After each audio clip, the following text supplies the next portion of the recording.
in there and say, y'all sleep. I'm not heard somebody. I'm trying to find out what we got going on here, you know. You can turn the light back on, okay? Got it. I thought it was trying to be romantic. All right. All right, welcome again. I'm not going to call you all up just yet. When I get done speaking about the aftermath and talking about different things, then I will call up the panelists. That will maybe give, because I have one other person coming, and if they're not here while y'all on the panelists, they would have to sit in the audience. Okay, because I don't want to, we want to keep everything in order. All right. Angel, I want you to come pray.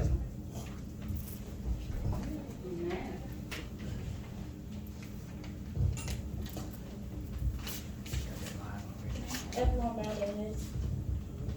Lord, thank you for waking us up in the right state of mind, Lord. Lord, I ask you to protect everyone that's here, Lord, and I ask you to cover people that's on the roads, Lord. I ask you to cover the people that's in the schools and that's at work. Lord, thank you for the people that came here today and the people that's on their way. Lord, I ask you for perfect health and perfect strength, Lord. I love you and praise you on the Lord. In Jesus' name, I do pray. Amen. All right. How many this is your first time at the table talk? First time. Okay, I know the men usually be all women, but we was asked to, why don't we invite the men? Okay, I forgot to bring pacifiers to let them know we don't do pacifiers up in here.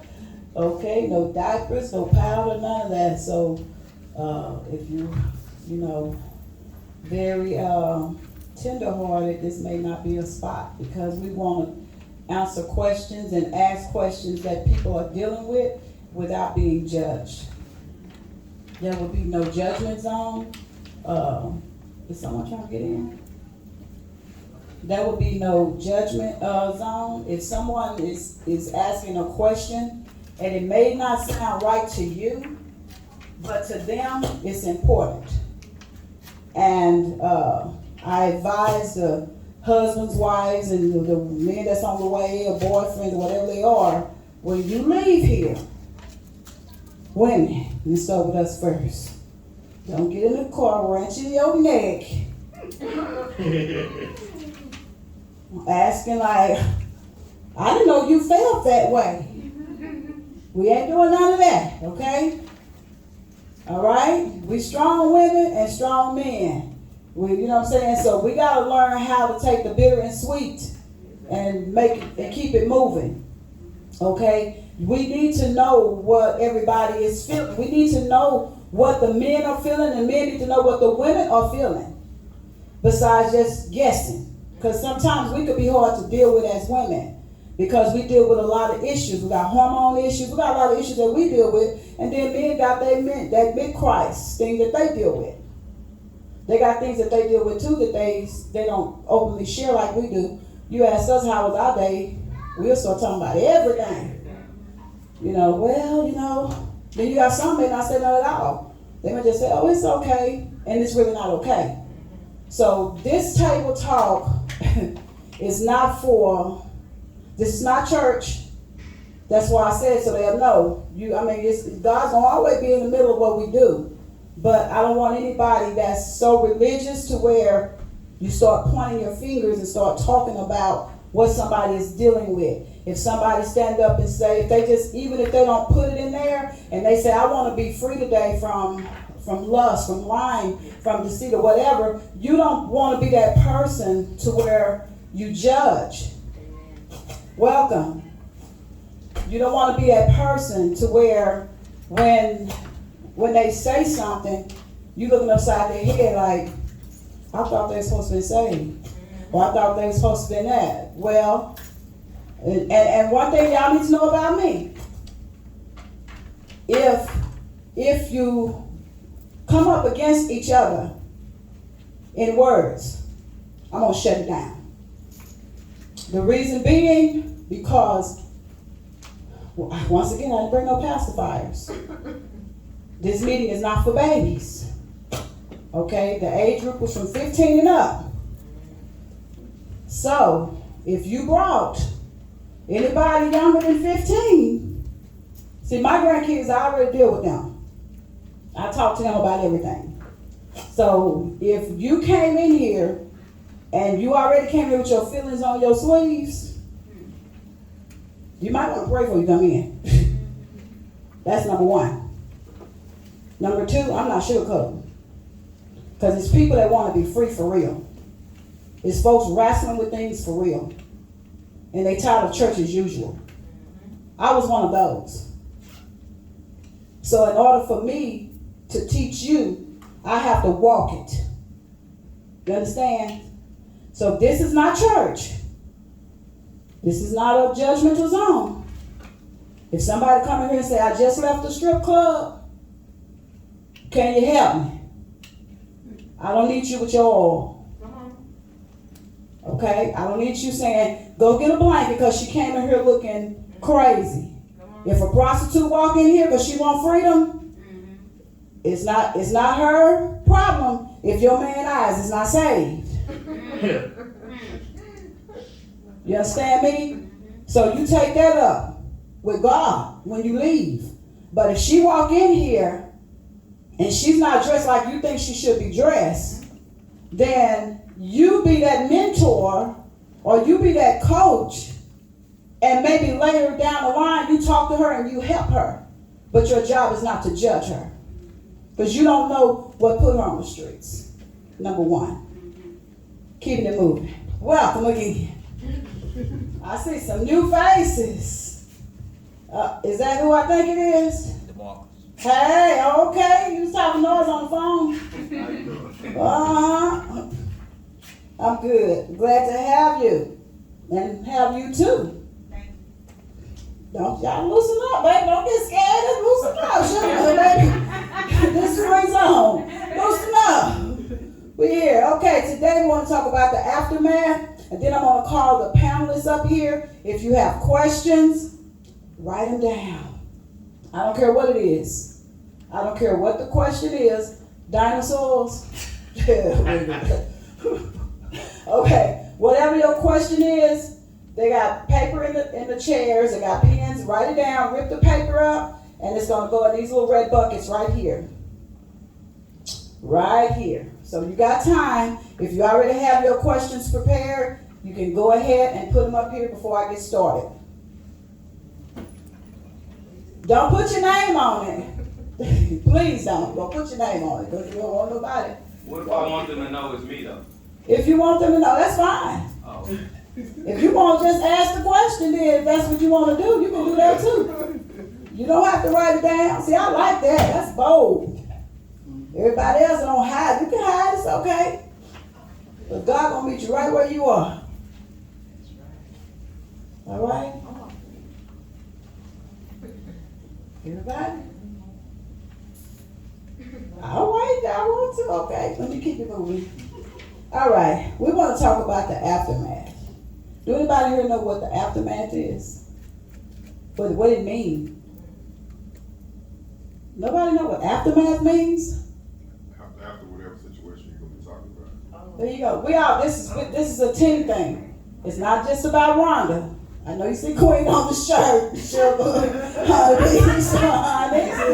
I know you see it, but baby, it's about all of us. Okay? So, it's what you said again?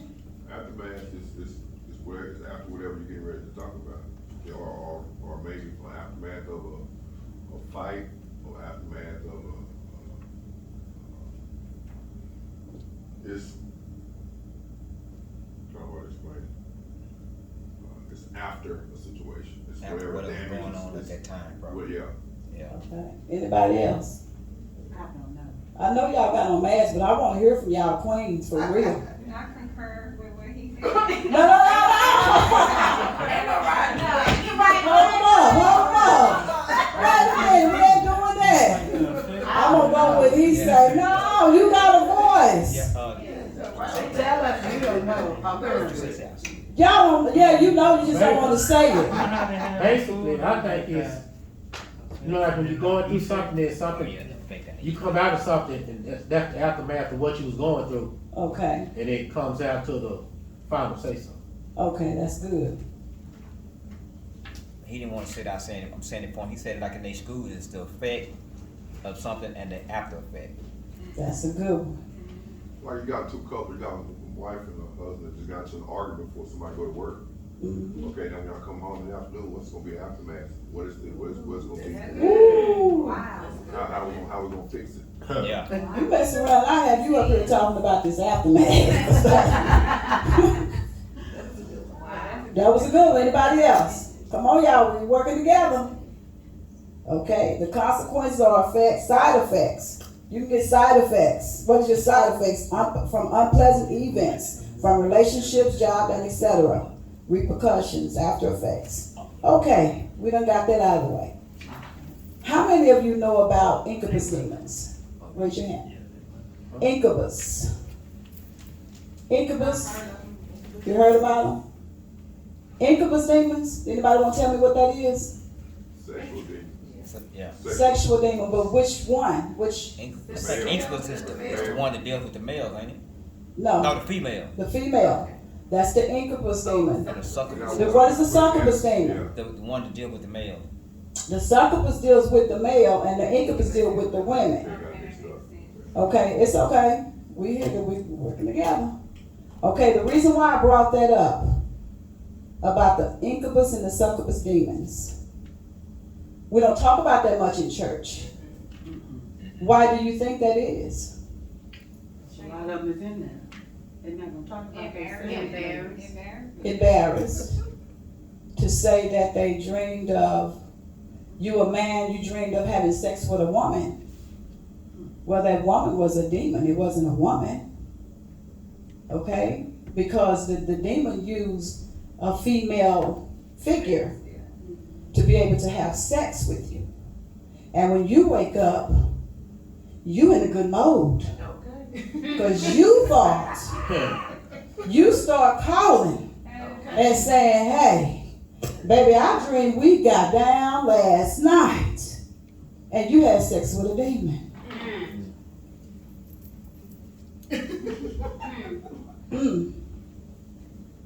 Same way, succubus, incubus, they both do the same things.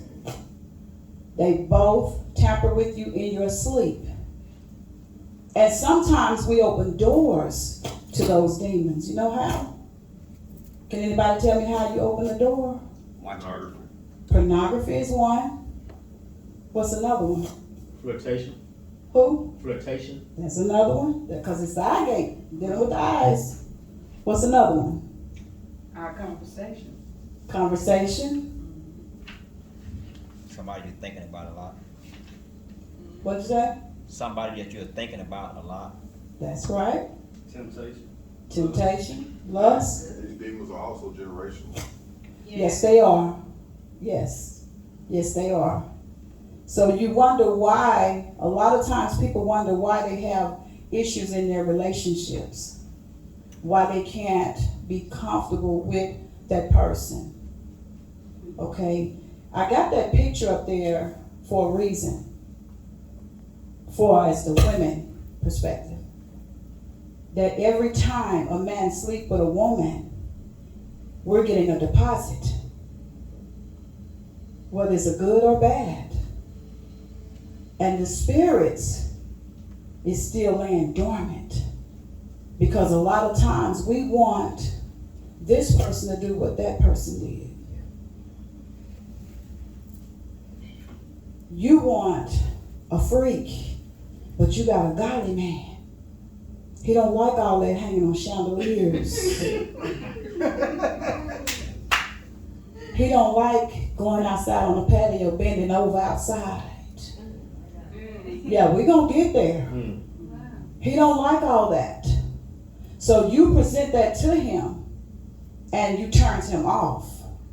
Now you got some men and some women think that it's okay, that that's all they think about is sex, sex, sex, sex.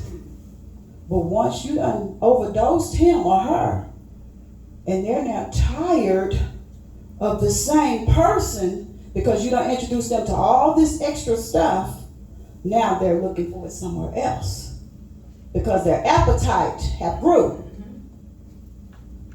Do you agree or disagree? Yeah. You don't have to agree with me. I'm just telling you. I used to dream of incubus demons. Can I tell you where they came from? The incubus demons came from when I was molested as a child. That's where it started. That was the first door. After that first door was opened, then I got married, had my 3 children, and I drawed a man in my life that was full of lust. Full of it. What I mean full of lust? Porn. From porn to tie me up. From tie me up to, they say, how can a husband rape his wife? He can't if you're not voluntarily giving it to him and he tying you up. And he's doing all these crazy things because his mind, he was introduced to something. Something took him there for him to want to try it with me. I was very young when I got married. I was very young when I had children. I was 15 when I had my first child. Some of you look a little shocked. But it's somebody here that you done did some things, you done went through some things that have caused you to wrestle with these lustful demons. And it's like they won't leave you alone, no matter how much you pray, no matter how much you fast, no matter whatever you're doing. It's like it's not doing any good. These spirits are still haunting me. Why? What are you still entertaining? What are you still entertaining? But see, at one time I used to be player. Y'all quiet, some of y'all still there. I ain't gonna call your name out. So don't even worry about it. Don't even get scared. I'm not finna mess with you like that. That's not what this meeting is about. But I'm just telling you, when we get past judging what people are, or what they look like, what they sound like, what they're doing, and get to the root. Because if you can't get to the root of the problem, if you're not the solution, then you're the problem. Because if I can't help my sister or my brother, what am I going to talk about you for? I got witnesses, not just because it's family, it's husband. That's all I talk about. Let's get to the root. What got you here today? What made the men want to be a part of Women Table Talk? Because it's something they want to know. Same thing with the women. It's something they want to know. You're wondering, why am I still dealing with a lot of things? Some of you be masturbating. Come on. Yes. Oh, she ain't got no business talking about that. Oh yeah, we're gonna get to the root, baby. We want to know, why are you still with Joe or Sherry, but you still have these fantasies about your ex? Why? Is there something missing? Y'all mighty quiet. You know why we still wrestling with it? Because it's something in us that need to be dealt with. But we point the fingers at everybody else. I know I used to be good at pointing my finger. Let me tell you something. Baby, my mouth used to be real fly. Real fly. When I got married this time, I calmed down a whole lot. He'll tell you.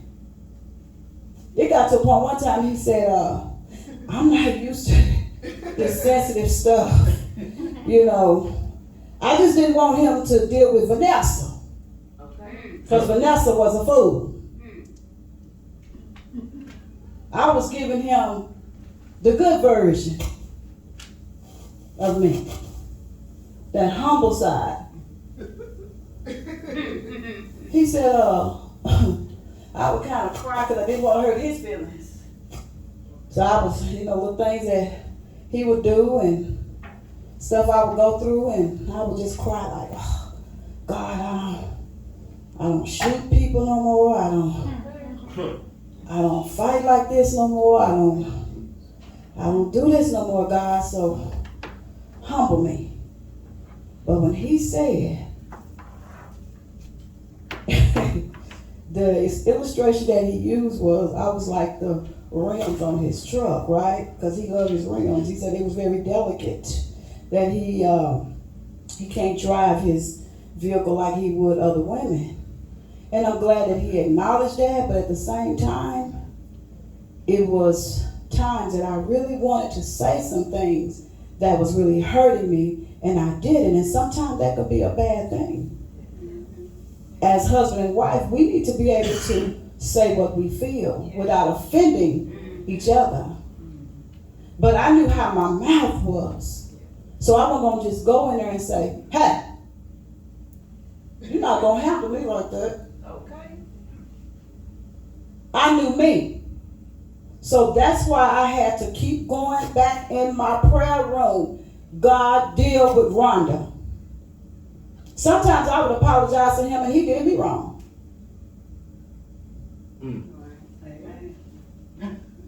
I'm just keeping it 100. See, I ain't going to put my stuff in the bucket. I'm going to put it out here. Okay. Because a lot of times, I'm going to tell you something, and I'm going to help some of you leaders out. When you tell an abusive wife, husband to stick together, and if that man is jumping on her, even if he having an affair on her, and because you can't see in the spirit, you tell her or him to stay. I've seen 2 women get killed over that. See, I'm an advocate for battered women and children. And I deal with that. So I've learned not to tell the woman to leave or to stay. But I start telling her who she is. Once I began telling her who she is, then she starts standing up in her own skin and not trying to mimic other women and be herself. That's why I don't fit in with a lot of leaders, and I'm good with that. Because I'm never going to give somebody anything that I wouldn't want myself. It's too many hurting people. And just looking out here, there's a lot of y'all still hurting. Even the ones that got a good sermon. You're still hurting because you got questions like, what's going on? Why am I still wrestling with this? I know I preach and I prophesy and prophesy sometimes because I just, I want to make myself look a certain way. But God said, it's time for you to come out of that. Now, the beginning I said in the rules to this thing was no judging. Okay, I'm telling you this because when they get up here on this panel, and if you got a question, and if somebody said, well, why do you feel like that? I'm going to stand up. Because everybody is entitled to what they feel. That's the problem. It's too much. Be quiet. Don't say that. See, I was done like that as a kid. Don't you dare tell your daddy that your brother touched you. Not only would he leave, but we won't have that security blanket over us. So I've learned to be quiet, even through the abuse with my children's daddy for 11 years. Everybody, why you didn't leave? If I'd have listened to those that told me that, don't you know I'd end up dead at that time? It wasn't until I knew I had that's why I love beads. It wasn't until I knew what was in me. And one day when he walked in, I was like a different person. That's when Rhonda turned violent. That's when everybody wondered, why did Rhonda used to be this sweet person, and she knew me since I was, 11, 12? Rhonda used to be this sweet person and, just smiling all the time. What happened? What took her there? What made her this mean woman, this violent woman? What made her stand in broad daylight with guns in shootouts? What got her there? What got her there? See, we want to talk about the now, but what happened then? What makes a bitter person speak bitterness the whole time they preach? But you want to judge them and say, oh, they talking out of their flesh. They talking out of their pain. Processing. Just like you're judging them, you don't know what they're going through in their mind. There was many times I used to preach and cry because nobody knew I was crying, because I was wondering, why did my brother do me that way? Why did the man, my sister's husband, boyfriend, or whatever, why did he rape me? Why did I go through all that abuse? Why? And God said, why not? Because I'm going to use you as a vessel. Because see, I'm going to say what some leaders won't say. And I don't care what you think. I wasn't a fearful person then. I'm sure not now. I'm not going to worry about what you think. That's why so many people are bound now.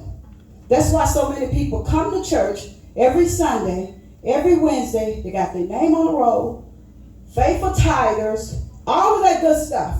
But they're bound. They're still wrestling with, why did my husband or my wife leave me? What did I do so wrong? What did I do? What did I do? Why, the question some women and some men have, why did he have an affair on me, or why did she have an affair on me and I was good to them? Why? Have nothing to do with you. It have everything to do with the individual.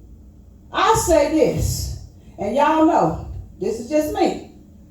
I'll say that the person don't have enough confidence within themselves, or they feel like they can't hold it down. The reason why, they got to have more than one woman or one man.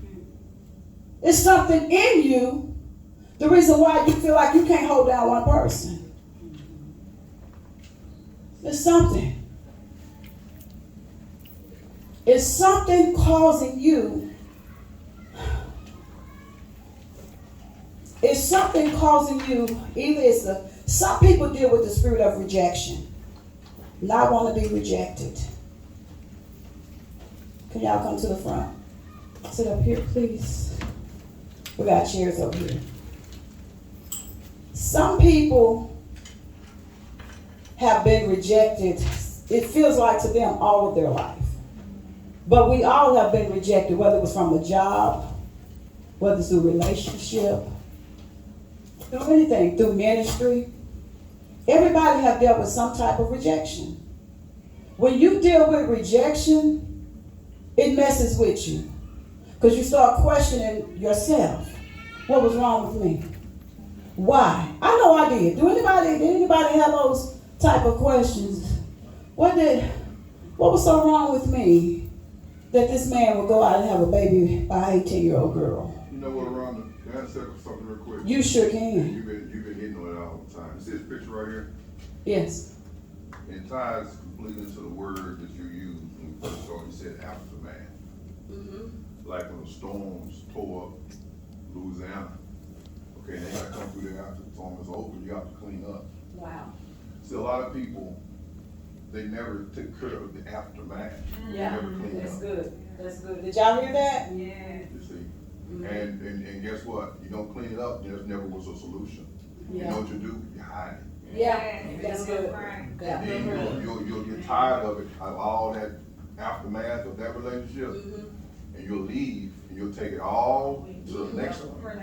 Yep. Yeah. Bags. And then you might get something new from that storm, Mm-hmm. but you never came to no solutions to that one either. And you put it on some more stuff. Yeah. And you're Yeah. carrying around all this right here. Yeah. These are examples of the aftermath. Yeah. Right? Yeah. So what I'm saying is, a lot of people, that's one of the things what our solution was on some of the meetings, to have the men and the women to come together. Mm-hmm. That's good. Because if you get a room full of a bunch of women, Mm-hmm. men have a tendency, especially when you come home, different as you were before she left. She come home and saying, well, this and that. A lot of times men, if they're not mature enough, you know what they're gonna do? You, see, that's why I don't need you going with all the women. Yeah, yeah, Because yeah. y'all, they're man bashing. yeah, See? yeah, So there's really no, you get a room full of angry women, yeah, you see? Cause my man did this, my man did that, my man did that. Yeah. And they're piling on, but then there's no men in there to defend some of those questions that's being asked. yeah, You see? yeah, That's why, so in other words, you get a bunch of women coming together feeling good about some of the solutions that they made amongst themselves. yeah, But guess what? There's still no solution. That's Because true. a lot of time, all that's being talked about is the men that's not here to defend it. It's yeah, kind of like going to a courtroom. Okay, if you've been convicted of a crime, and we come and prosecute you without a defense, that ain't right. that's true, Because you got two sides. that's true, And we have to hear both arguments. that's right, Then we come to a solution. Y'all, you guilty or you not guilty. right, that's true, You see? Yeah. that's yeah. true, And that's then, true. so whether we like it or not, you guilty, not guilty, but a solution was made, whether you like it or Or not. not, right, that's good, Okay? yeah, And then after that, you determine what the punishment gonna be. We gonna be together, or you going to jail? You see what I'm saying? yeah, So in other words, that's what I'm talking about. There's a bunch of piled on trash. come on, that's a That's a good one. solution that was Yeah. never taken out. Yeah. And then something on top of that, some people don't know how to take it out. Right, yeah, So you kick around different solutions and say, okay, well, this one's gonna work for me, and Yeah. that one's gonna work for me, and this Yeah. one's gonna work for me. Because everything not gonna work for the same person, it's different the same way. that's true, that's So, true. I just want to say that. That was good. You know what? You think the up here in about 2 That's what's gonna happen, you know, so I can go back and say, damn, but that was good. You know, that is so true. That's the reason why I had that picture done that way, because with me, I'm gonna tell you about me, because I know some of you don't want to really talk about yourself, but let Rhonda talk about her. I was that woman. I took hurt from here, but I didn't take it out on anybody. But I took hurt from here, took it here, and the first time that person did something that was familiar to where I had came from, you would pay for it. You would pay. Because I never got healed from that. I never got healed. I took it from relationship to relationship. Before I got married to him, I had to give myself time to breathe. I had to. To tell you the truth, I wasn't even really ready to be married. I'm just being honest. Because I still, something in me still, I knew I wasn't quite ready. And he'll tell you, we talk about it all the time. But because I felt, oh, we best friends. Because we was best friends first. I know him. He know me. Whatever the issues is, we're going to work it out. God told me, no. No. You're not ready for marriage. Yeah, that's my best friend. You're not ready. You're not ready. I'm not telling you about him. I'm telling you about you. Too many people put on rose-colored glasses when it comes to marriage. Yeah. In other words, they think it's gonna be, okay, we're gonna be on fairyland. Yeah. But then you got two different people coming from two different backgrounds. Yeah. They're gonna have to find some kind of common ground. Yeah. And that's where the work is. Yeah. Because some people look at you crazy if you tell them you get into an argument.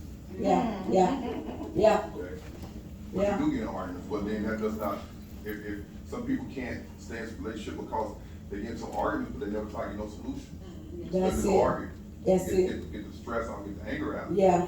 And you'll stay in that situation. Yeah. That's why a lot of people that's very, very damaged, they'll go, if a man is nice to them just a little bit, they'll just like to be. They cling to him. Exactly. Yep. But they don't realize, wait a minute, hold up, there's some time has to come Yeah. into that. Yeah. And you gotta do it, and time is gonna be, time is always a great equalizer, because it's gonna tell you what a person really is. Yeah. Sooner or Or later. later. Yeah. Because you cannot be somebody you're not. That's right.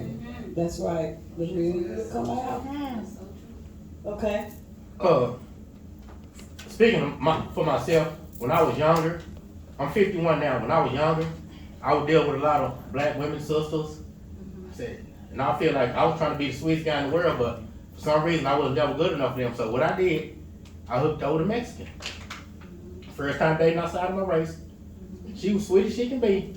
5 years later, we got married, and oh my God, what happened? She flipped the script. We argued every day. She wouldn't cook. She got the throwing. She got the throwing stuff at me, and I'm like, Lord, what did I do to deserve this? And then I had to think. I was the type of person. If one woman wasn't right, I just go to another one. They all had something different that was right for me, but I wasn't looking out for myself really. I was just going from woman to woman to woman to woman.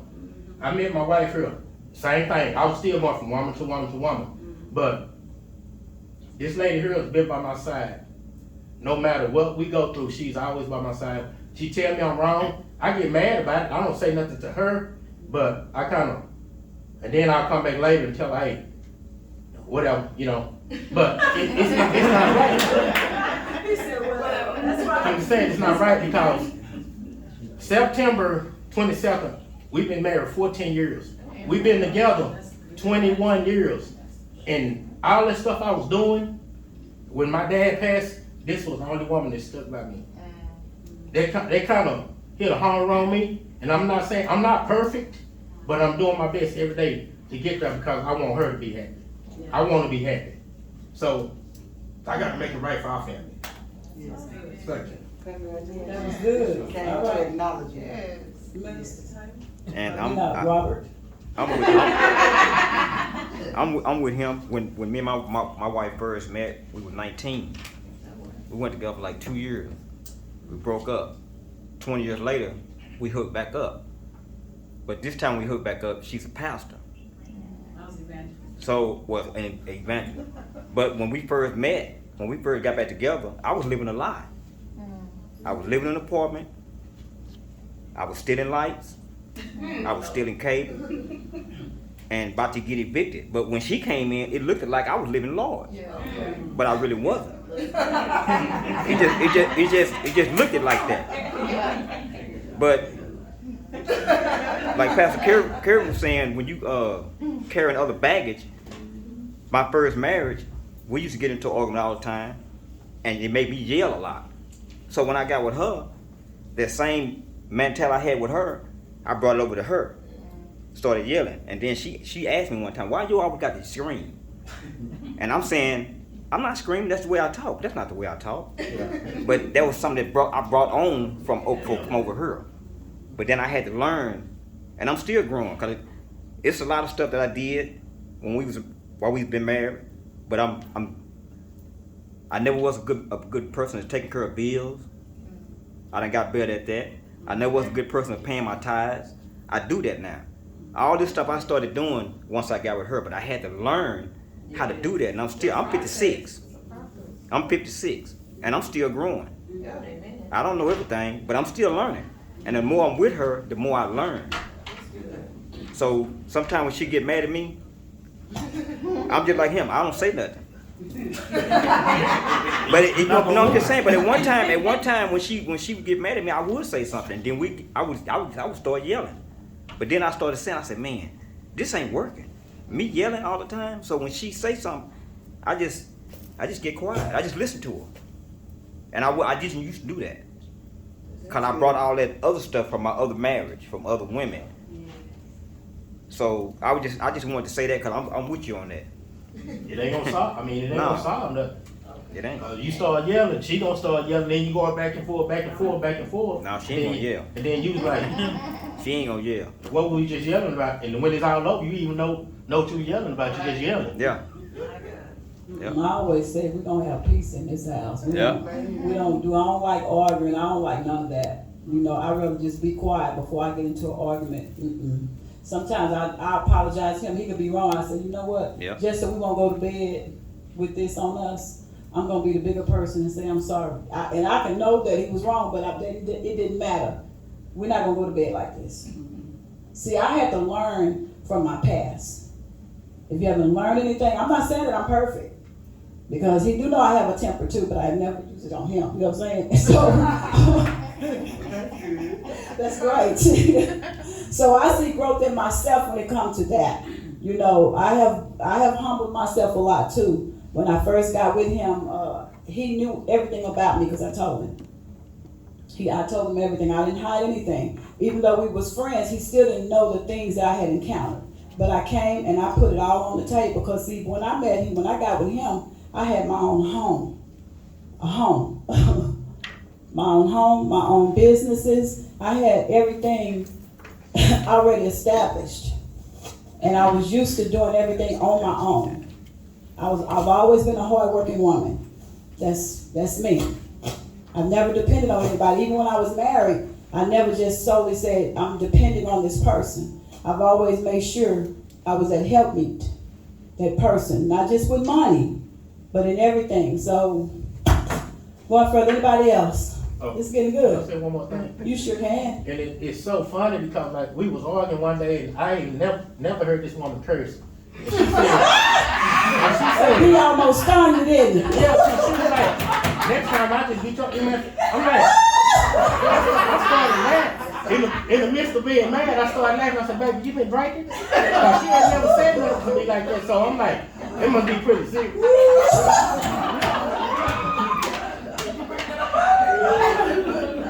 Yeah, I mean, she put it out there and I'm like, and after that, the argument over, I can't say nothing else. Anyway, it was funny, but she scared me at the same time. I'm like, I need her alone for that. Ooh, that's good. All right.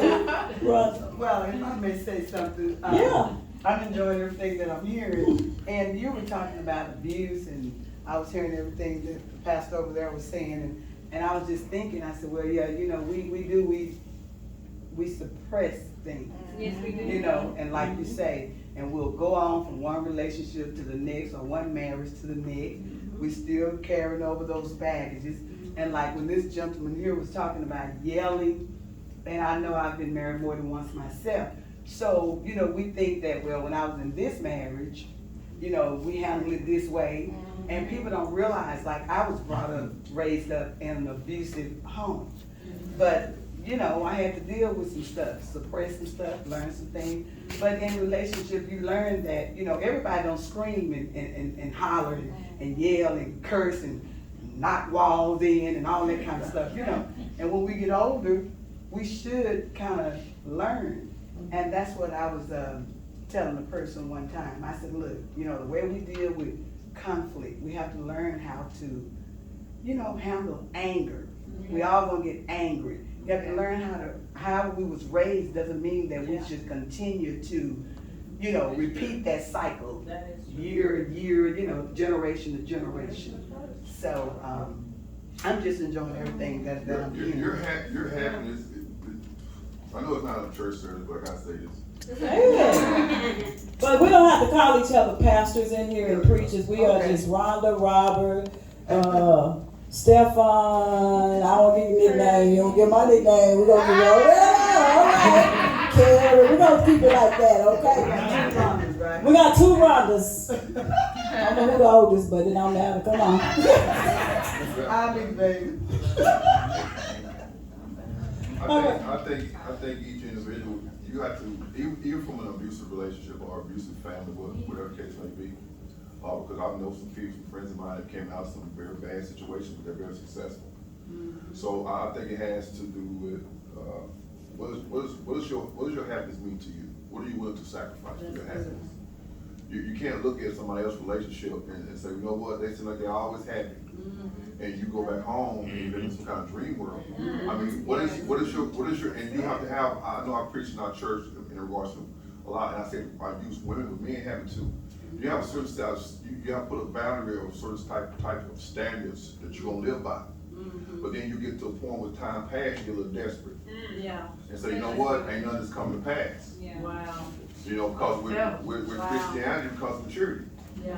Okay? And you get desperate and you start lowering your standards. Yeah. And then you start falling off of this stuff. Yeah. And you should never lower your standards. And if you say you trust God, then you trust Him. Yeah. You know, because sometimes a lot of folks don't get married in their 20s. Some folks don't get married till in their 50s. Yeah. 60s too. Yeah, but then again, when it finally comes to pass, because everybody in here, okay, what did God tell you about what you asked Him for? Okay, and I can't prove myself. If I told Rhonda, say, God told me something, say, this won't happen to me, and you told me something, who am I to tell you what God not gonna do? Right. So it's up to us, if we know what God told us to do, or told us what's gonna come to pass, it's up to us if we're gonna believe it or not. Right. That's true. You know? And I can't get desperate because I know God told me this is gonna come to pass. And if I'm willing to wait, see, I got a sermon called, when you see no water, will you wait? When you see those situations, when God told Noah, hey, build this boat over in this desert, man. Right. It's gonna rain. They thought he was crazy. Until the rain came. You see what I'm saying? He was 500, he was 600 years old when the rain came. Yeah. You see what I'm saying? So I'm just saying, no, you got a certain type of standards. Yeah. And what you gonna live by. You don't lower those for nobody. Sure enough. That's right. Did y'all hear that? We recording it, so whatever you don't write down, because he got a lot of good, y'all been giving out a lot of good nuggets, and we want to keep that, okay? Lowering your standards, and that's what a lot of us do and have done in the past, because we feel like we're running out of time, and you're not. As long as you're still breathing, you're still moving, don't, like he said, the desperation is what caused an issue in your life when you just start selling. Yes. That's true. That was good. Anybody else? Then we as God's people know we have an enemy. Yeah. That Yes. listens too. Yeah. Yep. You said it right there. Can you say that one more time? We as God's children understand the fact that we have an enemy, and he listens too. Mm-hmm. And he'll come as a wolf in sheep's clothing. Yeah. Yeah. Yep. Yeah. Yeah. Yeah. Yes. Yes, Yeah. it will. Yeah. Just like me, I was raised, my mom raised me, men don't hit women. If a man hit a woman, he's a coward. At the same time, my dad was telling me, if somebody hit you, hit them back. So I was a strong believer that if you hit me, you gonna get hit back. And I was trying to tell my first wife, don't hit me because I'm gonna hit you back. I mean, so I got to the point, no, seriously, I got to the That's point, all right. we would get into an argument. I said, well, I'm just gonna leave and go outside and cool off. No, when I get that mad where I wanna do something, I'm just gonna leave. Yeah. And so, this one particular time, that was the last incident we had. She threw a can of hair spray. I just shaved my head like this. No, seriously. She threw a can of hair spray, hit me in the back of my head, and I snapped. She ran in the bathroom, tried to get away from me, and I kicked the door, and I hit her right here and split her head. And it scared me. Ooh. So a month later, I told her I can't do this no more. Right. See, I was raised that you don't hit women. Right. Once in a situation. Right. Right. Here's the difference. That's You it. know what I'm saying? Right. Yeah, that's true.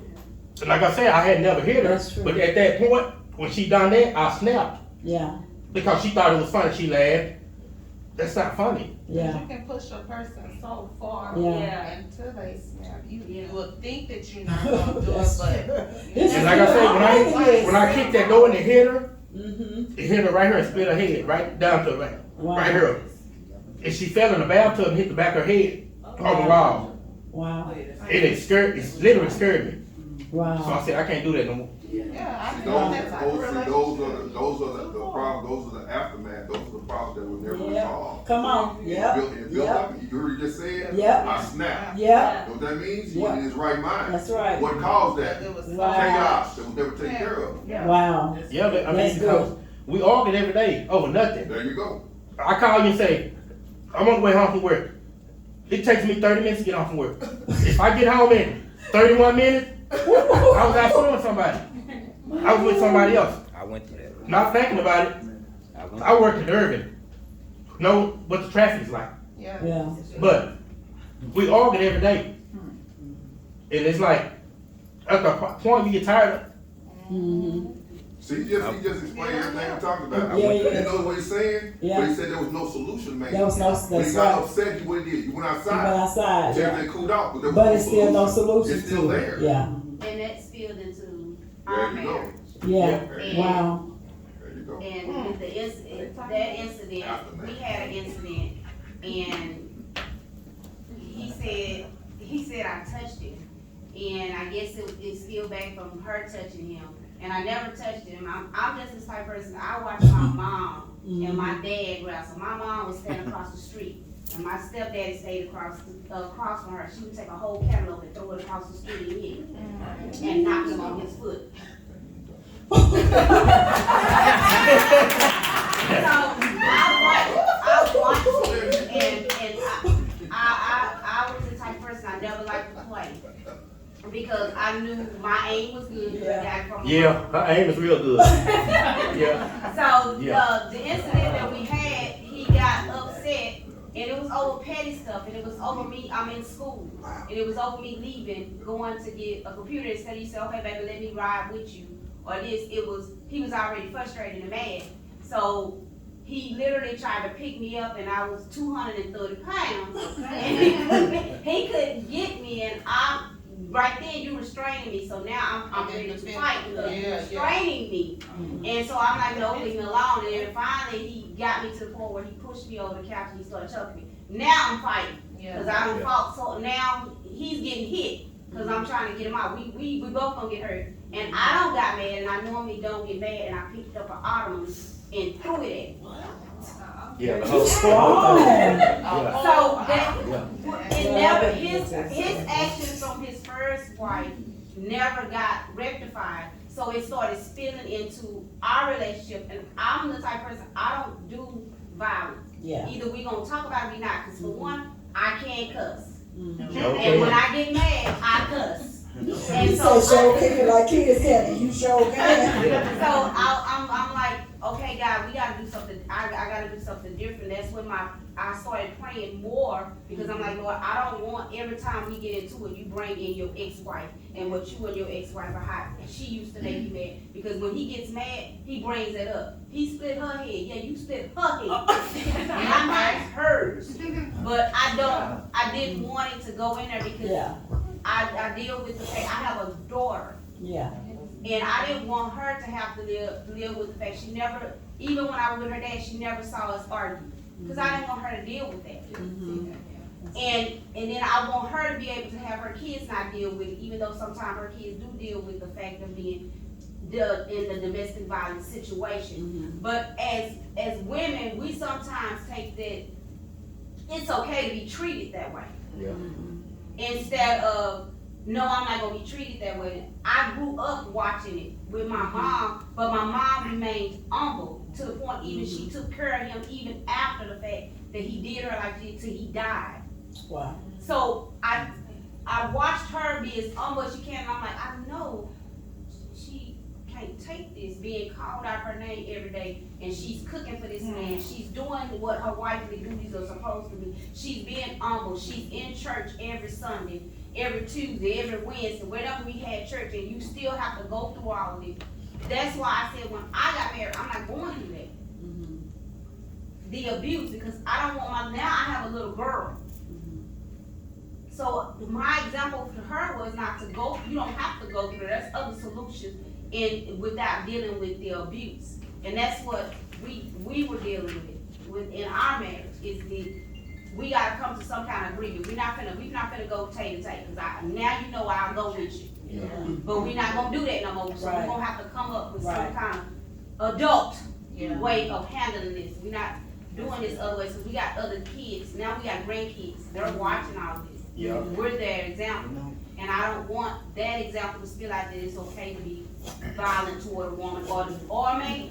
And what we fail to realize, even if we try to hide things, that's why it's generational curses. Because when a parent go through something and they don't tell their children what they've been through, I'm gonna put a pin there and I'm gonna come back, but I wanna let Rhonda have a chance to say something because she raised her Go hand. ahead, go ahead. You sure? Yeah, I can say something when you finish. Okay. Oh, well, okay. What?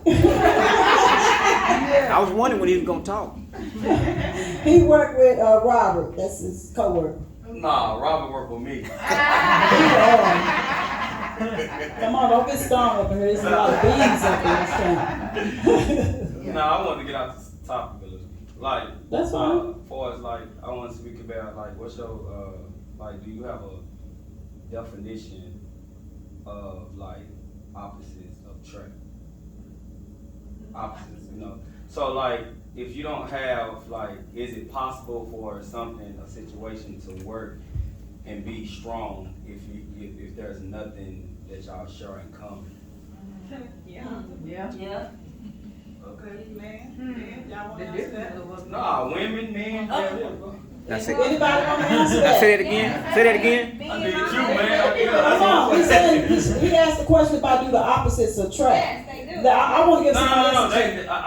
I know they do. I know it's possible. Before it's like if you don't have anything in common, is it still possible for it to grow and be something strong? You know, like how? I think, In other yeah, words, like you saying, if you don't attract, you don't have the same deals. Can you still be together? yeah. No, say it again. Can you still be together even though you like say like you like something, she don't like something, and it don't connect together? Yeah. Can you still be together? Yeah. I think you can. Yeah. You have to learn. You have to learn. You learn it. In my opinion, you have to learn. You got to. Cause I know it's something that she like that you might like, and I know it's something that you like that she might like. Y'all have to just come together and find out what y'all both like and put that together. As a matter of fact, that's healthy for a relationship. Yeah. For what? For y'all to have different interests. Yeah. Because a lot of people get mad when I'm finna say a lot of people get mad. It's not healthy for a couple staying to the face all the time. Yeah. Say that again. It's not healthy. If my wife got some friends, and everybody's different, and I know who I am. If my wife got some friends, like if her and Latanya or Rhonda, somebody, you know what, we finna go to Virginia Beach. Right. Okay, they get on the plane. She ain't got to worry about me blowing her phone up. Right. I've always told her because you know what, she needs that. Yeah. You know what I'm saying? Now, if you back home tripping, let's not help with her. Yeah. I've always told my wife, I said, look here, only thing I want to know is when you get there. Amen. Amen. Yeah. That's me. Because you need that. All Yeah. that hugging and seeing each other, that's not healthy for a relationship. Yeah. So actually what you just said, that's kind of good for y'all to have different things because love ain't got nothing to do with that. Love don't have anything to do with that. Y'all not having a lot of stuff in common. Ain't got to do with that. Actually, that's good because y'all have different interests. If you can trust what they're doing in regards to that. Right. That's good. Good.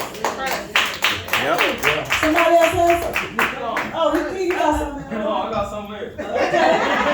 No, I got something before, cause we gotta get ready to step back. I gotta go take our daughter to work. Okay. So that's why you didn't want to write it down, because you knew you was going to say what you want to say, you going to leave. Now, go ahead. Go ahead. See, I was over here battling with this, like, if I wanted to say it or not, because I don't want to make it seem like I'm bashing the women.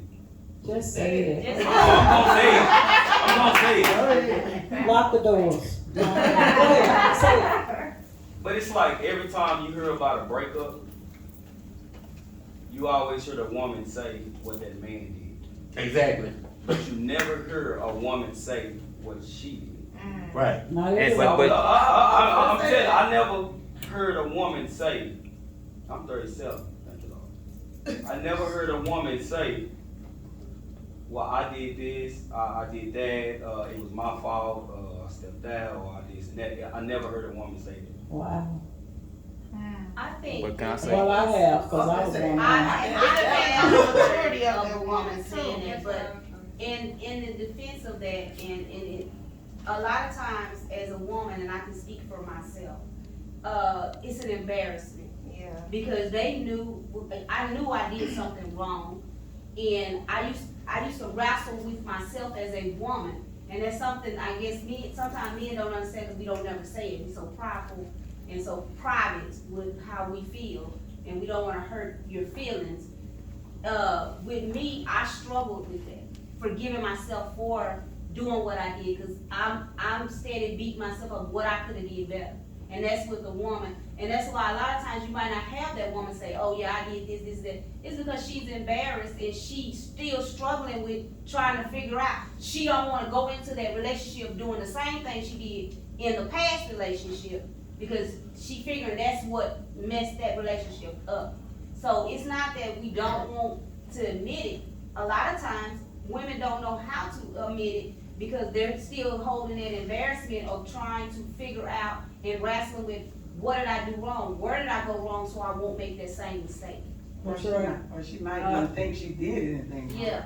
I agree with that. Me personally, because I just had to come to a realization that when you so close in a relationship, you don't see your flaws, you see theirs. That's Yeah, right. It's not until you step out of it. Right. And then he tell you, well, you did. Then you like, you know what, I can understand why he was doing what he was doing, because I wasn't right all the time either. Right. A lot of times when you're close in a relationship, you can't see, everybody else can see it. But until you come out of it, because even me and my boyfriend, he had to tell me, you was doing this, how was like if I was doing that, this to you, and then I had to look at it from his standpoint, and put myself in his position. I wouldn't have liked it the same thing that I was doing, I wouldn't have accepted it.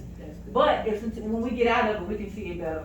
You have to be real about, you have to be real about the damage, because people gonna handle damage differently. Now, if your damage is causing problem in a relationship, if you know it is, it needs to be addressed. Because there's some people have some stuff that happened to them in the past that don't affect their relationship, because everybody not meant to be strong in different ways. So if it's something that you know is affecting your relationship, you need to address it. If it's something that's not affecting your relationship, only you can determine that. Exactly, that's good. Robert. When he was saying he never heard women say that, I'm 56 again. Men do the same thing.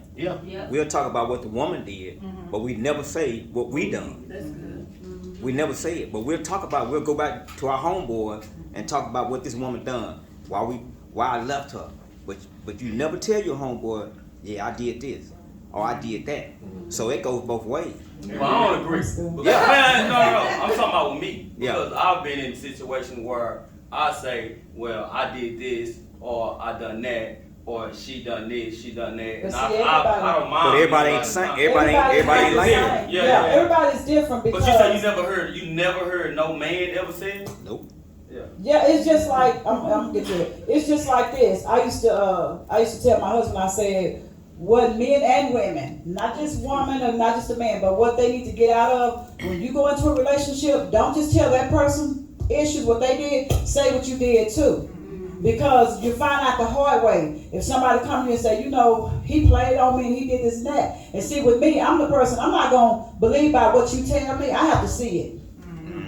I have to see it, and I have to get a little unction in my own spirit to know that he did something he had no business. But you come tell me, I saw him do so-and-so, girl, kick rocks. I don't go by hearsay. That's right. That's right. I'm not weak like that. You're not going to come to me and tell me nothing that he did. No, I got to see it. Okay? But everybody's not the same. But when you get with people that are truthful, it depends on how truthful a person is too. If you deal with somebody that just tell lies for a living, I don't care what, everybody gonna be wrong and they right. Everybody that they was with was wrong and they was right. I don't care what they do. I don't care how good you be. They're gonna do that. But it depends on the individual. Because I'm gonna tell you, and they give you a chance to say, hey, I want in, I want out. This is what I did. I had an anger problem. This is me. I used to be player, but they knew it because they all was together. They knew each other. They played dominoes together. I'm not trying to be funny, I'm just being honest. But when you with somebody and you solid, you gotta come clean. Yeah, that's right. It's not fair to the other person for you to come in with some dirty laundry and you want them to figure out what's in that bag. No. If you can't be truthful, you don't need to be in a relationship. Because see, that hurts an innocent person when you come in and no, I don't care about, let me go back here. My mom and dad, I found out they never was married the whole time that we was growing up. But, let me say this. I saw my mother be a wife. I saw her take care of my daddy. I saw my daddy be that provider. I never saw my daddy hit my mom. Yeah, they argue because she would pick the arguments. I would look at her, I said, you know what? I want that. I love how she cater. I love how she do that. That's the part I want. But the nagging part, I ain't having it in my house. I'm not gonna be a nagging wife. Where'd you go? How long it's been? What does that smell on you? Yeah. Who called you? Who did this? I'm not gonna be that type of wife. No. If I can't trust you, I need to be with you. Right. That's it. Amen. And if you don't trust me, you don't need to be with me. But I watched that. So when I got, every time that I've been in a relationship, I would say in a marriage, I've always been a good wife. When I married him, I used to have married women tell me, don't you dare say in front of my husband that you get up at 2 a.m., cook all his food for the whole day, wash his clothes, iron his clothes, put his clothes out for him when he come in from work, and have his bath water ready. And I was working 12 hours just like he was. You say you did that? I did that. I had to stop him. Well, I asked him to. No, he didn't ask me to stop. But no, I'm talking about when she used to cook my lunch in the morning time. I used to ask her, why you get up at 2:00 in the morning and cook my food before I leave? I did that because we both was working. But you know what she used to tell me? She used to tell me because I wanted to be fresh. Yeah. This was everything, and she did it. Well, I didn't tell her to stop. I just told her don't put so. Cause I'm telling you, when she fixed my lunch, it looked like I was going out of town. Yeah, I'm telling you the truth. And when I would get to work, we had a tour came through our warehouse one day, and it was like a bunch of big wigs. I thought I was talking. God, And one and one of the ladies asked me, they said, "What you eating for lunch today?" I said, "I don't know." I said, "I ain't looked at my bag yet." And I said, "My wife fixed my lunch every morning." They were like, "What? Yeah. Every morning?" I said, "Yes, every morning. I don't know what I'm eating until I open my bag." And it be so full when I do eat it, you get full, you get sleepy. So I told her, I said, "Man, stop putting all that food in my bag." That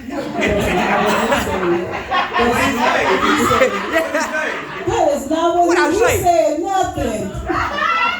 Only thing he said was when I played tricks on him and put big old spoon, a big old fork, the ones you hang on the wall. I hung all that in his bag, and I put plastic wire in his bag, and I put a whole bunch of junk in his bag and zipped it up at the top so that way when he opened everything will fall out before he get his lunch.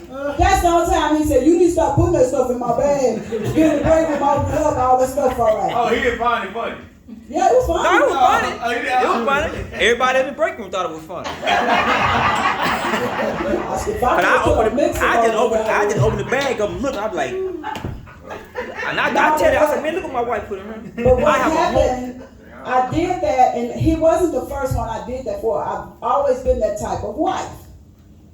But after 8 years of doing it and not feeling appreciative, that he didn't make me feel like he appreciated. He felt like after a while I was obligated. To one day I was sick and I couldn't get out the bed. And he would bounce on the bed and he was so used to me getting up. And I was like, "Baby, I got a headache. You got to do your lunch today." Well, he wasn't used to that because I spoiled him. So when I started seeing that he didn't appreciate it, I stopped it. Because I did it for 8 years, and my sister never would tell me, "Don't you say that in front of my husband, because I don't want him thinking we're going to do that." Yeah. Don't be putting no ideas in his head. So, but I did that. So sometimes we can do so much, and after a while, when you don't feel appreciated, you'll pull back. So I have to bring that out. Yeah. Because sometimes in relationships, we get too comfortable. Yes. We get too comfortable. Let me say this because I want to say this before he leaves. Let me say this to the men. When you want your wife or your girlfriend to be intimate with you, learn how to be intimate before you get to the bed. Because with a woman, now I'm saying this, I'm being honest, because it'll turn a real woman off. Now, anybody that likes sex and just like to be wild, oh yeah, they'll do it anytime, anywhere. But a real woman, she wants you to call her sometimes and flirt with her. She wants you to say something sweet to her before you actually get in the bed, and then you want to rub your rusty toenails on her legs. And I'm trying to help you because I hear a lot of men that talk to me and they tell me, my wife, she don't do this, do that. I said, let me ask you something. I'm not saying you're not doing it. Because you may not be a romantic man. You don't have to be romantic. But you do need to have a little something. Because with a woman, you have to deal with the mind. You can't just get in the bed and think, okay. Then you want to feel and fumble. No. That's a turn off. Because she wondering like, you had a whole day. He'll tell I walk through the house, I'll flirt with him like I blow a kiss. and he don't blow one back, I'm like, What's wrong with your wife? you ain't got to be romantic, but you can wink back. And don't think you finna go in there because you get some nookie. I'm trying to help y'all out.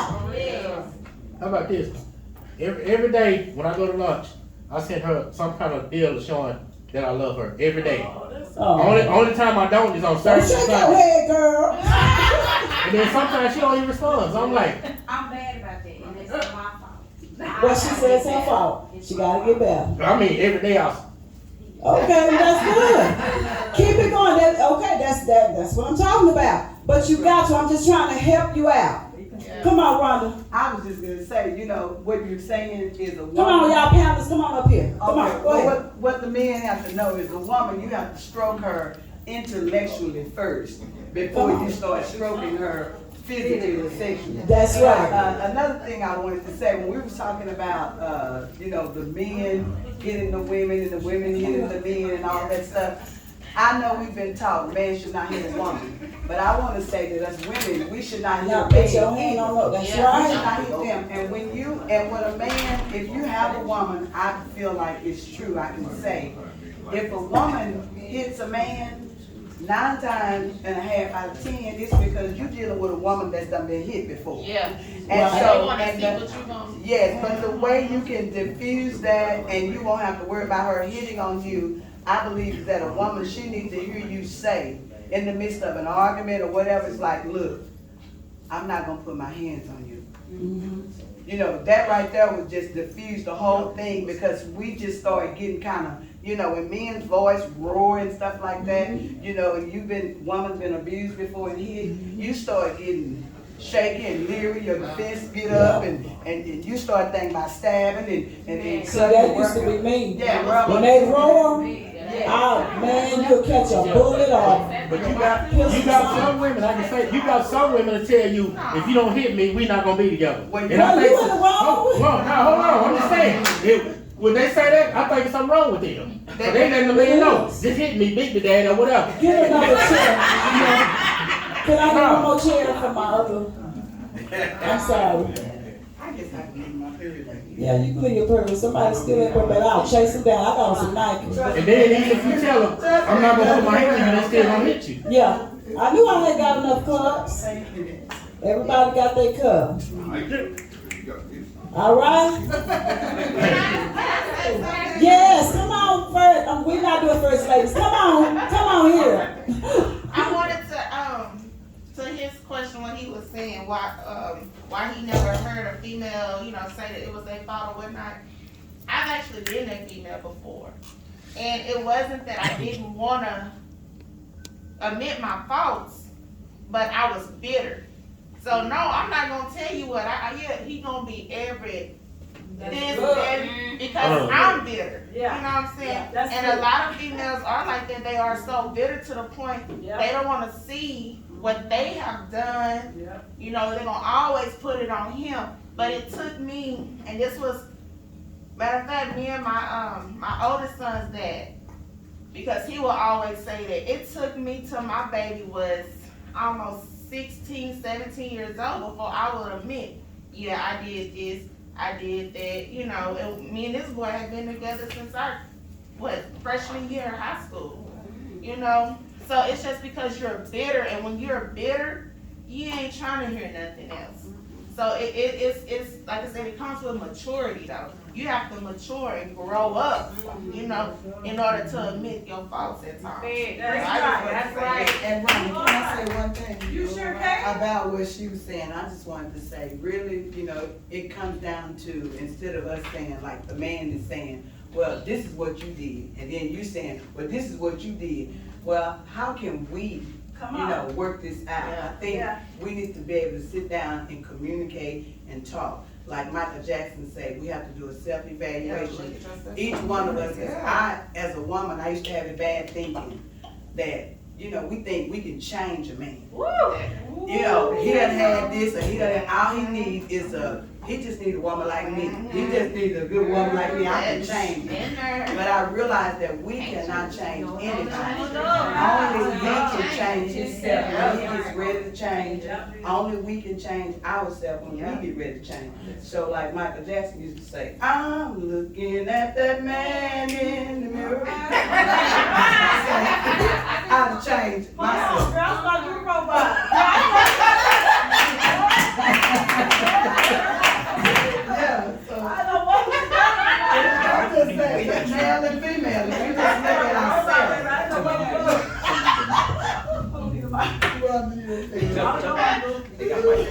What you mean? Mike's on the table. Okay, they know. Yes, Pastor Taylor, I just wanted to ask you a question. When you was talking about how you used to cook, when you cooked for him, was it required for you to do that? Because when you said that you felt unappreciated, sometimes we do things because we love to do it, but we don't ever communicate with the man and ask him, hey, is that what you require for me to do? You know what? I'm gonna tell you something. I didn't ask him, God got on me about it. He chastised me. He said, he didn't ask you to do that. You did that because you wanted to. So God, I told him that. I said, God dealt with me because I was angry for a while. Like, you don't appreciate nothing. Right. You think I'm supposed to do it. And God said, he didn't ever ask you to do that. Right. You did it because you wanted to. Because that's in my heart. I've always done it.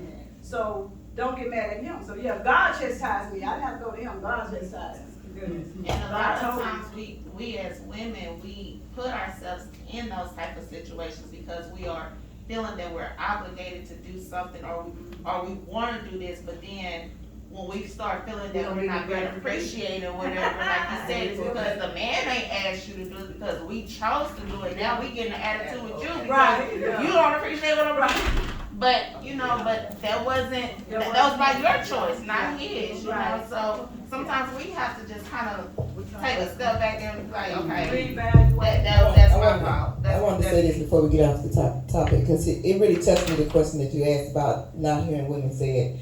I was convicted years ago because that was me. I wouldn't tell you nothing. I was very good at being manipulative, very good at hiding what I did and making the man look like he was the boogeyman and he was all bad and the worst thing ever until I lost everything. I lost everything. I lost the house, the car, the kids, the dog who was homeless. I had to lose everything and come to myself before I was able to say, you know what? This is me. I mean, I had to say who I was and what I did. It was so to the point to where God said, you know, are you willing to allow me to use your dirt to open somebody else's eyes? So I had to actually come to terms with, you know what? I'm a manizer. Not a womanizer, but a man. I made sure that I did whatever I had to do to make the man look bad and hurt the man. But I had to come to terms with that. That's why even with my husband now, you know, I always say that's the man. My ex was my next. So we got married, we divorced, we married again. And I told him, I was like, you have to be crazy to be with me. Because I know I was a cheater. The women don't want to, some women don't want to say it, but they look at, okay, only a man do it. No, baby, women can cheat, women can do everything that a man do. I had that Rolodex, I had that number. I didn't have to have it. It's in my head, and I can call it. Even now, sometimes when the enemy comes in, like a flood, that number pop up, give that number. I'm like, I'm not gonna down that number. You know, so we will. Some of us will, but it has to be. You have to come to the end of yourself, because if not, and you still got that manipulative spirit to where you feel like everybody owe you everything, you're gonna always put off on the man. I was that one to make sure that I actually end up standing up for men, because didn't nobody. It's always a man. No, we wrong too. Yeah. You have what she's saying, and I see a lot of women doing it because women stick together. Yeah. Not all of them. Well, not. One of the things I've seen is real obvious. Especially when you have a woman in spirit. Yeah. You know what she does? She gets on Facebook. Yes, And guess what? In about 5 minutes, she'll have about 25. I know it, girl. I feel it. And they'll start talking about a man this, a man this, a man that he works that. Then again, a lot of these women, they're talking about man this, man this. But on a lot of those pictures, you see their children there. They're with them. Now he's sorry this, he's sorry that, he's sorry this, but you don't know with your kids. Okay, he wasn't sorry when he was having his kids. Come on here. You know what I'm saying? So we also, and men too, but we also, everybody, it always go back to maturity. What kind of counsel are you listening to? That's it. Because you can always go on social media and find the kind of counsel you're looking for. See, and they'll give you exactly what you want, but that's not helping your happiness out. It's helping you vent, but you're not getting no solution. It's something temporary, but not permanent. That's right. That's good. That's good. And what get me, they'll say, why you in my business? You know, There it is, you put it out there. there it is. Yeah. I actually had, matter of fact, the same, my oldest son's dad, he used to always tell me that we probably could have made it work had I not been the one to always run and tell everything that he was doing in a relationship, like making him look so bad, and then when things were good, you still have people thinking about the stuff that he did bad. So with them in your ear, well, girl, remember when he did this, when he did that, but now you saying y'all this and that, he gonna do it again.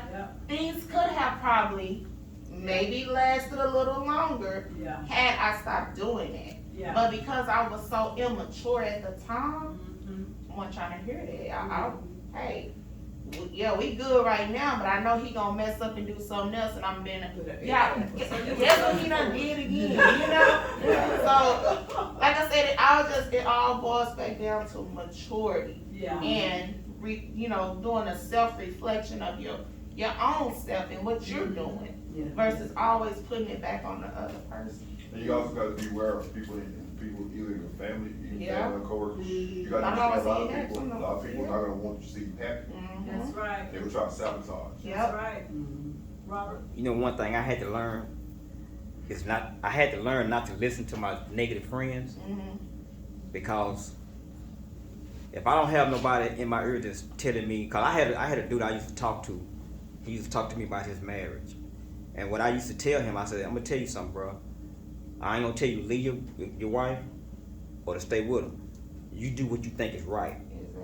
I had to learn not to, cause sometimes when you got somebody that's in your ear that's talking negative, 9 times out of 10, they want what you got. Sometimes they do and sometimes they don't. So I had to learn, like my wife always say, eat the meat and throw the bones away. So you take the good stuff that they say, and all the bad stuff, you put that to the side. So I had to learn that. Again, I wanted to say that, a lot of people, I heard a lot of people say, well, I've only been married one time.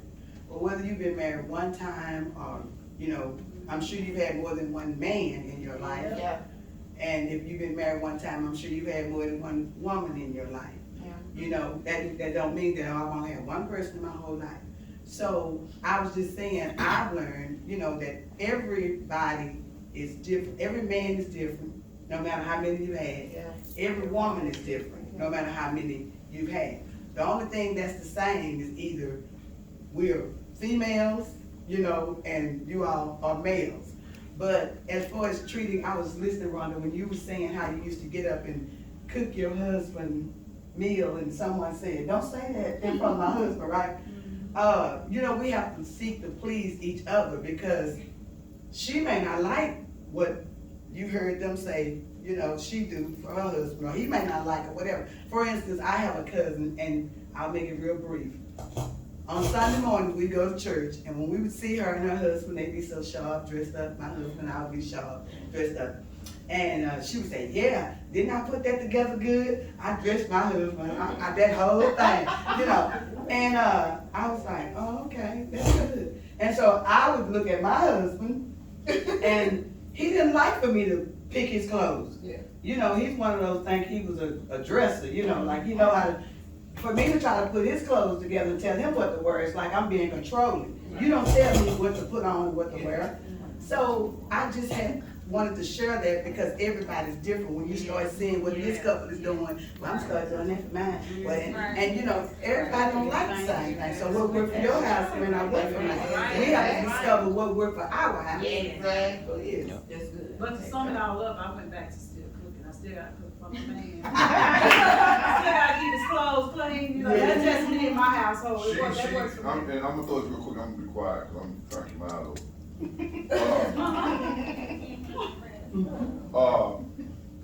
My wife will tell you, and my other wives are married twice before her, they'll tell you too. I'm from old school, okay, back in time, my mother was behind my father clothes, why, exactly what you said. But see, for me, that's not required. Okay, every woman I've been with, I've told her, you cook if you want to. Because I can come from work, give me a bowl of cereal, a couple of sandwiches. That's me. I do that too. You know what I'm saying? I do that too. I had one relationship, she would think that there was something wrong when she did it. No, that's not who I am, because in today's time, now like I said, I came from old school, I seen it with my grandmother's man, but I'm different, no, because you work just as hard as I do. You see, what's wrong with me coming home cooking you something? You see, Amen. and people look at me like I was crazy when I said that, but I meant that because I'm an independent man, okay, and I don't want her to feel like you're obligated, like she said. Some people, no, you're not obligated to cook me nothing. I ain't got to come home with no meal on the table. That's not who I am. Other brothers, that's on you and your household. But me and my wife, that was not necessary. Okay, because she works as hard as I do, and you work as hard as I do. Okay, you come home, maybe I'm at home all day, you come home, you tired. Well, I'm gonna sit up here all day doing nothing, waiting for you come home, cook me something to eat. To me, that's stupid. Well, can I ask you a question? How did she accept that? How did she accept that? You telling her that she didn't have to cook and she didn't have to do this? I only had a problem with one woman that had a problem. Okay. The reason I asked y'all, because, some women, like I would say me, unless you explain it, why you don't want me to do this? Why you don't do that? Want me to do that? Get offended and take it as a rejection. Well, exactly. You know what I'm saying? Because us women are so used to nourishing and caring, and because I used to have that problem in my marriage. You walk through the door for work, and I'm ready to, fix your plate, and you say, I ain't hungry. But what you just said, that worked in your relationship. I know. See, a lot of men demand that. Well, I got to find one go cook for me. I got to find one go, and that's fine. Yeah. If that's something. But that's why I said we got to learn each other. Exactly. So I need to know that. Oh, it's not that you're not hungry or you don't want me to fix your food because you rejected me, because I take that as offense. It's just say that. This is what I find. I have no problem. With some men, they don't know how to say. You got to tell us. You got to say it. Baby, I don't want you to cook because I know that you work. I'm gonna give Well, that's good. But it's a lot of men, I'm saying, like, y'all be thinking it. You know what I'm saying? And you don't know what's a problem. It's like, think it, don't think it. Spill it out. So say what if it. you spill it out and it's still an issue? Well, then if that's an issue, then you got an issue. What he said, like I said, what he just said, I had one woman, I had an issue with that. Yeah. Okay, we didn't make it, but I had an issue with that. What was because that situation? she wanted to do that, and I told her it wasn't required, and we couldn't come to no common ground. Well, then we can't be together then, because respect has to go. Okay, look, I'm the man. Look at baby, I would think you should be happy behind that. But there's some women. Okay, look, I was raised like this, I want to take care of you. Well, baby, you can take care of me, this is how you take care of me. So say, me and cheating, like, for instance, she always doubt. Suits, shoes, see me, I'm gonna have on jeans, shirt, boots, you know what I'm saying? When I preach, I don't like suits. Because I get hot and to me uncomfortable. I have two suits. I got one suit that the pants ain't never got hemmed up. Okay? I don't like suits. Because for me, I'm gonna come in nice looking, creased up, but I preach to be comfortable, not to be seen. That's You see what I'm saying? Because I understand the fact when God called me, these ain't gonna matter. Yeah. But all I was saying was just like for men to just say it. Yeah, I think y'all think alike. You think a lot, But all I'm saying is women, we're trying to find out what you think, like what's your theory, your logic behind telling me you don't want me to do this. And if you tell me that, baby, I don't want you to do this because and then I'll be like, oh, okay, he's so thoughtful, that's so sweet, you know what I'm saying? Otherwise, if you don't tell me why, we got, like you said with your other wife, you got this battle going. You know, and she's like, something wrong with him, she retarded or what? What we just talked about, okay? He should be willing to explain to you why. Yeah. I just said, I told her, we got this, you got to worry about you, and it was never a problem. Well, you because consider respected that. But see, everybody, I'm gonna say this, everybody is not, don't like to communicate. Yeah. They don't I'm have telling the you, you can be in skills. relationships, I'm gonna tell you something. Me and my husband been married for 15 years, and I'm more of a communicator than he is. Okay, if it's, and you know, I've learned to be okay with that. At first I was like, how we gonna ever know what's going on if we don't ever communicate? Because he's always quiet, like, I don't have nothing to say. He don't never talk or nothing, and then I'll be like, if the phone ring and your home is called from the job, you laughing and talking, you ain't got nothing to talk about. Oh, what you just say? What you just say again? Your home is called from the job, you laughing and talking with your homies, but you ain't never got nothing to say. So he'll say, I don't know. So I've learned to kind of, okay, that's him. He like to be quiet. Now, if I play too much, he gonna tell me then. You know, you wake up playing, you go to bed playing. Did you sleep? Is something wrong with you? That's just But Rhonda, that is so emotional draining in a marriage or a relationship because daily, you know, it's like you have to pull out a conversation and you gotta try to find out what they're thinking. And, you know, and it's, for me, it's just draining. It's just I don't even think about it no more. I just let him be who he is because that's who he is. What I do, I know he loves movies. We'll sit up, we'll watch movies all day. That's what I've learned his language like he learned mine. So we have to learn each other's love language. And we still learning each other. Until we leave here, we can still learn each other. We still learning each other. And maybe like her, like y'all was talking about cooking, she'll cook and she'll say, baby, the food ready. I'll be like, okay. Cause a lot of times if she fix my plate, I'm not ready to eat right then. So she just tell me the food's done. Yep. Cheat them. That's what I do the same thing. I'm sorry, I cannot hold this. Okay. Go ahead. You said you don't talk?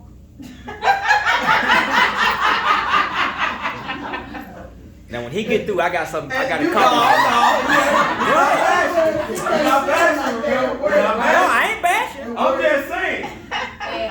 But at work, what? He supposed to be quiet at work, right? I'm wondering why my production numbers are always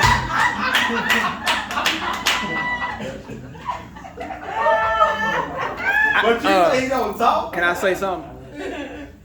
Now he say I don't talk. He know when I'm out there working, he'll roll up on me and he have something that he wants to ask my opinion on. And when I give him my opinion, we sit there and talk for 30, 45 minutes. That's why his LMS goes down. because he rolls up on me. If it's something he dealing with, ask him who he come talk to when he dealing with something, he come talk to me. And he tells everybody that. I go talk to Mr. Robert. If I'm dealing with something, I go talk to Mr. Robert for opinion. So I give him my opinion and he'll sit there and talk to me for 45 minutes.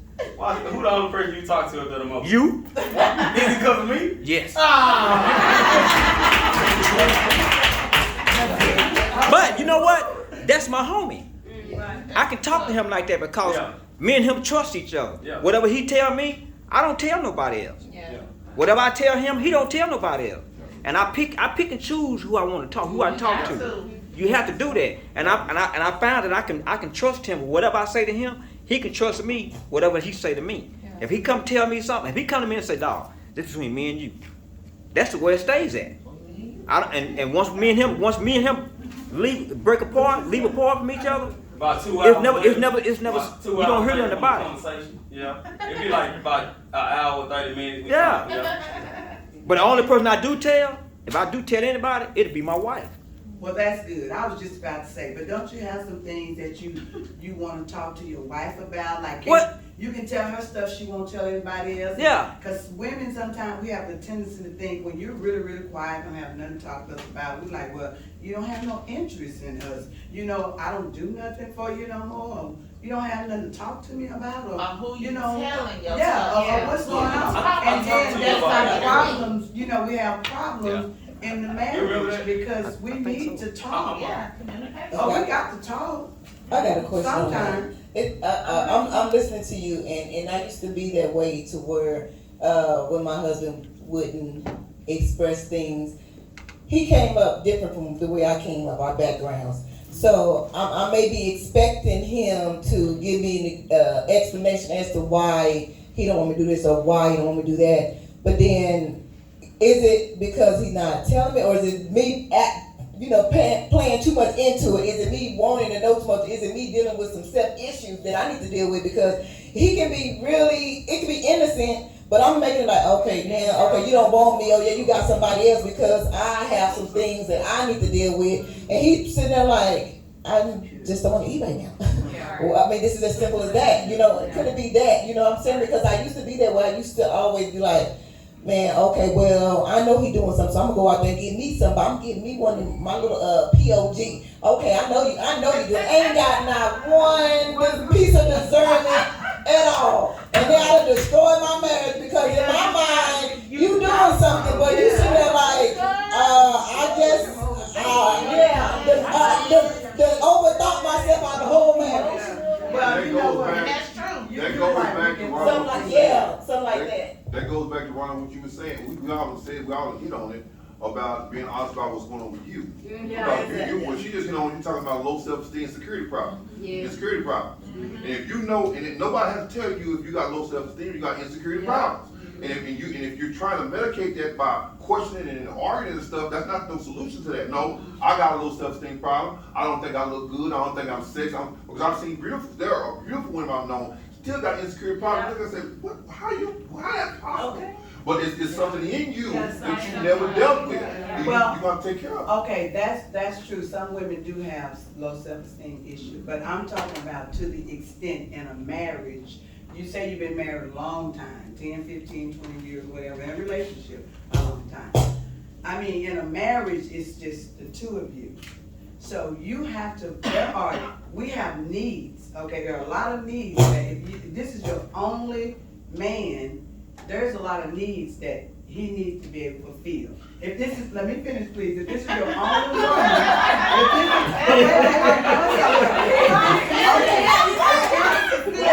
if this is your only woman, I mean your only man, you got a lot that you got to fulfill in him. So my point is, I'm talking about day after day, year after year. And I'm talking about just, like they say, this is just his nature, he don't talk, right? Okay, he don't talk, but at home, I mean, he never talk. And you got to always be the initiator if there's gonna be a conversation. But he don't talk, right? He's quiet nature. But like this gentleman just said, but when he's at work, or when you get a call from the brother, or when you see him talking, other people, and you're like, oh, I didn't even know he could talk like that. And, I'm saying, you're in and you're out. No, it's nothing to do with self-esteem. It's something going, it's something wrong. Okay, I want to interject. Because you should talk to your wife. This is my opinion. Okay, if we just pillow talk. I can want to talk. First of all, a man can present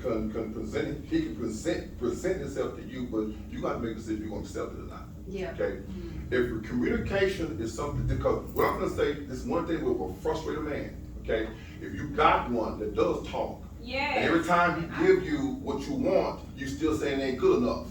Okay, baby, okay, well, I addressed that. Well, I ain't okay, let me try something else. Okay, well, how can I fix that? You give him a solution. He fixed that. Then you say, well, that ain't good enough. Okay, he's gonna get to a point he's frustrated. Okay, now, baby, there's something going on with you because I've done everything you asked him to do, it ain't good enough. Now, some women, you can't get there where it is good enough. So when you just stop talking? No. Because no, what I'm saying is you have a man that's communicating. He's asking you. And we can't read minds. We can only go by what you tell us. But baby, how I fix it? This is how you fix it, okay? I fixed it. But then I come back to you, you say, well, that wasn't good enough. Well, how's not good enough? You told me what to do. I did what you told me to do.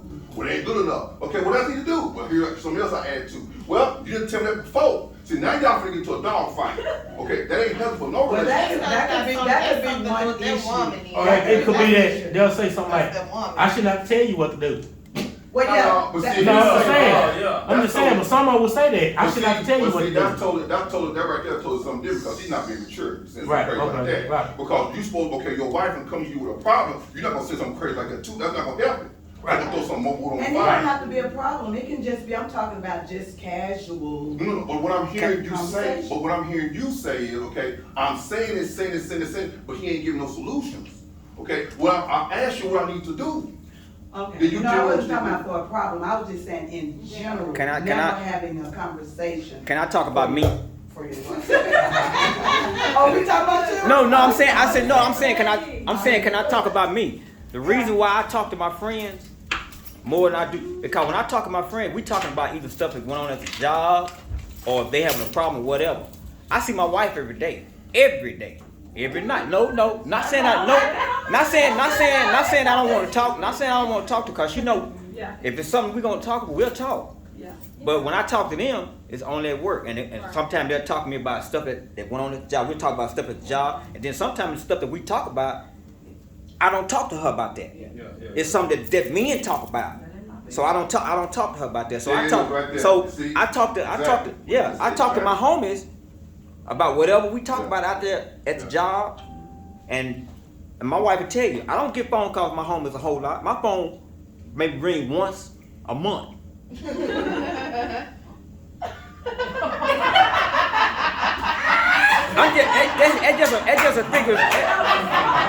It's just a bigger speech. She know I don't even have men friends that come to my house. Yeah. We've been married for 15 years. I don't even hang out with homies. I see my homies at work. Yeah. So when I do talk to them, we talk about stuff at work. So I don't talk to her about anything. Now I might talk to her like some going at the job. I might come home and tell her, you know what they doing at the job, this and that, stuff like that. We'll talk about stuff like that. Well, if I may say, if that's the way you were when y'all met, then she knew that, she accepted that, whatever. Yeah. But I mean, like if you meet somebody, and y'all was talking, it seemed like, hey, we hit it off real and then good. something And changed. then I'm talking about, and as you get married, and all down through the years, now he become Mr. Yeah. I And mean, then- it wasn't a lot of being honest in that, but to be in a change like that after you done got. Go ahead.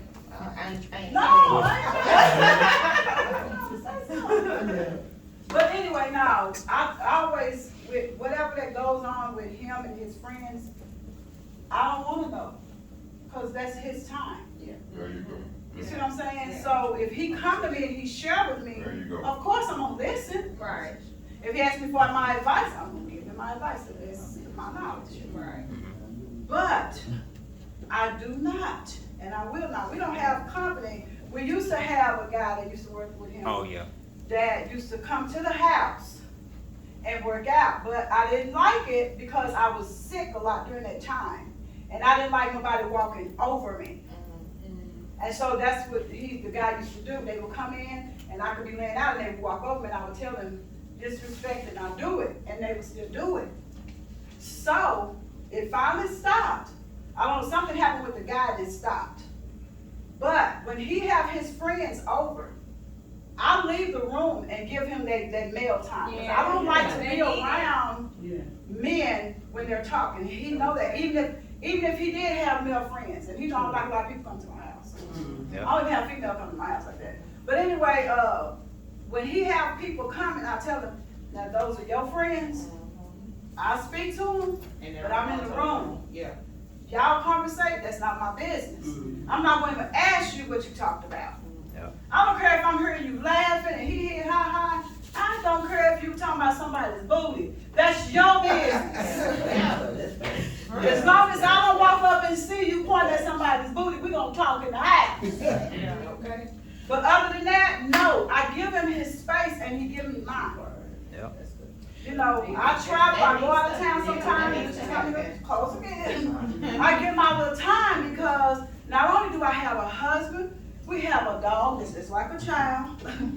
I got my grandkids that I tend to every day.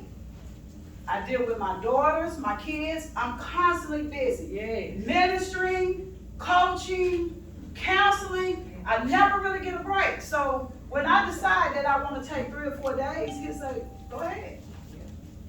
He don't call me every 3 or 4, 5. If he do, we call him when talking to each other. Who's first? I'm gonna stand up on this. Oh, okay. I'm from the bags one time. Women, why don't y'all like driving? We get tired too. Hey man. We get tired of driving everywhere. No, it's because our men don't like how we drive. Amen. Right. Amen.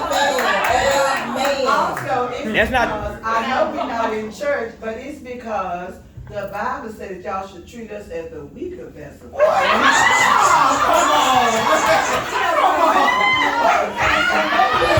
And he called the men because they are strong. I want to say this. I want to say this. She was saying it's because we don't like the way y'all drive. I don't know how you drive, but I asked my wife. I say I want to sit and look out the window sometime too. I mean, when look, we got 3 cars. I got 1. She got 2. Whenever we go somewhere, whatever car we in, I'm driving. I know I have to drive mine. She drives sometime. Yeah, twice. She can't drive my car because it's a stick.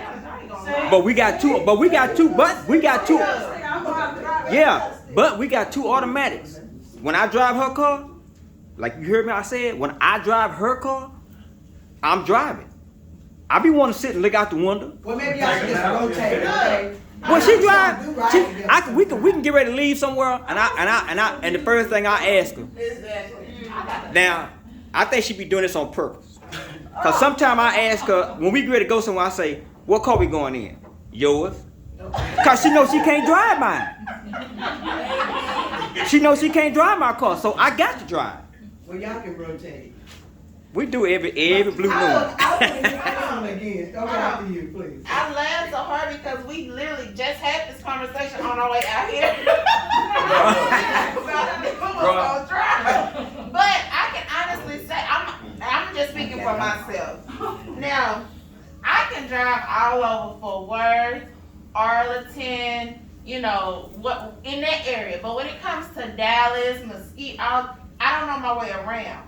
And I get I have anxiety on these freeways.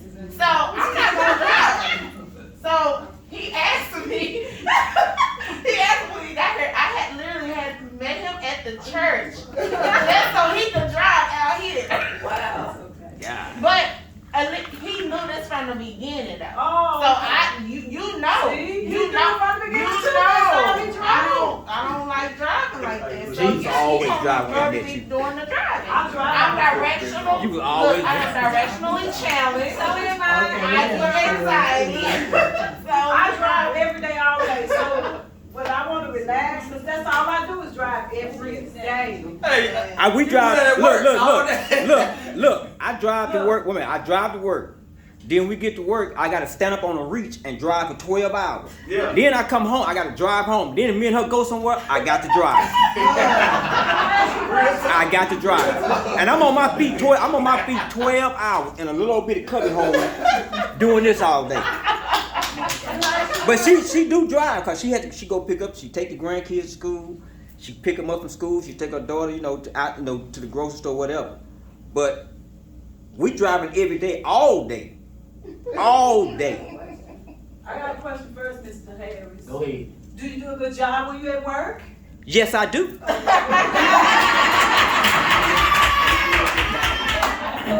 Yeah, me, I drive all the time. We get in the car, if we going somewhere I don't know where we going, she got the direction, why she get in the car and go to sleep? I'm tired. But if I don't know where I'm going, how would you go to sleep? I put on GPS. He doesn't want me to be asleep while he's driving, and I got the GPS. I put it right there on the console so he can turn the The direction. GPS ain't always correct. take it No. all the way around. Go ahead. Like last week we went to Hearst. It said stay in your left lane. I know we got exit right. Why is it telling me stay in your left lane? Okay, y'all, come on, Rhonda, and then we're going to get to this question. Okay. I just got one Since more thing. I'm strong on communication, I don't want to be misunderstood, okay? But like you were saying, you talk to your friends at work, this and that. And like Rhonda was saying, she don't want to know what you're talking about, this and that. All that is right. That's in this perspective. So I wasn't referring like that. What I was referring to in a marriage, a relationship, or whatever, no matter who we talk to. See, this is how we allow space for the enemy to creep into our relationships. Because no matter who you talk to, a husband and a wife, we're supposed to have some time to talk about, us, like household things. If it's nothing about the bills, You know, if it's nothing about, if it's all about, well, how was your day, honey? You know, and well, how was your day? I'm talking about just, you know, acknowledging one another, you know, and talking to each other. That's what I'm talking about. We're supposed to have some time, because if you don't, I don't care how saved and sanctified and holy Ghost filled you are. There's somebody else that's gonna talk to your wife. Where you come home and sit there and be on mute all day long, and you don't have nothing to say, like, well, hello, honey, how you feeling? And it works vice versa. There's somebody else that's gonna talk to your husband. Where you come home and maybe you used to seeing him every day, and you don't say nothing to him, you don't talk to him, and y'all in the house all day from one day to the next and don't want to say nothing but, I'm gone. I'm gone. Somebody else gonna occupy it. On me, I've never done it, so I guess it just never was in me to do it, to say, you know, come in and say, how was your day? Or you okay? I've never done it. But she'll do it all the time. And I just haven't, I don't know, I don't know what it is, I just never done it. And it's no excuse for it. It's no excuse for it. Yeah, I ain't make no excuse. Loneliness will kick in. I don't care how long. Well, What if she's not affected by that though? Yeah, see, my wife not. Yeah, cause you know everybody's different. My wife not affected by it. Ask her then. Ask her, honey, do I talk to you enough? No, I'm talking about like he's saying. I'm saying what if she if she not, I mean, what if she's okay with it? Everybody's different. But that's why I just said I'm a communicator. I wanna know, like you said in word. I wanna know what turns you on. I wanna know what turns you on. I wanna know what you like, what you dislike. The difference with us is, like I said, I already know that he's not a big communicator. Yes. I am to a certain degree, but I've learned when to speak and when to be quiet. Because it is such times where I want quietness too. I don't like all that chatting. But with him, it was only, I think maybe once or twice. When I did, I heard him ask a person, I ain't gonna say for y'all women, y'all. I heard him ask a person, how was your day? And it did offend me, because I was like, wait a minute, you never asked me that, so why would you ask this person that? He said, I don't know, I just asked. So that became a problem. But I addressed it and I left it alone. That's good. I addressed it and I didn't go back over it the next 5 days and say, you remember when you spoke to that girl, that boy, and say, how was your day, and you speak to me? Yeah. We gotta understand this. I'm gonna let you say something. Women, we have hormone issues. Whether we want to say it or not. Oh, we do. I know I do. Because a man can ask you a question and you will go to something else. We will talk, and he'll tell you, because he'll be like, Rhonda, you were talking about that. I'm like, y'all will not get mad. He's like, don't be correcting me. Okay. Don't take me back. I know what I was about to say and I really forgot. Exactly. I feel like real. Yeah. So, but it is times where we as women, that's why we're here today, to, kind of let the men know, women, if we just be honest, we deal with issues, hormone issues.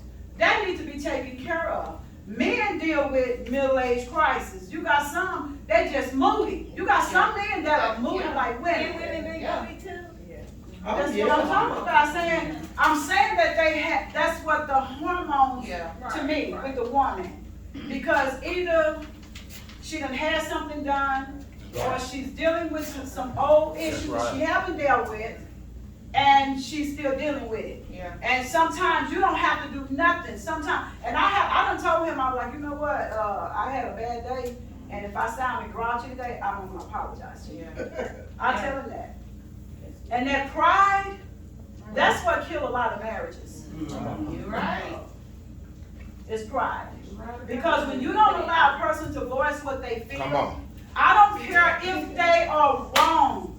Hear them out. Because the male and the female, we are two different people. Yeah. You're gonna agree, you're gonna disagree. Some people don't like to disagree. When you disagree, you all over, I didn't know you. That's why I said when y'all leave here, don't get in the car, don't go calling nobody. I didn't know you felt that way about me. Well, you didn't tell me you felt that way and all that. Don't do that.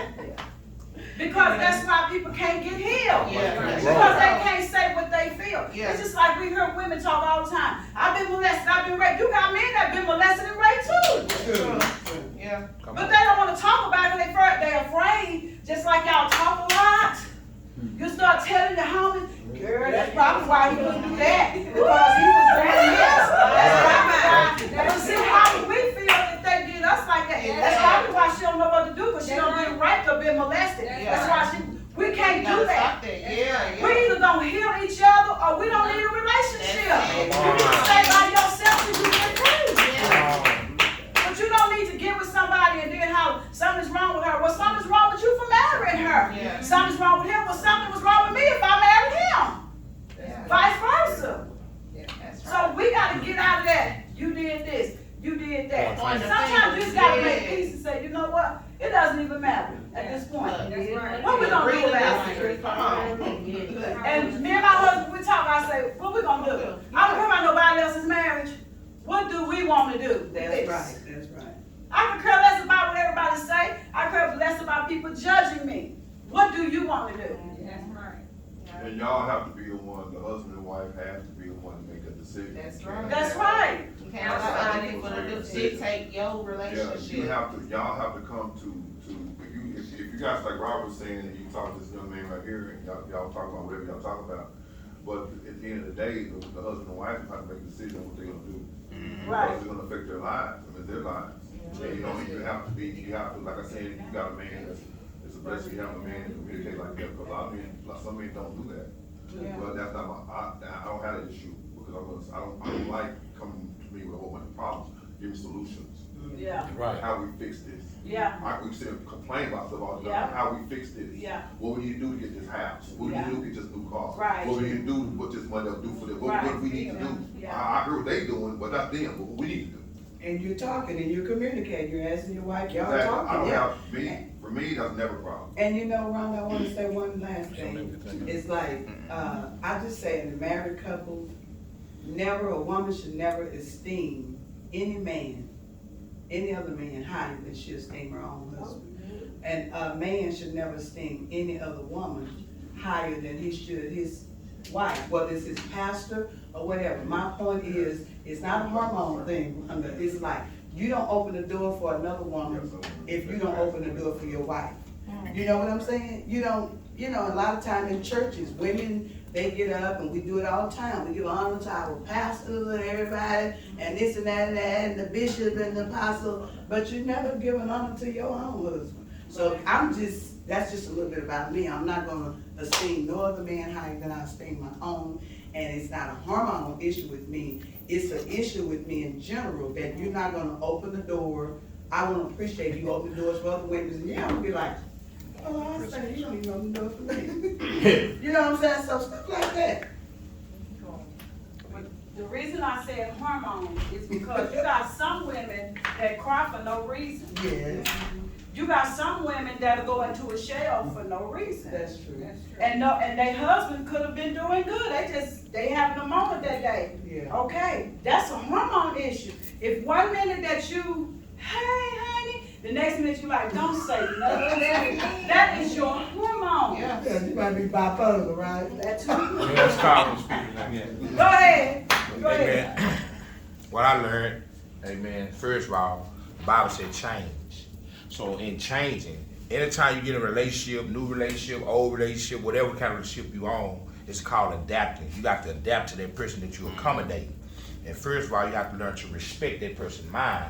A lot of people get in a position when they're in a marriage, they want to have authority figure. It's not about that. According to the scripture, I'm going scripture. I'm an apostle, so I'm going to say what the Bible says when it comes to this here.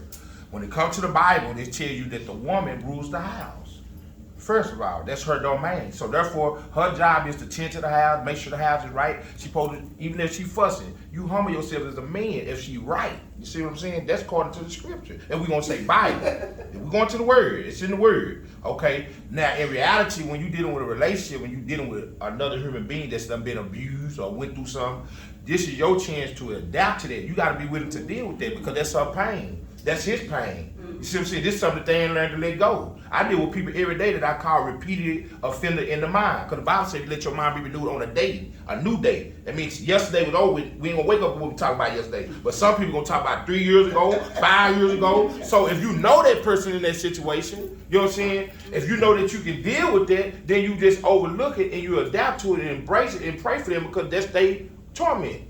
Why I say that? I got a father. You know what I'm saying? When I call my father, I already know my daddy gonna talk about who did what to him and how he went through. That's his testimony. That's what he still writes with. That's what his life is. But I don't judge him on that. I prepare myself for that because that's our relationship. He want me to hear his pain and warn me not to go through what he went through. Yeah. You see what I'm saying? So when it comes to a wife, when it comes to a husband, you have to learn to adapt to what they going through. Mm-hmm. I mean, you have to have empathy. You got to be concerned. Yeah. See, some women don't want you to be concerned about them because they too manly. Yeah. You feel what I'm saying? You got weak men. You got strong women. You got weak men that like a strong woman. Yeah. Vice versa. Some women don't want no weak man. You deal what I'm saying? Right. Some women, you know what I'm saying, want a strong man and he too weak. So you got to learn to adapt it because you already put yourself in that position. Right. This is what I learned. See, what I learned this morning in school, the man said, watch here, God put you in this situation. See, we started getting the devil all this here. The devil. I learned today, God said in the word, I'm going to give you the scripture. You feel what I'm saying? He said, I put you in that position. So we like these titles. We always talk about apostles, bishops, and pastors, but it's a spiritual warfare to come with it. Yeah. So God said, I brought you up to the level. So when I was a minister, I didn't understand what the pastor went through. Because I wasn't on his level. Right. But now that I'm required to step in his shoes, now I got to adapt to that spiritual warfare that he in. You get what I'm saying? So in relationships, it's all about the changing and adapting of the change of that person. Because I might wake up one day feeling like the power of the pastor it is. And next day I might wake up feeling like I ain't no pastor. But if you love me, watch this here, then you gonna understand me. That's my move. You ain't gonna judge me and hold me accountable. Then we got to be careful if God has sent you this person. Because a lot of times we get with people that God didn't send us and they be the enemy. Yeah. You partake in telling them your personal business, and then the moment they get mad at you, everything that you gave to them, confided in them, they use it against you to torment you. So you got to be prayed up when you're dealing with other people. Because it's not the Bible. The Bible says we're not wrestling against flesh and blood, but the spirit. It's the spirit in that person. So just because they married and husband, what did he come in the house with? Is he coming in the house with the word of God, or he coming in flesh? See? So marriage is a work. It's a work. It's a ministry. No, it's not a work. It's a ministry. That's why the enemy work on it. It's a ministry. So if you don't work the ministry, it's not going to prosper. See? I didn't get a divorce because I wanted a divorce. I got a divorce because the person didn't want to work the ministry. So I got to get out the way. I got one more thing to say. I got one more thing to say before we get to. I got one more thing to say before we get to the table. I was listening to you when you were saying about your partner, whoever, not open the door for you, but he opened the door for somebody else. Me and my homie over here, we was talking about this at work yesterday, and I was telling him, I said, maybe it's something about my wife. Cause I done had a lot of women. All the women I've been with, all the women that I've dated and one I was married to before, I never opened the door for them. But it was something about her that made me. She don't open the door nowhere. All right. And it's something, it's something about her. It's something about her that makes me open the door for her. Maybe it's something about that woman that you're with, that man is with, that makes him open the door and makes him not. That's the only thing I can say, because I've been married, I've been had girlfriends, and everybody that's been in the car with me, that rode in the car with me, I've never opened the door for them. But even when me and her wasn't even going together, when we were just friends, she rode with me, I opened the door for her. We go to the store, I open the door for her. Did you turn to her? And I opened the door for. It's funny. I opened the door for her so much. I was at work. She called me and told me. I was at work one day. She was going out the door. She's standing at the door. She done got used to it. She had to realize that I wasn't there. Yeah. That's what she used to. But see, that's what I'm saying. Okay, you opened the door for your wife. But it was something about her though. Okay, what I'm saying. My point is that, so she wouldn't have a problem if you open the door for other women. But no, because I do it all the time. So what you saying is, don't do nothing that you ain't gonna do at home. That's what and putting the front on. Because you don't act like the pastor at home and you're the beast. You the pastor at the church, but you're a beast at the house. I know what you're talking about. Yeah. Because that's what I go through with dealing with people.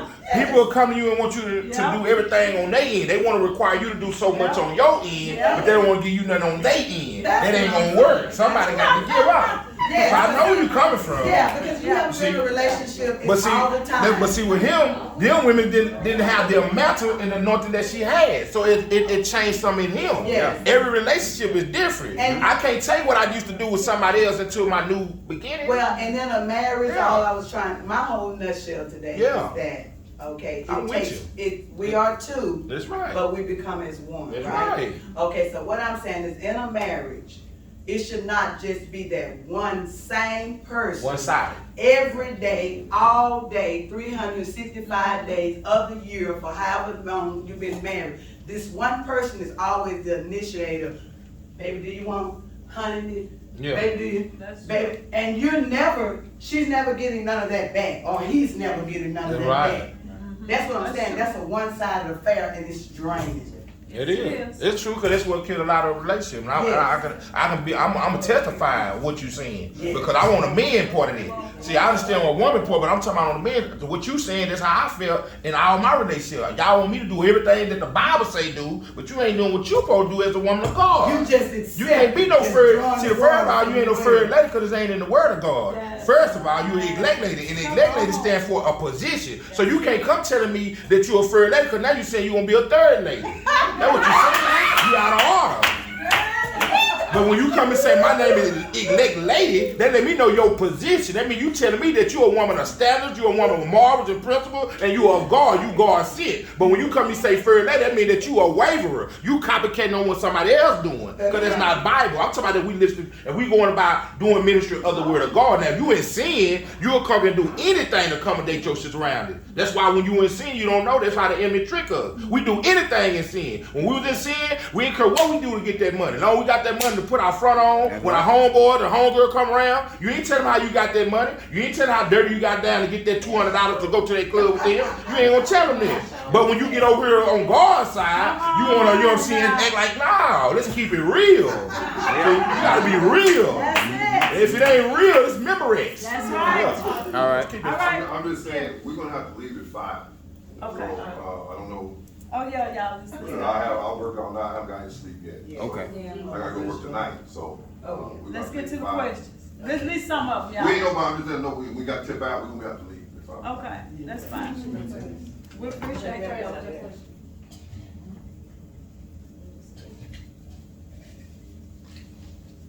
Y'all can use your mics if you want to. How can you deal with stress? How can you deal with stress? Well, I'm a prone person that deals with that. Stress because when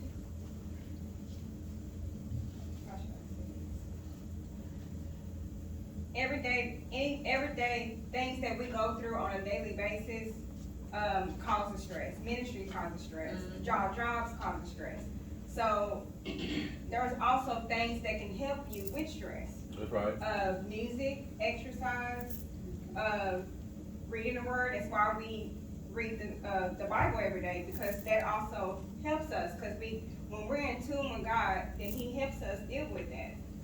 So, and how I deal with my stress is sometimes I just unwind, come home, read, watch TV, because where I work is stressful. Even being in the ministry is stressful, and it's more stressful for him.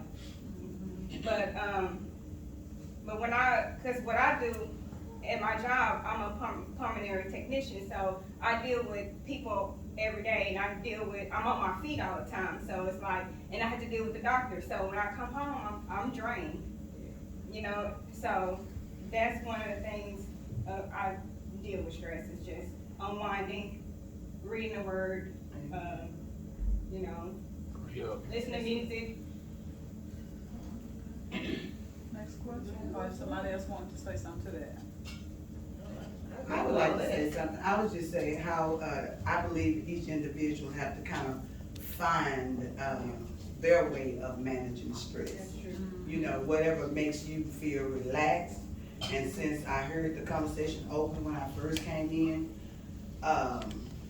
this might not be a good reason to do it, but people manage stress in a lot of different ways. Some people have sex to relieve stress. Some people you know, they might want to just get by themselves and be quiet and don't talk, or, you know, so it's whatever you find That's true, yeah. that makes That's you true. relax. Yeah. Then that's how I would say that's how you manage your stress. Yeah. Some music, some candles. Candles. Working out, exercising, That's what I do. anything positive, you know. Yes, that would Yeah, take you away positive. from the negative. Yeah. And you know something else too, sometimes when you, helping somebody else, it helps you. That's Correct. true. Because a lot of times when I'm coaching, y'all see me go on my lives in the mornings when I'm walking, I'm doing that, I'm helping me while I'm helping you. Right. So as I'm helping you, I'm getting stronger, so wherever I'm dealing with stress, when I get through, when I do them 4.5 miles, when I get home, I'm good. Yeah. But you see, that's a part of the word. He said, go into a secret place. See, the main thing, if you got stress, you gotta pray. If you ain't gonna put the whole armor of God, it's gonna be flesh rising. There ain't gonna be no, you gonna sin. I'm just being real with y'all. So I'm not gonna fake the shake. I know. I deal with people, places, and things every day. So if you ain't putting the word of God in your life, you ain't prayed up. When you wake up in the morning, you need to be praying, God, cover me. Cause I go out here to all these spirits that I got in contact with. You feel what I'm saying? And you got to know that you are the target for the enemy to deal with. So if you're not prepared for what you're getting yourself into, he's going to catch you slipping. My big brother witness over, he raised his hand up there. I called him last night about a situation. You see what I'm saying? I didn't know God won't bless me through the situation, but I needed somebody to talk to. So I'm the type of person, I deal with everybody else's problems and listen to everybody else's problems. But I don't have too many people I can go confide and tell the truth about me. But God send me somebody.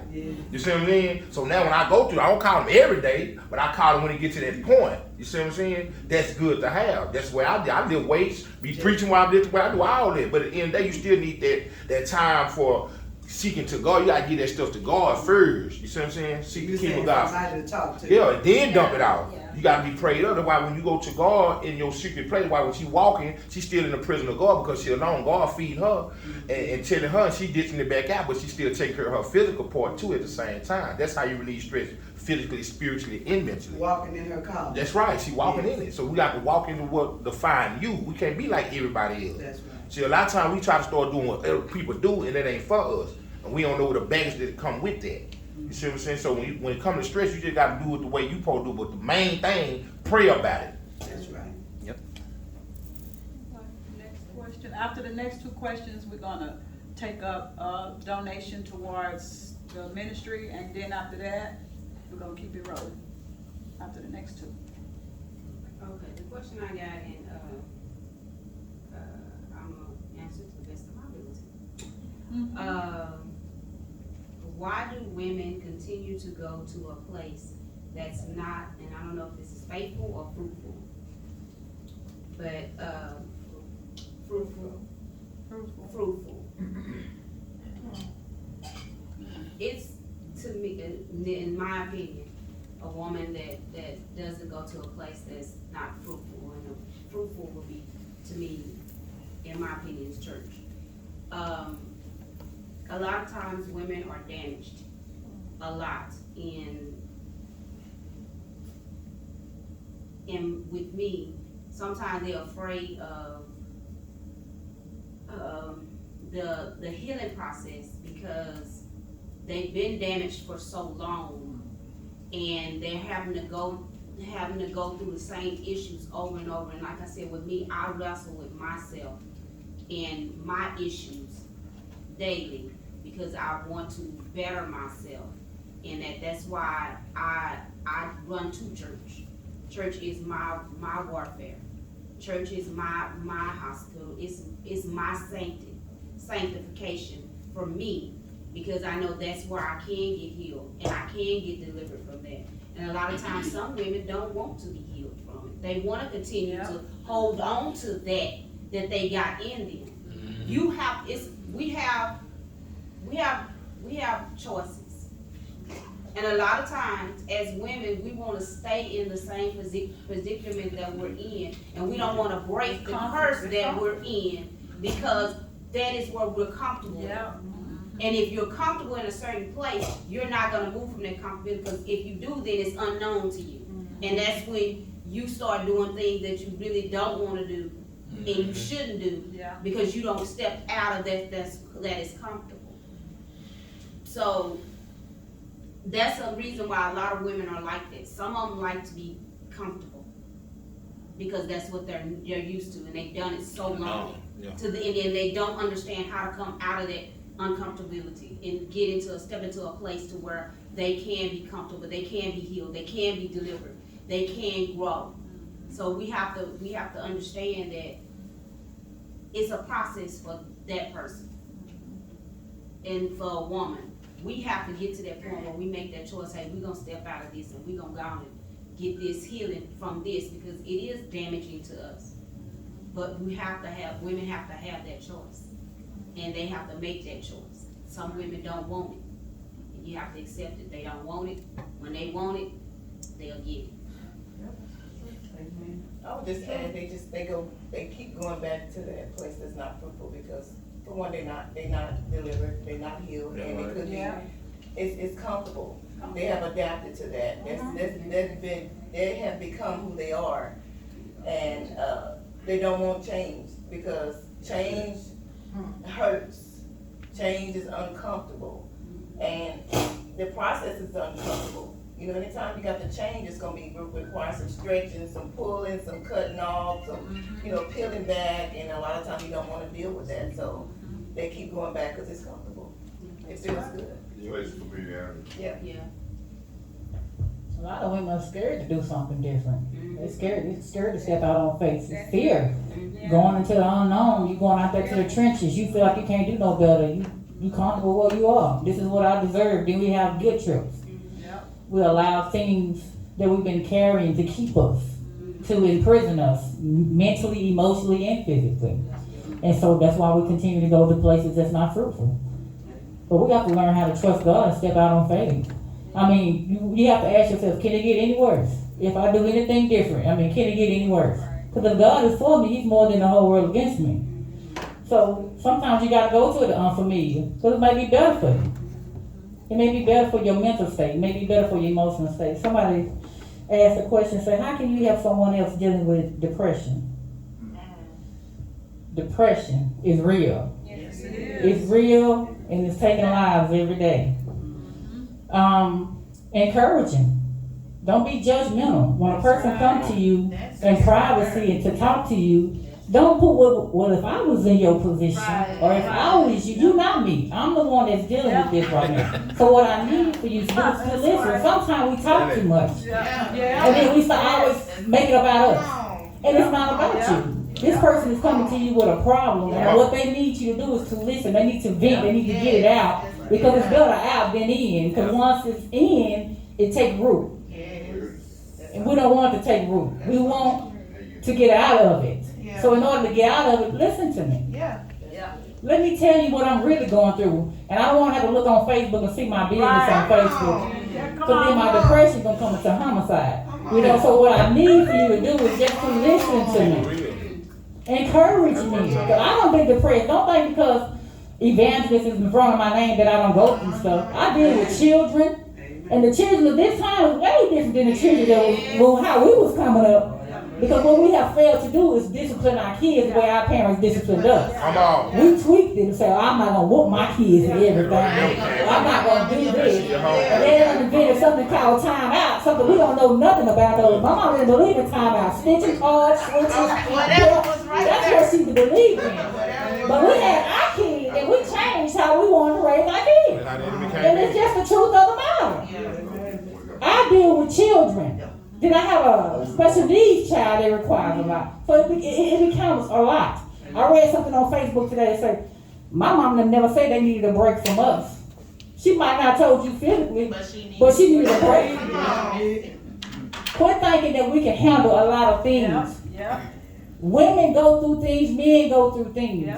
We deal with different, we wear different hats, like you said, all the time. We are nurses, doctors, mamas, counselors, mentors. We wear a lot, especially in ministry. Not only you dealing with the problems of your household, but you dealing with other folk problems that they dealing with. Dealing with depression is reserve your opinion. Keep it to yourself. Listen to that person that's going through. And don't judge them. And don't tell them what you would do if you was in their situation. Tell them what God would do. Just send them to God. God didn't bring them to you to clean them. He brought them to you for you to listen. He said, I will clean them. You catch them, I'll clean them. We're fishers of men. We're not there to just clean them out and make them perfect. We can't change nobody, but God can. Y'all pray my strength in that. But you know what? I want to add to that. When you tell somebody about you, if you deal with depression, just tell them about you. Yeah, that's right. And then maybe that'll help them know that they're not the only ones dealing with that. Because sometimes people don't open up because they think they're the only ones dealing with certain things. So they don't want to talk about that because they feel like, just like when I used to go to church and I see the women, they look holy because they didn't wear makeup and everybody wore the same hairstyle and had on the same long dresses. Not knowing that when they hit that door, the dress will come up. Not even thinking about that. You see what I'm saying? So I would look at them and be like, man, I want to be just like them. No, I didn't. Because they was living in bondage and living a lie. And when they get up there and talk, they say everything was good. They never talk nothing about what they've been through. So the women that would leave there will leave in bondage. So if you just tell them your story, now if you got a cute story, that's cute. That's all fine. But if you done been through something, if you've been through depression, tell another woman, tell another man, hey, I've been you. I know, but I'll listen, and my husband will tell you, I'll listen to people talk for 2 hours. Won't say a word. I just listen. I listen. And when I'm done, I say, let me tell you something. I've been there. I know what you're going through. I know the pain. I know the hurt. And he'll say, how can you do it? You sit there and listen for a whole hour. He said, they were talking. Yes, they were. Sometimes people need that. Yeah. See, I needed that and I didn't have it because sometimes when you take it to the church folk talk too much. Innovators. They talk too much. They're not builders. See, if you're not a solutionist, then you a problem. Right. But see, that's the teaching though. Go ahead. I want to add what my wife was saying. She said the key word, if you dealt with depression. Right. If somebody come to me and they dealing with depression, and I know I've never dealt with depression, I'm not going to try to help them with their depression problem because I don't know what to do. I'm going to try to find somebody that, if I know somebody that dealt with it and they came out, that's the person I'm going to send them to. That's right. Because I had a while back. Yeah, I had a person a while back. We was doing our little men thing, and a guy was dealing with his mother being with Alzheimer's. And the other guy, his mama dealt with Alzheimer's. So he was talking to him. And then he gets on there and tell me, come on, Brother Robert, say something to the man. I said, hey, my mama never dealt with Alzheimer's, so I don't know what to tell him. You doing a good job. You dealt with it. So I'm not gonna get it. I'm not gonna try to help this man on something I don't know what's going on. So you telling him, you handle it. So if I've never dealt with depression, I don't know what to do to help you with depression. I'm gonna send you to somebody that know. Well, I'm thinking, what she was talking about, I'm gonna tell you why the church is messed up. And when I say church, I'm talking about the people in the church, not the building. It's the teaching. If you go do the math of Church of Christ, you go look at Church and God in Christ, it's different teaching. And it's what you call man-made rules. A lot of stuff that we learned growing up in church wasn't of God. It was just a person's position. And it messed us up. See, when we were growing up, we were scared to even look wrong because we think we were going to hell. You see what I'm saying? Yes, sir. But when we go home, the people that's telling us don't cuss and don't do this, they breaking out at home. Yes, sir. They cussing, fussing, and we bees and H's and everything. But Saturday morning, Saturday night, we holding it out. We got a shot and everything, but we've been bees and H's all week. So it's the teaching.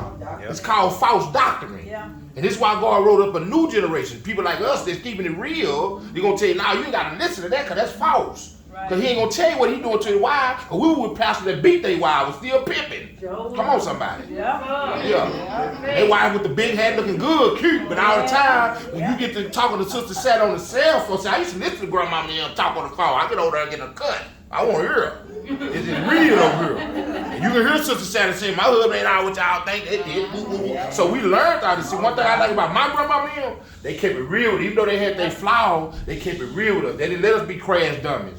See, we had to go on the street. We knew about the streets before we hit the street because we get it at home. So it's the teaching.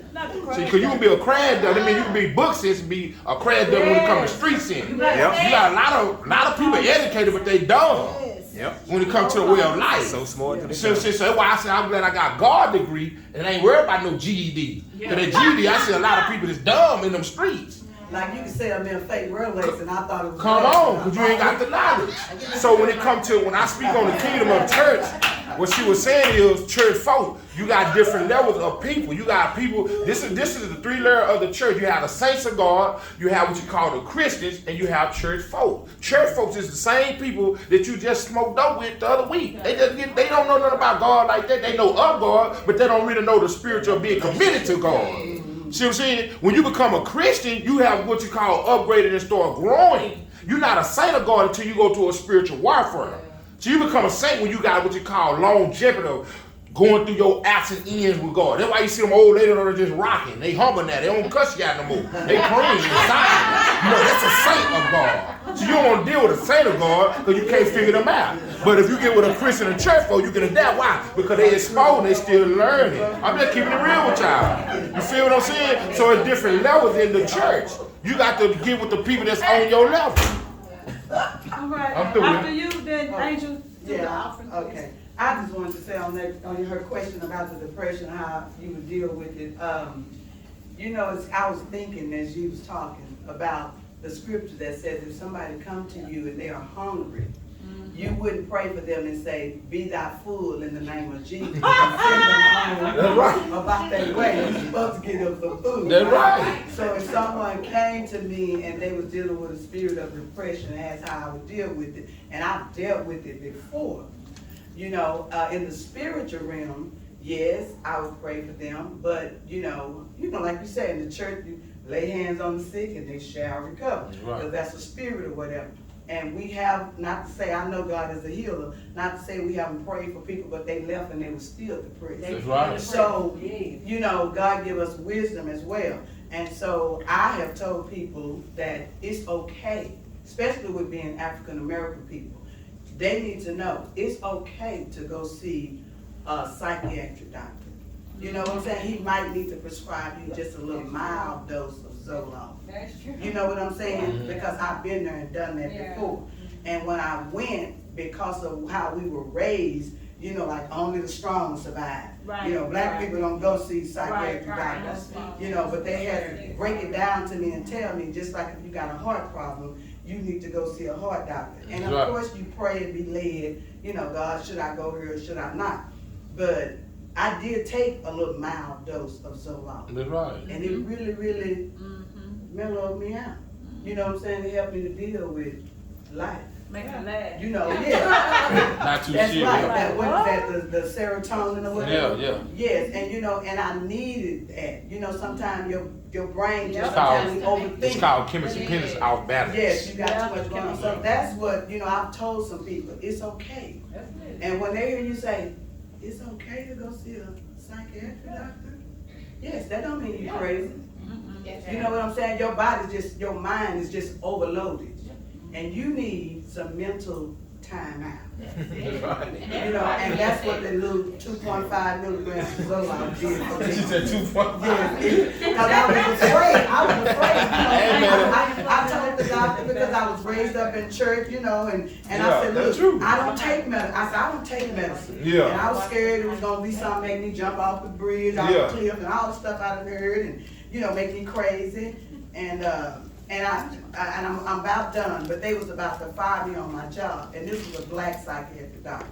And I was dealing with that stress, depressed, had me depressed. And he kept asking me, I was with many years ago, y'all, I was a Christian, but still, he kept asking me, well, do you do this, and do you do that? And I kept saying, no, no, no. And you know, the doctor just cursed me out. He said, look here, baby, I'm trying to help you. He said, everything I asked you, you saying no. The reason I was saying no, because I had been taught, you know, you don't claim this, you don't claim that, you don't claim that. But for real, the answers was yes. Right. You know, but I was like, I'm not going to claim that. But he was like, I'm trying to help you. So I just want to say that. That's the way it's All getting right. done. You're right. Okay, after we do after we take it up, we're gonna do, when they do a question, we're gonna let one person answer the question, so we won't miss nobody's questions, okay? And, it's good thus far. I appreciate everything that y'all are doing, so don't think I'm trying to shut y'all, you know. I don't wanna miss nobody's question, because everybody's question is important. Well, here's mine. That's your question. You gotta put it in the bucket. Put it back. No, I haven't read it. Oh, you have? You said I was responding on her question, but, Oh, okay. okay, so what are we gonna? Yeah, y'all, it's giving time now. Okay. Put that back over there, please. Don't. When I leave, I ask them if they have an ATM machine. I'm gonna go to an ATM machine. Okay, I appreciate it. Today. Okay. You said today. Yes. If you want her to come to you, she will. If you want to come to her, you can. If you don't have anything, cash out. Okay. If you need my cash out, it is $sign Rhonda Cheatham.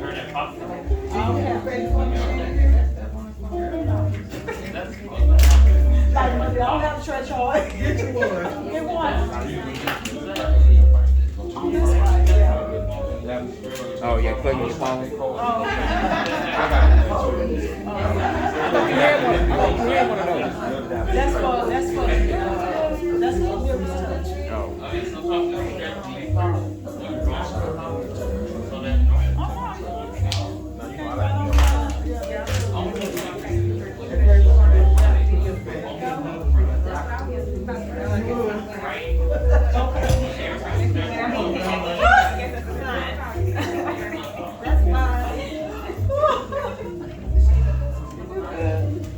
Okay.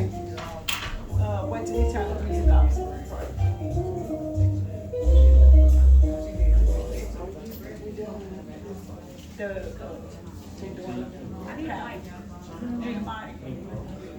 No, you're not done right now. Those that have to go out. I'm on granny duty. Huh? I'm on granny duty. You all right?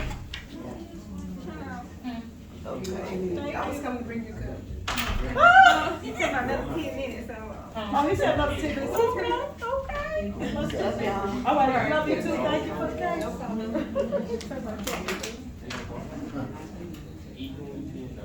Okay, go ahead, she won. Go ahead. Can everybody bow their heads?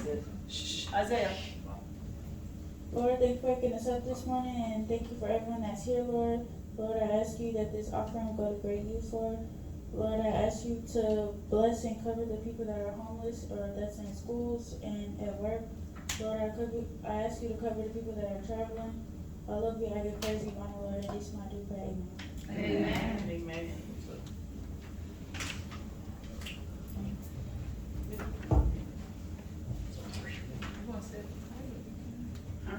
You okay? You comfortable? Oh, you got a question? Go ahead. Oh, really?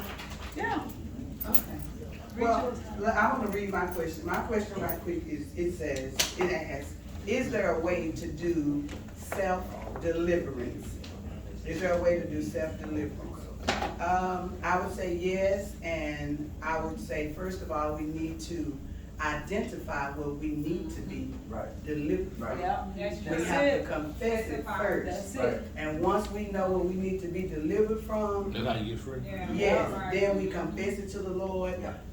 Briefly, I just want to say, I don't mind talking about me, because I hope it helps somebody. You know, we go through stuff to help people. And I've learned. So, and this wasn't too long ago, but many years ago as well, I always had I needed to be delivered from every time I met a man and he said something nice to me, or, you know, whenever I meet him and we were having a conversation, in the back of my mind, you know, when I was single, I would say, Lord, is this my husband? Is this him? But what I've learned over the years is that when we meet people, whether it's male to female or whatever, it may not be for what we think it's for. Right. God put people in our path, you know, he might have let you meet that person. You might supposed to be a mentor to that person. You might supposed to, and that's how we get connected with the wrong people, because we missed the purpose of meeting that person. And we thought it was supposed to be personal, but it wasn't. And so as I've learned, you know, I said, God, I need to be delivered from that. And so now that I'm single again in the single life, just recently, I want to share this, just recently, on my path, you know, I do radio ministry on KGGR 1040 AM, 3:30 to 4, if anybody want to tune in, that's okay. So on Sundays only, Sundays only. But anyway, on my path, okay, going to the radio station and all this and stuff. You know, you meet people, you meet church people, and people got game in the church and everywhere, outside the church. Yeah. And so since I had been married, I've been married for 16 years, and it's new to me again being single, right? So there's some, I think you talked about game that's going on, new words and stuff that I'm not really hip to. So I met this bishop on the path in the radio station. And when he met me, he said, So I said, uh-oh. I'm still talking about things we need to be delivered from, Right, right? yeah. So I met him and he was like, well, good morning, Queen. And I said, oh, well, good morning, King. You know. So, but long story short, when he said good morning, Queen, Yeah. you know, that kind of like, oh, he called me Queen. Yeah. You know what I'm saying? Yes, I'm like, he called me Queen. So he, you know, trying to flirt with me, And to be honest, I flirted a little bit back because I said, okay, right? But, so we exchanged phone numbers after, not the first, just the first visit, because every time he see me, he called me Queen. That was doing something to me. Yeah. I'm still talking about how can we be, is there a way to be self-delivered? Yeah. So, after talking to him a few times on the telephone, he was talking to me. He said he had got off of work and he was driving. He went through a drive-through to get something to eat. So he said, hold on a minute, Queen. I said, okay. So I'm holding on, right? And so when he pulls up to the window and the lady say, hi, can I help you? And he's like, yeah, Queen. He's like, so, you know, and I had been praying. We talking about self-deliverance, right? Yeah. And I had been praying and I said, God, I want you to, don't let me make the same mistakes over and over and over again. I said, show me my mistakes, show me myself. I said, God, how can I know if he's Mr. Right? And he said, just let him talk. He said, and he will reveal himself. So I listened, right? And when I heard them calling them ladies at the drive-thru Queen, I said, oh, there it is, right there. He called everyone Queen. You see what I'm saying? So that's just a figure of speech. Yeah. That's a figure of speech. And then not only did I find out he's calling everybody Queen, the Holy Ghost say, well, ask him, is he married? Well, at first I automatically assumed, well, no, he's not married because he wouldn't have been greeting me like that and calling me Queen. But I asked him, was he married? He said, yeah, Queen, but that's a story of a different, you know, that's a different story. So right away, I had to, you know, cut that off.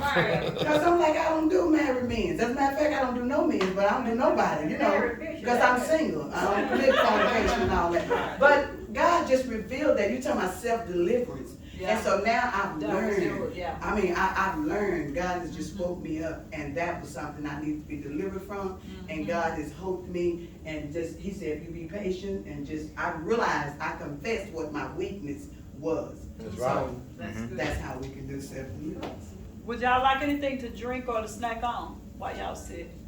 Heard took an offer. Yeah. Good job.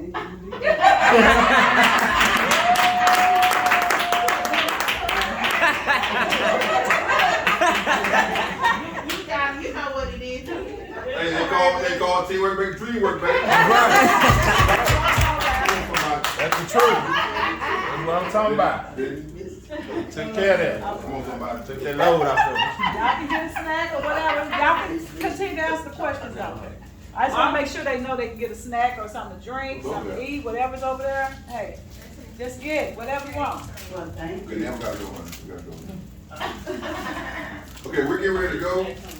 Y'all, Last words. this Saturday, we'll be here at 11 o'clock. Time to change, I changed the time to 11 o'clock. 11 to 1, we'll be here. We have a conference, our first conference. Yeah. It's called Unite. We'll be here at 11 o'clock this Saturday. If y'all can come out, bring somebody. All right. 17th, on that Sunday, will be a little friendship, the second half of that. Sunday at 11:30, we'll have a friends and family day over at Pastor Thomas, Gavin Thomas Oh, Church Gavin's. on Melinda Drive. Okay, so it's 11:30. So if y'all get out of church, y'all want to come, you got any family friends days, ask you to bring the word, we'll be over there. And we're gonna boogie from over there. We get a little friendship, have a second half.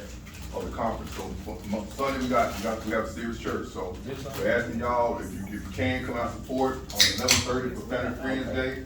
Go to my page and you'll see the address. At 3 o'clock we'll be a little friendship with the second half of the women's conference. Y'all come.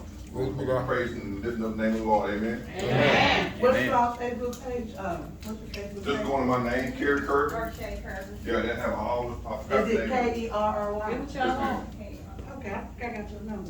Drinks, Plenty snacks. And I'm gonna try my grandbabies. Okay, well, I didn't know that. Yeah. Me, I like the sugar. I think I wait, they got a whole But I heard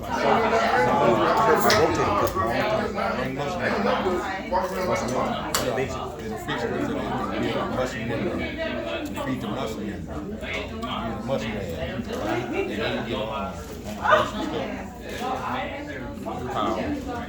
pre-workout. Drink that. All right, bless y'all, ladies, bless y'all. Have a good job. Bless you, man. Bless you. Praise the Lord, everybody. There you go. I'm gonna give this to all these small. See you. Appreciate all y'all. Light you don't feel. So I'm about to get to the heavy. So you just do light reps and you still gonna be good. And drink that muscle milk because it's gonna add the muscle that you just gonna get up and eat. With the muscle milk, bless you. All right, here. Well, then, you might get that baby some time to grow. See y'all tomorrow, Lord willing. It's 9, see y'all in the party. On the other side. All right, Rob. All right, brother. Bless you. Y'all just go.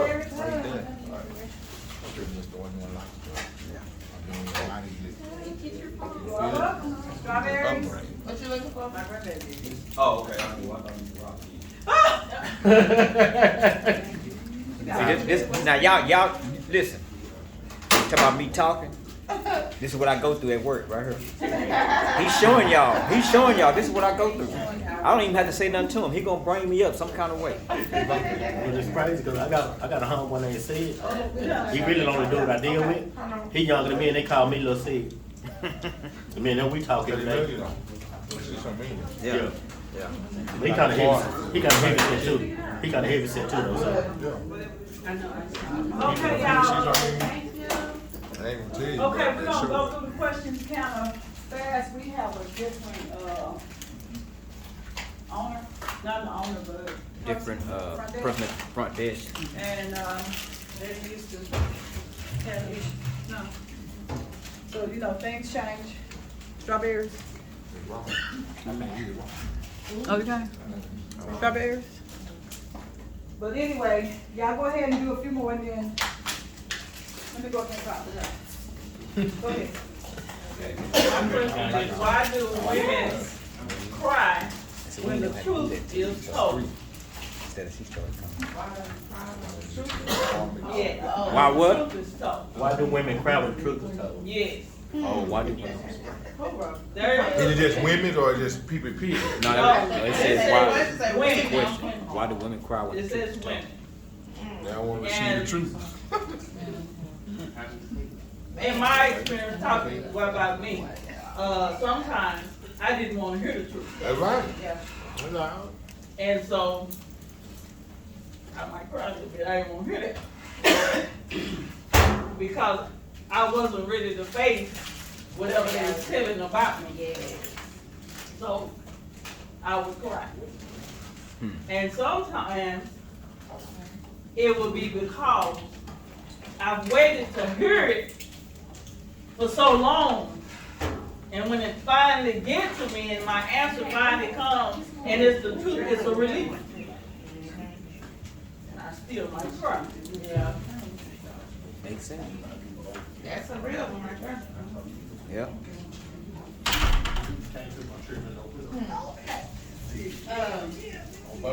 The next question is, Lord, and I've been picking these questions.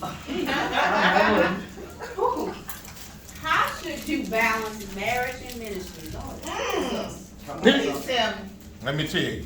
Lord. You gotta answer. I know I mess with you. Please I'm gonna help you though. Let her say it first. How can you balance marriage and ministry? Paul just said it a few minutes ago. Marriage is a ministry. From a perspective, I'm not a pastor's wife or elect lady or nothing like that, but if you are married to a minister, a man, a apostle, a bishop, or whatever, their ministry will go hand in hand with the marriage, because they're married to God, and then their marriage comes to you. And the balance between that is men and women of God. You have to distinguish. A minister has a lot to do. Yep. They have to be here, there, and everywhere. All the places they go, as Dr. Seuss would say. But then you have to also, as a minister, know that you have a wife. That is your second ministry. Your first one is God. Your second one is ministry. If you're neglecting your ministry with your spouse, or with your spouse, then you're taking away from what God said. Because God said you're supposed to love your wife like you love him. And if you're giving all of it to him and not giving none to her, she's gonna get neglected, or he's gonna get neglected. So you're not gonna be able to do that. So you have to have a common ground. There are gonna be times when you can't do everything. Come on. As a pastor, as a minister, you can't do it. Because you have a family that you have to do. So where the balance come in, you got to learn how to say no to certain things and be able to say, okay, this is the time that I'm going to take with my family. And that's even if you're not a minister, even being married or any relationship. You have to distinguish, okay, I'm not going to do this. You have to pick a date. You have to date your wife or your husband like you did when you first started. And then when you're a minister and your marriage with God, just like you dating God and you doing what he called, God also gave you a wife that you're supposed to date. He didn't just say everything has to be. How am I going to do this? I help you. I'm gonna help you. Help me out. You can't be all heavenly good, no earthly good. There you go. That's how. Say that again. So you can't be. You have to understand. You can't just say, I'm going to be church, while your wife over there suffering or your husband over there suffering, waiting on you to church them. So you got to be able to balance the two, and that's my opinion of marriage and ministry. Okay, we're going to go with facts. Can I give y'all facts? Yeah. I'm going to give you facts, okay? But number one is a man of God and a woman of God. You said something I got to correct y'all. Okay. You an elect lady because you're in a position, period. Say it again, you married. So when you marry, you're in a ministry. That's what makes you an elect lady. To say a woman in position. So anytime you have a man as your leadership, you're in position, okay? Second of all, if you're doing ministry and your wife or your husband in the ministry, you make sure you get involved. I'm gonna give you scripture. Let me show you. I'm gonna give you facts. I'm gonna help y'all because a lot of stuff a lot of people don't know. I don't go on no assumption. We're gonna go on facts. So I'm gonna show you where you can build your house, get delivered on all ends.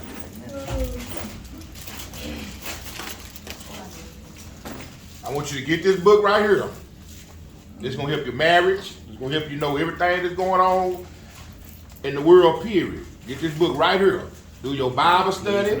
Do everything. It says how to be delivered. I mean, in everything.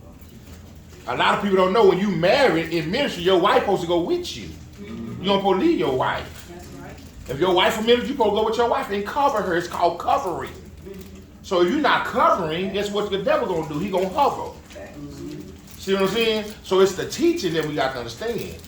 See what I'm saying? So if your husband is married and you want to be around your husband, get up out your bed and follow him where you going. Your wife in ministry, you want to be, get up and go with him. Because that's what this going to teach. I'm just telling you what this going to, I ain't talking about what God's saying. I'm talking about what God said. He said you don't even supposed to, your wife or your husband don't even supposed to be departed because you leaving room for the enemy. All right. I learned this. I was married for 8 years as a young man. And I did church, but I still deal with my wife. A lot of people say, you let your wife handle it. Now, I got facts. So what men thought I was being weak, I was being obedient to God. Right. You see what I'm saying? Everybody's not spiritually inclined. You got some people looking in the natural and not in the spirit. That's why I said a carnal minded man can't understand the spiritual minded. see what I'm saying? So if you in ministry and your husband in ministry or your wife in ministry, y'all supposed to come together and work that ministry together. Yes, sir. I do it Well, I would faithfully. like to say something. I'm sorry. No, go ahead. I have a comment to that. Go ahead. Go ahead. Well, I had a comment to your question too. Now, some of you all may throw me under the bus, and some of you all might be helping somebody, or somebody might be able to help me. But in relation to your question about balancing your marriage, like you said, if we're equally yoked, you got two people married and they both Christians, whatever their titles are. Because I heard a pastor give a testimony just the other day. He says, if God tell him to get up out of his bed at 12 o'clock at night, he got to go pray for this woman. He say, my wife gonna have to come subject and deal with that. Well, this is where I have a problem with that. Because I feel like if we both are in the ministry, if God told you to get up out your bed at 12 o'clock at midnight and go pray for that woman, I'm going with you. That's right, he doing okay?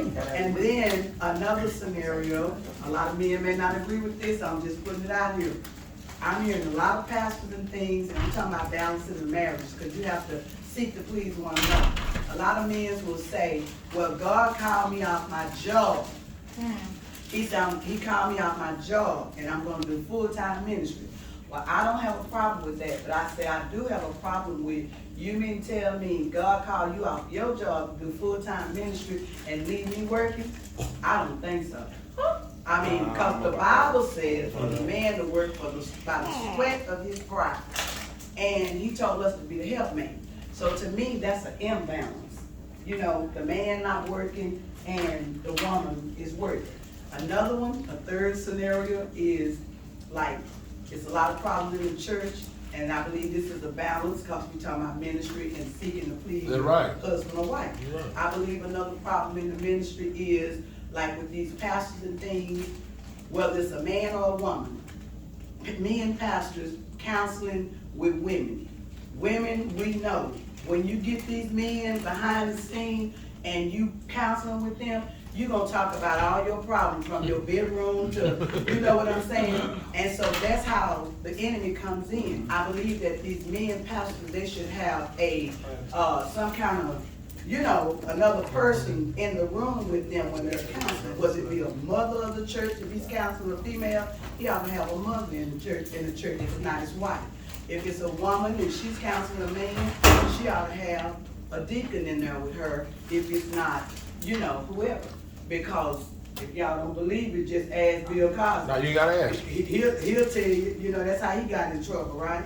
And they're doing things where he should have had somebody in there. When you go see the doctor, they're gonna have a nurse in there with you. It's an assistant. It's called covering yourself. That's how you got people getting accused of raping and all that. That's what I did. I'm agree with you on that because I went through it. Yes.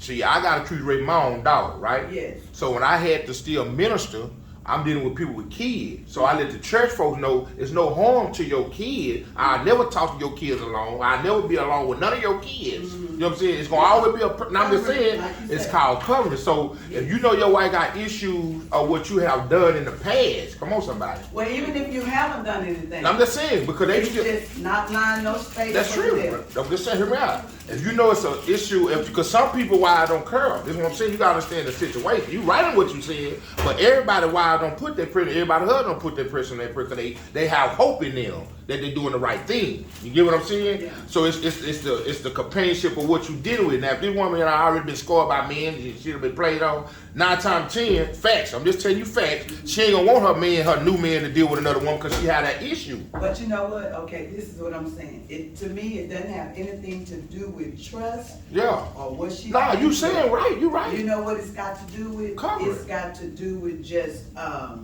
mean, you know, you're not lying in this space for the devil, and there was a word that it'll come back to me.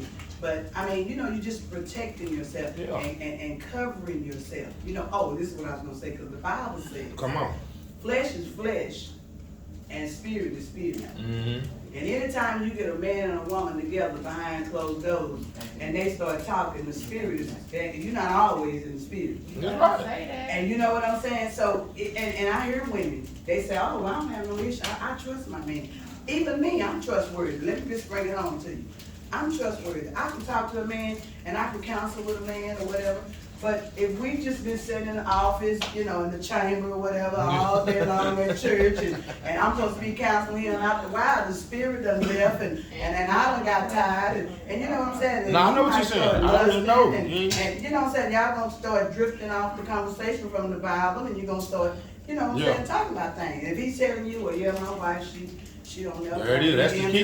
That's the trick of the tongue. Come That's on, what I'm somebody. saying. But that's why I said flesh is flesh, Yeah. and spirit is spirit. Yeah. And you know, we have to be wise as servants. That's You know right. what I'm But saying? you right now. As doves. And I know my triggers. I'm deliberate. But I'm saying your flesh. You know, the devil's not gonna try to present you with something that you don't like. It may not always be a woman problem or a man problem. That's It right. could be just anything. I just use that as an example. That's right. Because if you lacking something at your house, Mm-hmm. and you supposed to be counseling with this brother, Yeah. and he got everything that's missing at the house, you know what I'm saying? Or you counseling It's a with this gateway. sister. It's called gateway. Yeah, and you counseling with this sister, and the devil gonna say, well, maybe this is your wife.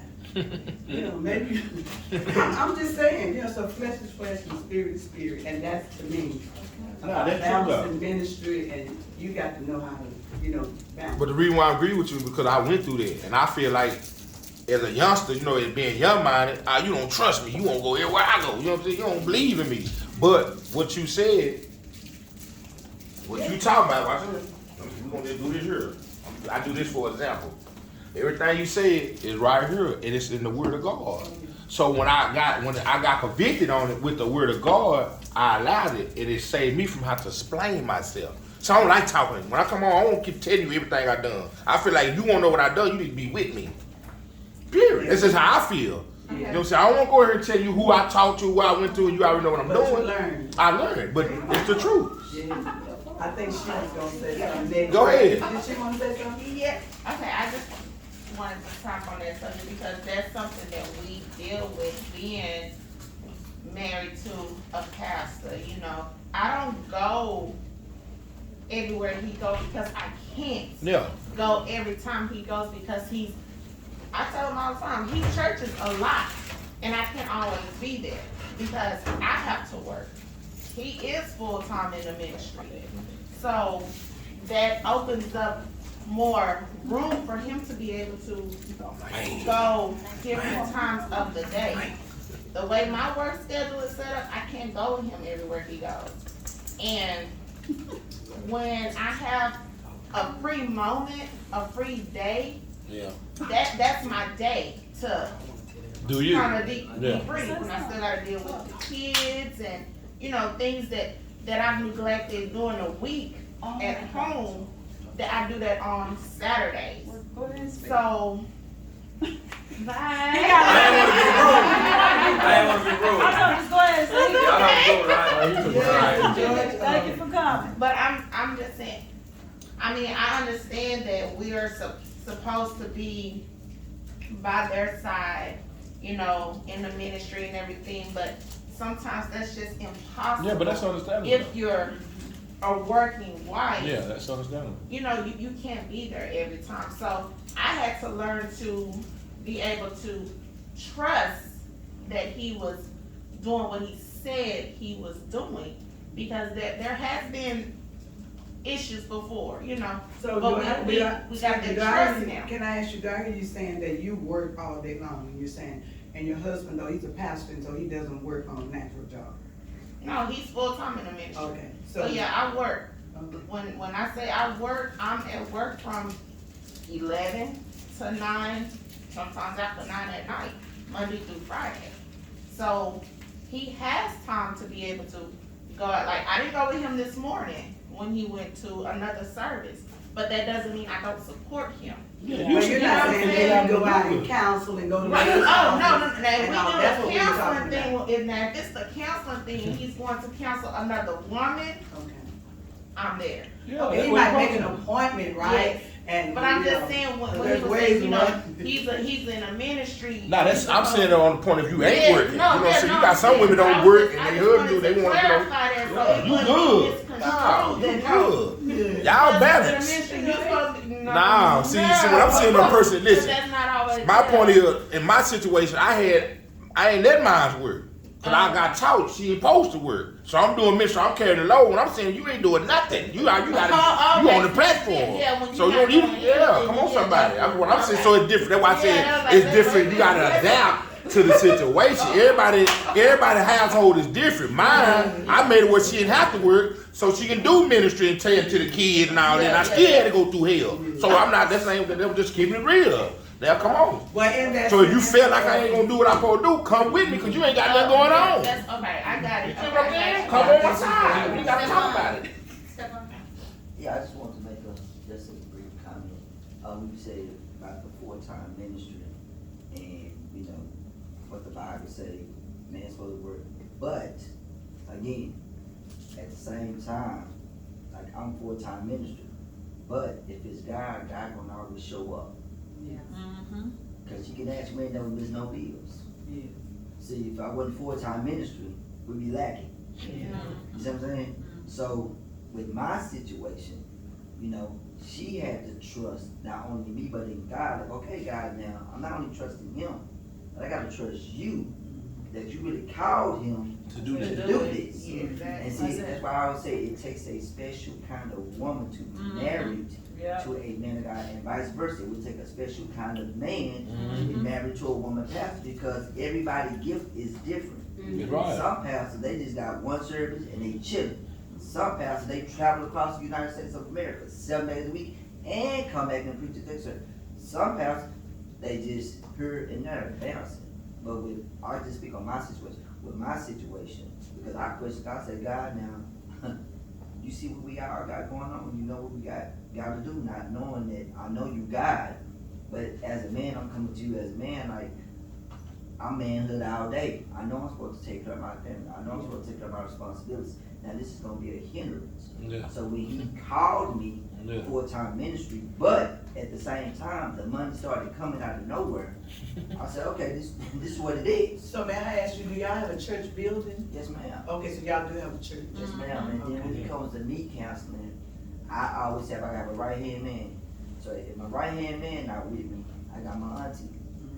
Because my granddaddy always say, you always need to have a witness. That's what I just said. You gotta have a witness. You're gonna write it down. So she like the court reporter. Everything that y'all saying, now you said this, customer said, no, this is what you said on this date. So anytime I do anything, she already knows she's included, especially if it's a female. I ain't having no problems. I know, you know how that's why can't no one come to me with just anything, because y'all already covered it though. That's y'all good. have an agreement, you know, but you just have to be careful for nothing. Yeah. So many spirits have to have. That's right. That's right. I agree with that, because I went through it, so I know y'all tell the truth on both ends. And like I'm trying to said, get that even full-time when ministry. Come on, somebody. When that transition happened, when him and God had that talk about him going full time, he came and talked to me about it. And all I told him was, because you know, just coming from what we were just coming out of to get where we were at that time, you hear that from your husband, like, okay, wait a minute, you want full-time ministry. We both just went back to work from the layoffs and everything. And full-time ministry, excuse me, it's not him traveling. You're not traveling to going on. Not right now. I mean, not evangelizing, right, you said you're pastoring, right? But it could. Okay. Whatever God say goes, I'm going. I'm gone. So all I asked him to do at that time was to make sure he let me know before he made that, you know, that decision, that transition. He didn't do it on his own. Exactly. He put you in there. That's just one. I was working as one. See, I had to do stuff on my own. I had one, and then won't work with it. See, that's the difference. See, y'all took compatible because y'all got to understand it. He said get an understanding. The Bible said all you'll get understanding. So you got understanding with your husband. You ask God. That's just like when I wanted to get married to my wife didn't think I was her. At the time when I told my wife, you gonna be my wife, she asked God 1,000 times. Is he the one for me? Because I was still messing up. Yeah. You see what I'm saying? But he gave her the sign. So it happened. See, you know what I'm saying? So long as it's an agreement and y'all come together, because the Bible says God is not the author of confusion. Right. That's what he's saying. If it wasn't of God, it wouldn't have prospered. Yeah. He shining real good over there. Me, put your head out again, down. Look at your hand. Okay, it look real good over there. It look like a blessed man over there. Are we still talking about balancing Yes. marriage with ministry? Yeah. I'm gonna tell you with me. When me and my wife got back together, she was evangelist. And she was doing this before we got back together. Yeah. So for a while it used to bother me. For a while it used to bother me because she would get up in the middle of the night praying for somebody or whatever, and it would happen all the time. And it used to bother. I used to tell her, I said, that's a dog. You know, you talking to the same people all the time about the same thing. But then I had to come to realize she talked to me about the same thing all the time. But then, after a while, I knew this is her job. Yeah. Now she's a pastor. This is her job. That's right. So whenever she had to go talk to somebody, I don't bother her. If she had to go do a 3-day revival without me, I don't get in the way of that. Because you'll be a hindrance, right? Yeah, I'll be a hindrance. I don't get in the way of that. But she know whenever she goes somewhere, if I'm off, I'm there. She know that. But if I can't go, I don't get in the way of that. So you don't profess to be a pastor and all that, right? Nah, Listen. I'm just asking. I'm gonna say this. I'm gonna say this. The first person I heard said that to me was her, and it seemed like when she said it, everywhere I went, somebody would say that. They said, "What's up, brother? Pastor Robert?" And I'm like, minister. Yeah, minister. I'm like, where they get this from? She was the only one that ever said that. So may I ask you, do you feel that God has called you to be a pastor, or what has He called you to do? May I ask you? To be honest, okay. To be honest, I'm just gonna be honest. Yeah, be honest. That's what we want today. I'm gonna say it like this. I was just comfortable where I was at. Yeah. Where you was at? Where I am. Behind the scenes. Okay. But sometimes I do feel it because sometimes if for some reason, like my buddy just left out of here, it's always people come to me asking me for my advice, and it's a reason why they chose to come to talk to me. I'm in the warehouse. I'm in the warehouse of 500-600 people. Yeah, but see the spirit. But they come to me, and this guy he'll tell you. Anytime I have a problem, I come to Mr. Robert. But see, that because them spirits is tied to you. Everybody in here, this brother, this sister, this young lady, everybody in here is a disciple. Yeah. You ain't got to do no pastor or none of that. You're a disciple. If you're a believer, you're a disciple. That's why he told the 12 disciples, he said, put down your fisherman's pole and I'm going to make you fishermen of men. I'm going to teach you what your job is. You see what I'm saying? So you have people that tie to you because you got a wife that's walking in the spirit. You intertwine in the spirit because y'all is one. Amen. So it ain't going to be fair for her to do all the ministry and you the head of the house. You don't do no ministry. So you are what you are. You just got to accept it. Like I told my dad, he said, man, I'm always helping people. And the dude said, you a prophet? He said, I ain't a prophet. Yes, you will, because I'm a prophet. I come from you. But you know what, Apostle? You can't deny your calling. For now, until he's comfortable wherever. Nah, he good. Him or whatever. Yeah. The scripture came to me. Come on. What I see for now is like the Bible says, a sanctified wife Make a what? shall have a sanctified husband. Come on. When he was saying how she have to get up out the bed, and he said she studied praying for people. And it's good. I'm hearing him saying he have to allow her to do that because he's coming subject to the spirit of God, not the wife, but the spirit of God. That's right. So it's good that you allow her to operate in her calling. So that's what that is. A sanctified wife is having a sanctified husband. Yeah, but see, it all fire. I'm talking about the oil, though. I'm talking about the spirit, the oil. It can't just be on her. It ain't on him. That's not Bible. That's what I'm saying. See, the scripture says, man. See, he the head. Even though she, that's what I'm saying. Even though she working it, because see, the Bible said, man, mold your wife. Come on, somebody. But wait a minute. It said, mold your wife into the way you want her to grow. So if he's a sanctified husband, come on, somebody. If he's sanctified, the reason why he allowed her to do it because he already a believer. He just ain't stepped up to his call. He just stepped into what God called him to do. Because he is what he is. He's a man of God. Come on, somebody. Well, I can't water it down. We're gonna be facts. Now, cause God gonna hold me accountable. Yeah, he's a man of God. I'm trying to let him know who he is. I'm looking for him to say, yeah, come on with it. That's who you are. You just ain't working it like that. Can I say this here? Okay. This might turn into a pride. Nah, we good. No, I'm not to have fun. I want to say this, okay? Like, okay, let me say this now. Yeah. This is getting real deep, okay? I like it though. Now, please don't nobody take offense. Nah, we don't do no judging. I'm not saying nobody's, okay. No, we had. Sometimes, not you, not your husband, I'm Yeah. talking about me. Yeah. In a scenario, sometimes, let's say, if I'm with somebody, and I'm the female, I'm the woman, and if I'm tied to somebody, I'm not talking about them or nobody, but if I'm tied to somebody, this was my situation. Okay. And we are unequally yoked. Come on, you said it. Me as the woman had this calling and this anointing on my life. And I believe in the Bible that the man should be the head. And so there should be order. And then it's Christ, then it's the man, and then it's me, right? But in my house, it was me. Yeah. And I kept pulling this man, trying to throw him up to God. Yeah. So he can get in where he needs to He was be. disobedient. And I can be in my place, right? Yeah. But he obviously, he wasn't called. He wasn't. Nah, he was disobedient. He was called because you was in that life. I'm saying he was called, but what I'm saying is, I believe that I say a pastor.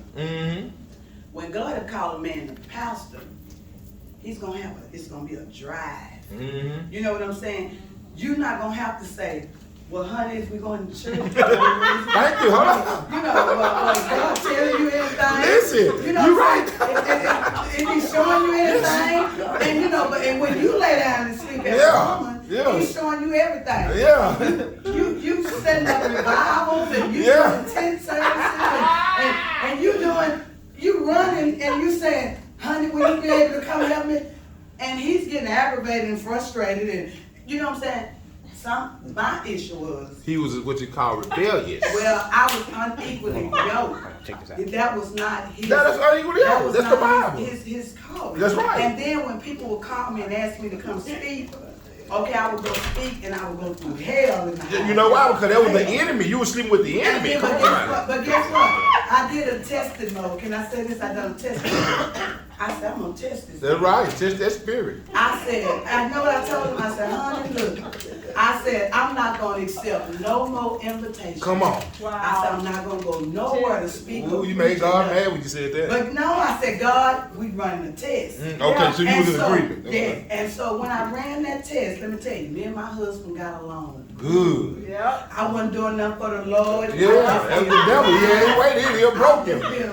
We got along good, okay? Yeah. And he was calling me honey. Yeah, you honey, baby. We were going out to eat, you know what I'm saying? And I'm like, why can't it be like this all the time?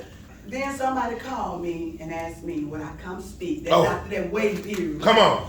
And so I accepted. Yeah. And then I told my husband when he came in, I said, honey, you know, I was scared to tell him. I said, so-and-so called me and they asked me, would I speak over there? And you know what he said? What did he say? I thought you said you wasn't gonna take no more. That was that devil. See, that was that devil. You doing the man for him. That's why I said you're not wrestling against flesh and blood, but spiritual wickedness. See, that spirit in him was wicked to hinder you to moving forward what God told you to do. That's just I go through it all the time. That's why I ain't married now. I'm gonna do what God say do. I ain't gonna do what you want me to do. Wait a minute. I couldn't understand this though because look. We both were walking there on Sunday morning. I know. Sometimes, yeah, that was it. But people didn't know I was catching hell at the That's house. right. Yeah, so that's what you were going through. It's called a spirit of hindrance. So I just put this on faith. But you remember I said some people come in that the enemy you to block you from moving forward. So I'm saying God gonna read what I said. Every man is not called to be a pastor. No, you got some people just disciples. They need to just listen to the word. That's it. And sometimes the anointing has fallen on It'll the follow. side. That's right. And he got to understand that if he ain't willing to do it, because see the thing is, if God is giving him an opportunity to surrender to what he want him to do. Well, what God let me know is that's what happened because you got hooked up with the wrong somebody. Sleeping with the enemy. It's called sleeping with the enemy. No, I'm just telling you the truth. See, let me help you. I'm being real with you. It sounds funny because I like it, but I'm finna be real with you. I'm 37 years old, right? Yeah, you're right. The enemy knows that I like to be in a marriage. I be like that. I had my son when I was 13. So I always been a man of morals and principles because that's what I was learning. My granddaddy was a man of morals and principles. So I feel like, okay, I'm gonna be like my granddad. I'm gonna raise a family. I'm gonna do what I'm supposed to do, right? So growing up, I'm always trying to look for that one girl that's gonna understand me and do what I need to do and be. It didn't happen that way. Well, all I was saying is you can't just push people somewhere, maybe where they If they ain't not supposed willing, to be. if they not Because, willing. Rhonda, you know what? I'm gonna say this and I'm done. That's true. I was trying to evangelize and I had made it. Went got a great big, you know, these posters, these huge ones, when you get rent a conference room and you have it. I got it in my spouse and apostle so and so and evangelist did, and I pasted it on the wall. I thought, and I looked in our bedroom, right on his side when he rolled over, you know, where he could just look at it. And so it vexed his spirit. I came in from work one day, he found a reason to get upset, and he had took it down. Just found a reason to get upset, and I'm like, I went to Home Office Depot and had this big old picture. You know, we was dressed up on Sunday in church, you know, pastor and wine. You know, he had his hat on, I had mine on. And, you know, and he took it down. So what I'm saying is, we can't just automatically just try to, you know, just cause I know we man and woman and what the words say and try to push people. They don't want it though, they gotta want it. But they may not be. That's right. They right. They may not be their call. I'm agreeing with you. And so you just have to dwell and endure until God, you know, tell you something different. I'm not gonna play with you. Fix it. I did fix it. Where you at now? On that when you talking about, you know, That's right, you right. But I'm divorced now. See, yeah, you got what I'm trying to tell you. You caught on. He said you caught on. He said, where you at now? I'm just telling you. Where I'm at now. You in a place of freedom, ain't you free to preach now? Ain't you doing revival? You free. Come on, somebody. You gonna choose God or you gonna agree with this thing around here? Let's keep it real. Ain't no kidding here. No more hindrance. No more hindrance. It ain't my will but God's will. It's gonna be God's will. In mine, we gonna serve the Lord. It say I. It's a real thing. So wait a minute. And to let you know it was God, I'm by myself. I'm gonna tell you, Right now, pray that through. I kinda paid hate it up on time. Right now. Facebook, but look, to let you know it was God, Yeah. like they say. Yeah. The Bible, God was telling me, he said, you got to outlash your opponent. Come on. He that endure to the end. Come on, somebody. That's right. Did you endure? So let me tell you what. She out there. After the divorce, you see, people can tell the genuine from the fake. Yeah. Because the genuine They was with still you. going. That's right. That's right. Come on. But the fake, Where they at? they ain't doing nothing. They sussing, ain't they? They looking for you now, ain't they? That's what I'm saying. Now you they God, ain't you? They don't want your He counsel. just sitting. I know he is. He gonna sit there. So, and people can see. You know what I'm saying? I'm just being Nah, real. you know why I'm messing with you? Because I just went through that. I just got a divorce. I've been a divorce a year. But we were both powerful in the ministry. Yes. But I had to choose God. And I'm gonna choose this cute thing, this boo thing, or I'm gonna choose the Lord. See what I'm saying? So I had to wrestle with that thing. Yeah, I want the boo thing. It's baby. You know, see, she stayed down with me. She holding the fort down. You know, when I was going through my trial and tribulation, we slept in the church together. You know, she stayed right by my side. Well, let me But ask with God, hold on, Did you you. pray before you Yeah, listen prayed to me. out of? God said, Can I say if you gonna serve me or her, who gonna be your God? Yes, sir. She want to go in and sin. Well, What you gonna do? In my closing, can I say it right quick? In my closing, I prayed before I entered into that marriage, and I'm gonna tell y'all something. God told me to wait, and I said to God, "Why should I wait?" Okay, God, then. See, you go there? right now. Yeah. See, you honest though. I like that. Be real. A lot of people ain't gonna keep real. She kept real. Yeah. So you know that's why you got the results you got. Now I know that's right. Go ahead. I don't get the truth. I don't want the substance. Hey, Go ahead. now I was just listening when you were saying you pushing and pushing. My wife pushes me all the time, and I know if she told me what God told her to do, she do her ministry and give me to him. Let him do what he gonna do with me. Either he gonna make me walk in my calling, Yeah. or he gonna move me out the way. You know it, don't you? But you walking in that calling though, ain't you? 'Cause I see you preaching and talking right You don't now. want to go. You don't want to go, do you? You don't want to go, but you're going and you don't walk in your car. She walking in it right now. He walking in it. He just spoke the other day, so he walking in it. Because he's here. That's right. You're here. That's And right. we just don't, you know, if y'all don't mind, we just gonna believe God, you're gonna get there. You know what I'm saying? Because Yeah. I hate to see anybody separated and divorced. That's I'm right. just being real. It's not easy. You know what I'm saying? Oh, we gonna be in Satan still have rocket traps ship. on us Yeah. We ain't for going us after the divorce and after the separation. But what I'm saying is, you know, because I'm sure she's tired. Sometimes I know she get tired. Oh, yeah. You want the man to be the head. You want, especially spiritually, you know, and it just takes, us women is carrying a lot that we're not supposed to be carrying, not even in the church or in the home. Yeah. And so with my ex-spouse, Mhm. I was trying to Carry everything. boost him up to God, like God, when you catch him up, here it is, I'm telling him to come on, you know. But if God is not, In you it. know, Yeah, that's no not problem. what we have called. Let me say something. When I have been, you know, constantly pushing my husband for years. And God had to literally tell me to shut up and leave him alone and give him back to him. Mm-hmm. And he said, I'll take care of that. You finish doing what I have for you to do. That's right. You stay Yeah. faithful. You keep your hands to the plow. He can't go everywhere you go. Some places he don't go with me. I don't take him. And it's not nothing bad on him. It's just that that's how God orchestrated it. When God mature him and do what he need to do in his life, then he'll do what he needs to do. As long as he's not hindering you That's it. and causing you Right. Chaos. agony and hell Yeah. at the When house, you get ready to about preach, what you bring your doing, neck to try to right? preach. Because as long as you're not doing that, He ain't you know, in. because see, because in my situation Yeah. it's different. And then the Bible does say sometimes you may have to separate. Come on. And in that separation, when you praying, sometimes God will give you a release. That's it. You know what I'm saying? And I found out that God is redeeming. He's taking back what belonged to him. Yeah. Through divorce, through Yeah, death, all that. in the Yes, midst of he this is. COVID-19, you're hearing more people losing their spouses. God is redeeming what belongs to That's him. right. That's right. All And the people, time. somebody had told my ex-husband, said, you're gonna lose that woman. If you don't get yourself together, they can see it. They said, you're gonna lose that woman. That was God's God. God's not Let gonna allow you to that when God continue to be puts in an something abusive together- situation, whether it's the man or the woman.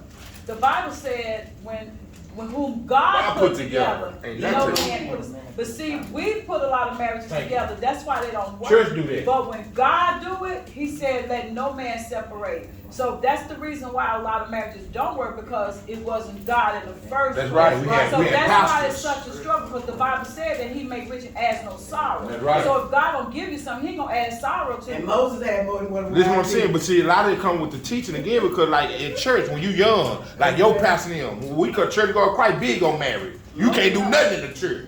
You feel what I'm saying? So they gonna put pressure on you. If you want to be an evangelist or you want to be an elder, you need to get married. But you don't know what I'm going on. You ain't listening to what I'm trying to tell you, what I'm going through. I'm coming to you as counseling, and you still tell me that's your wife. No, that ain't my wife. That's the beast. You tell me to marry the beast to get a position in church? All right. No, I'm telling you what the truth is. That's why a lot of marriage and a lot of people that's going through what they're going through, because they had peer pressure from their leaders and other people get in their business. You hearing God say don't do it, but you want to be pleasing the outside of man. The Bible said do things in the order of pleasing the outside of God, And not you know, man. And the old folks used to say, you gotta give up something. You got to do it. Don't give up God. That's what I And did. I had to make a decision. That's right. That either I was gonna give up my mind. Come on. Or I was gonna give up the So what you do? You chose God, right? That's right. I'm finna show you something to help you. Like my situation, I cried when I got my divorce because I didn't want to be wrong to God. Cause I know what I said when I made that oath. You do what I'm saying? Yeah. But what God tell me is, it's not your fault. I'm gonna show you. I'm gonna show you how you know if it was your fault, because I be laying around sleeping and going to other people's house, laying on couches and indoors and outdoors trying to find shelter and all that. If I was wrong, I wouldn't be stable. See what the Spirit of the Lord is, you stable. Well, you know, Moses had another wife. You feel? I'm just saying, stability. Out of your decision, what you did, you became stable, right? What happened to him? You said he was doing what?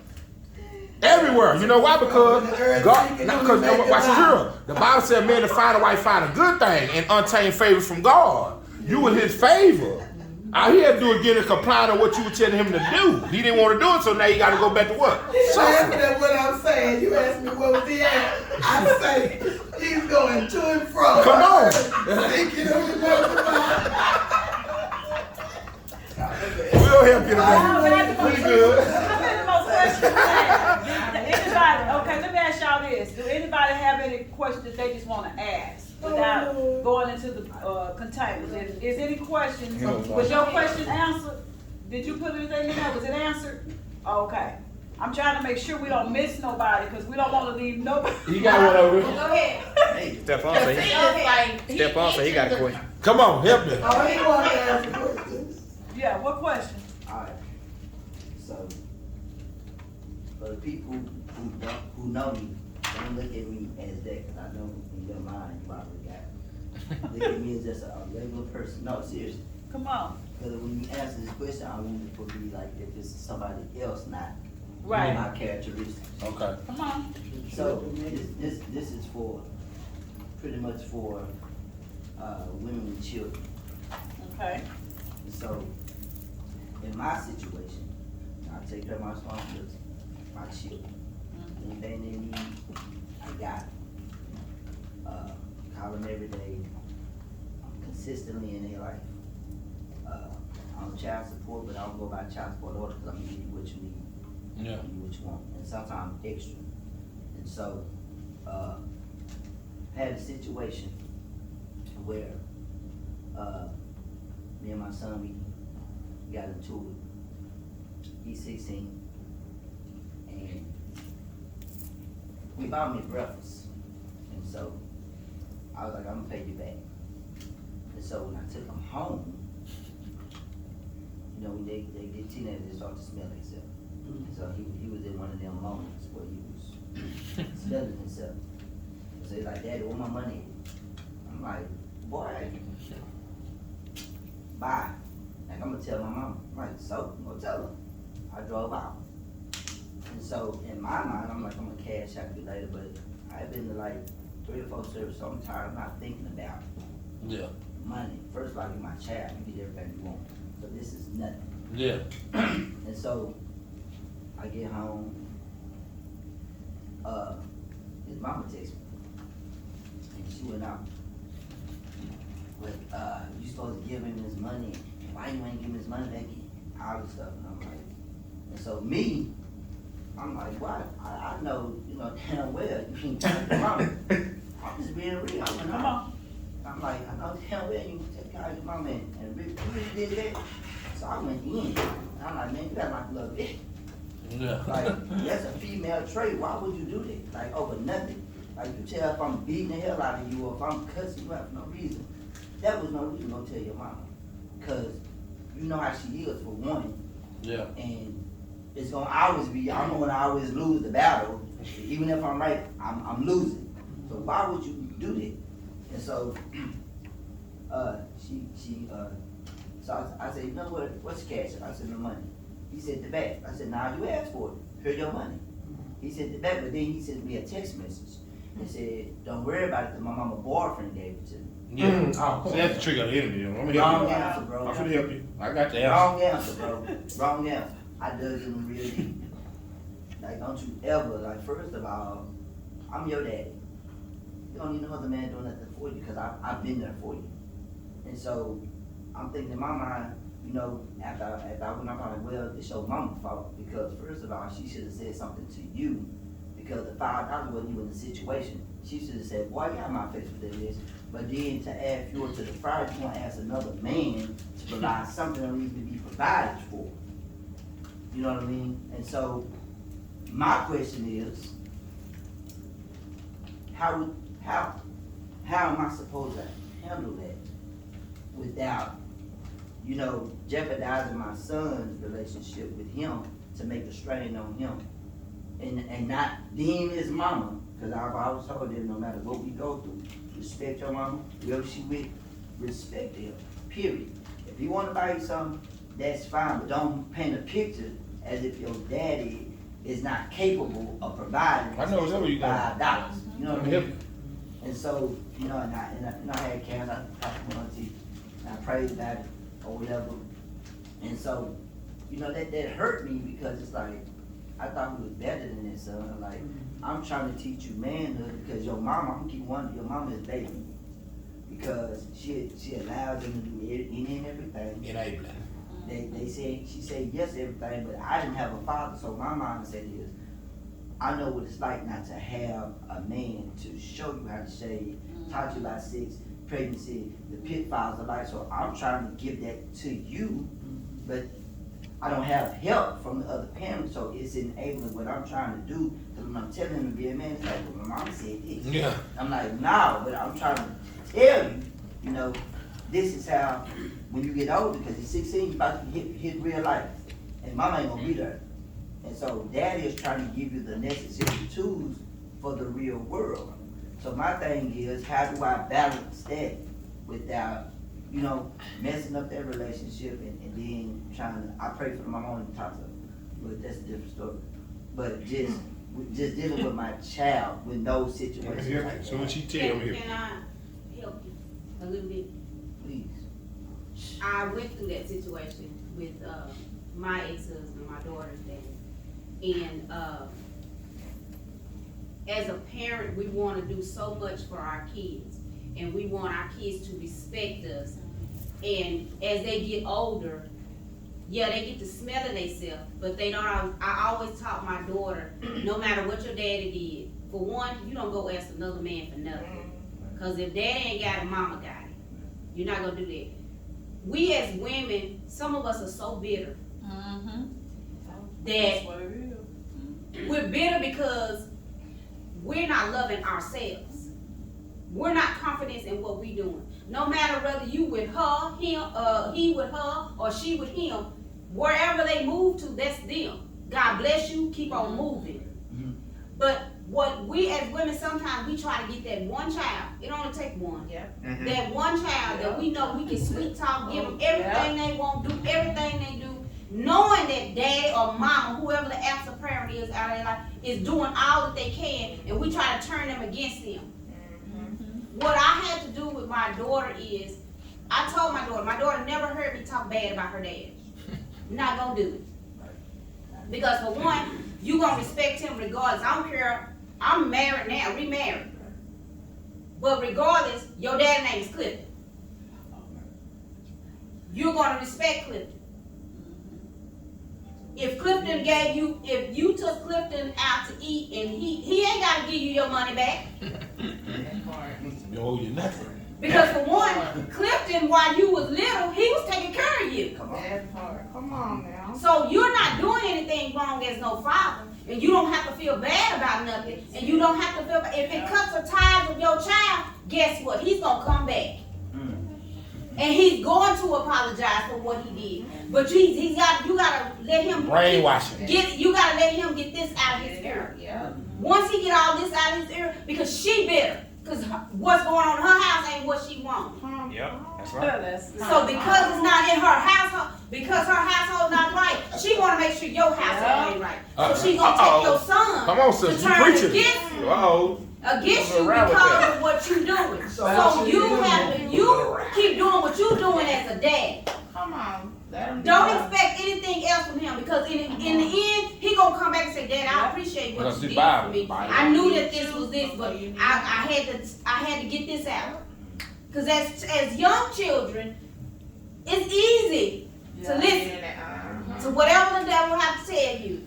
And he'll get through your mama if he gotta get through your dad. So what you're saying is he needs to show and tell. There you go. That's the game. That's all we gotta do. You do not have to kiss up to your child and God bless you. Nah, I'm finna tell you. I'm finna give it to you. I'm finna tell you. I'm finna help you. I'm finna help you. I'm finna help you. Continue to do what you're doing, regardless of what he's doing, because in the end, he gonna have to come back to you. God gonna make sure he come back to you because of the things that he's doing and how she's doing, and she gonna come back. Watch this here. Watch this. I'm finna help you. So just keep doing what you're doing. She told you everything right, but I'm gonna give it to you raw and uncut. Cut it out. I'm over this 7. Listen, man, I'm telling you from the heart. See, you talking about doing. I went through my freedom. 5 years of being accused of a rapist. You know what I'm saying? Do the background. I was the authority. I don't want to make sure my kids go to school. Baby, I'm just go to their school to sit in the classroom and make sure they did that. I did. They knew the daddy. So I understand where you come from. But sometimes God will show you spiritually that you got too much love on your children and not love of God. So he'll take the same thing you love more than him to get your attention. So this is what I learned in my situation. If it had been for what my daughter didn't do and did through the brainwashing, I wouldn't be the man I am today. Cause I still be loking, doping, and kicking it and smashing and gashing. You dig what I'm saying? I still been on the streets. So it took something to happen majorly to get my attention. Let me know that God ain't playing with me. If you gonna either preach this word or you gonna be in the prison preaching the word. So which one you want? You want your freedom? Watch this girl. But at the same time, once I understood my kids, I knew it was brainwashing with the mama. I knew the mama was bitter and mad because you gotta understand, you weren't where you at now. You weren't like that when you were with her. So now she feel like you don't went over here and got hold of this guy and married another woman, you know what I'm saying, and doing right by her. So I'm gonna get it to my son here to make you have hell. Yeah. So this is what I learned to do. Cut it off. I told the Lord, hey, I done did my part. You know the truth. You know I'm a stand-up man like I'm gonna tell everybody else kid. When they ready to need me, if it take me to die for them to get there, guess what? I'm good because I did my part in the eyesight of you. So you cut it out because all you doing is trying to please your flesh to make sure, and you don't got the bar down. You the head. See, I got 5 kids. You see what I'm saying? I got 2 girls, 3 boys. Ask about me. They don't come around me because I'm not the father they want me. They want to be around me, but they know they can't come disrespect me. You ain't gonna come over here and cuss in front of me. You ain't gonna smoke your weed and drink around me because I didn't do it. I have no respect for y'all as a kid, so when somebody say, your dad, you smoke wax, your dad, you smell powder. I don't believe because I ain't never see it. You get what I'm saying? Yeah. So they ain't gonna believe it because I ain't never put it in front of them. But they mama showed them how to get high. They mama told them how to twerk and cuss. You see what I'm saying? So they gonna stay over there. You know why? Because that's what's comfortable for them. But when they ready to grow up, the Bible said when I was a child, I thought I was a child. But when I became a man, so right now he's a young man, and he gonna get up there, he gonna get 18, and he gonna see the real game going on. Then he gonna come back and say, you know what, Dad, I'm gonna really apologize to you, and it's gonna be all right. But what you gotta do is just cut it out, because you ain't doing it but hurting yourself. I was hurting myself. I'm running around knocking on doors, finding out where they at, pulling up. They got 100 niggas running out the door. That's bothering me. These my kid, but then at the end, I get the short end of the stick. Why me, God? Why they don't love me? I'm the one, sold dope to provide. I don't want, slept with other women I didn't want to sleep with, so when they needed me, I was in position. I laid up, made sure they had a roof over their head when they came to see me. They had a car. I paid a car note to make sure if they needed me to go to football or take them to school, they ain't have to catch no bus. Amen. But why I get the short end of the stick? Why not you? Yeah. First of all, so you doing your part. Just cut it off, and then you'll get the rest of your because you ain't doing nothing but feeding it too. You feeding it to the enemy. Well, and I want to ask a few questions now. You did say this son, you paying child support for him, right? All of them. Okay, but we're talking about this one that did you like that. You paying child support for him, right? And then I want to ask you, when y'all went out to eat breakfast, did you ask him to buy you the breakfast? Yeah. You did ask him to buy you, and you told him you was gonna pay him back, right? Okay, but I want you to know, just like David said, had it been an enemy that approached me, I couldn't have bared it. You know what I'm saying? So your position in God is just it's a spiritual, spiritual. I believe a lot of people can testify that they going through stuff with their kids. Like I'm going through some attacks with my grown children. That's right. But you have to understand that it's not the child, it's the enemy. It's the enemy. And as they both were saying, what you should do maybe is just, you got to show him tough love. Yeah. And if he calls you, you don't call him. Let him call you, because you daddy. And he hurt you, and you validate that to him. Son, it really hurt me without cursing and whatever, because see, the enemy come to make us fall by any means. That's right. You got vexed, got mad, you got all out of character and started cussing, and that's what the enemy wanted. Right. Yeah. But you just have to let him call you, because he's going to call you. Mm-hmm. And $5, you know what I'm saying? He got to see himself. Yep. And when he calls you, just validate and let him know. Son, tell him. Be man and tell him, you really hurt me over $5. Yeah. And the Bible says that if a person will sue you for your coat, he said, what he said? Give him twain, give him double. Yeah. Yeah. Say, so you know what? I'm gonna give you, I'll give you $10, $20 or whatever. But for right now, maybe we need a little space between each other. And he's gonna miss you. Oh yeah, He's gonna. Oh, he's yeah, gonna- I'll bet. He's He's sure gonna gonna bet. need you. So this is only temporary. So you Yeah. just gotta. You gotta really go stand through your it, though. ground. He'll be back and it won't be long. Yeah. And he has to see what his mom, like she's saying, he gotta see what his mom is doing. And what people don't realize is they hurting their child. They ain't hurting you, that's right. They're not hurting you. See, like she said, she thinks she's hurting you. This pitiful how they use this child to just, yeah, like as a pawn. But what you gotta do is stop allowing her to do the tug of war. Yeah. Somebody gotta just let go. That's what I did, son, I'm telling you. So, all right, and you just do what you need to do. Pay the child support, give him $10, give him $20, and just don't even call him. See, that'll hurt him more than anything. Yeah, well. Yeah, Don't call relationship, him, yeah. pay the child support. Don't even ask about it, and it's gonna hurt her too. Yeah. Because trust me, she gonna be like, your dad ain't called? Yep. What's wrong with him? And that's her main Probably thing. blame Her it on the main wife, thing then. is She still got attachment to you. She's That's right. still attached to you. That's right. And since you're not That's why there she and built you're it. with somebody else, That's why she she's built it. like, it's okay. That's why I had to, tell my daughter, I had to step back. I'm gonna let you see how your daddy is. I ain't gotta tell you how your daddy is. I ain't gotta tell you what your daddy is. He never would, once we separated, he didn't come around.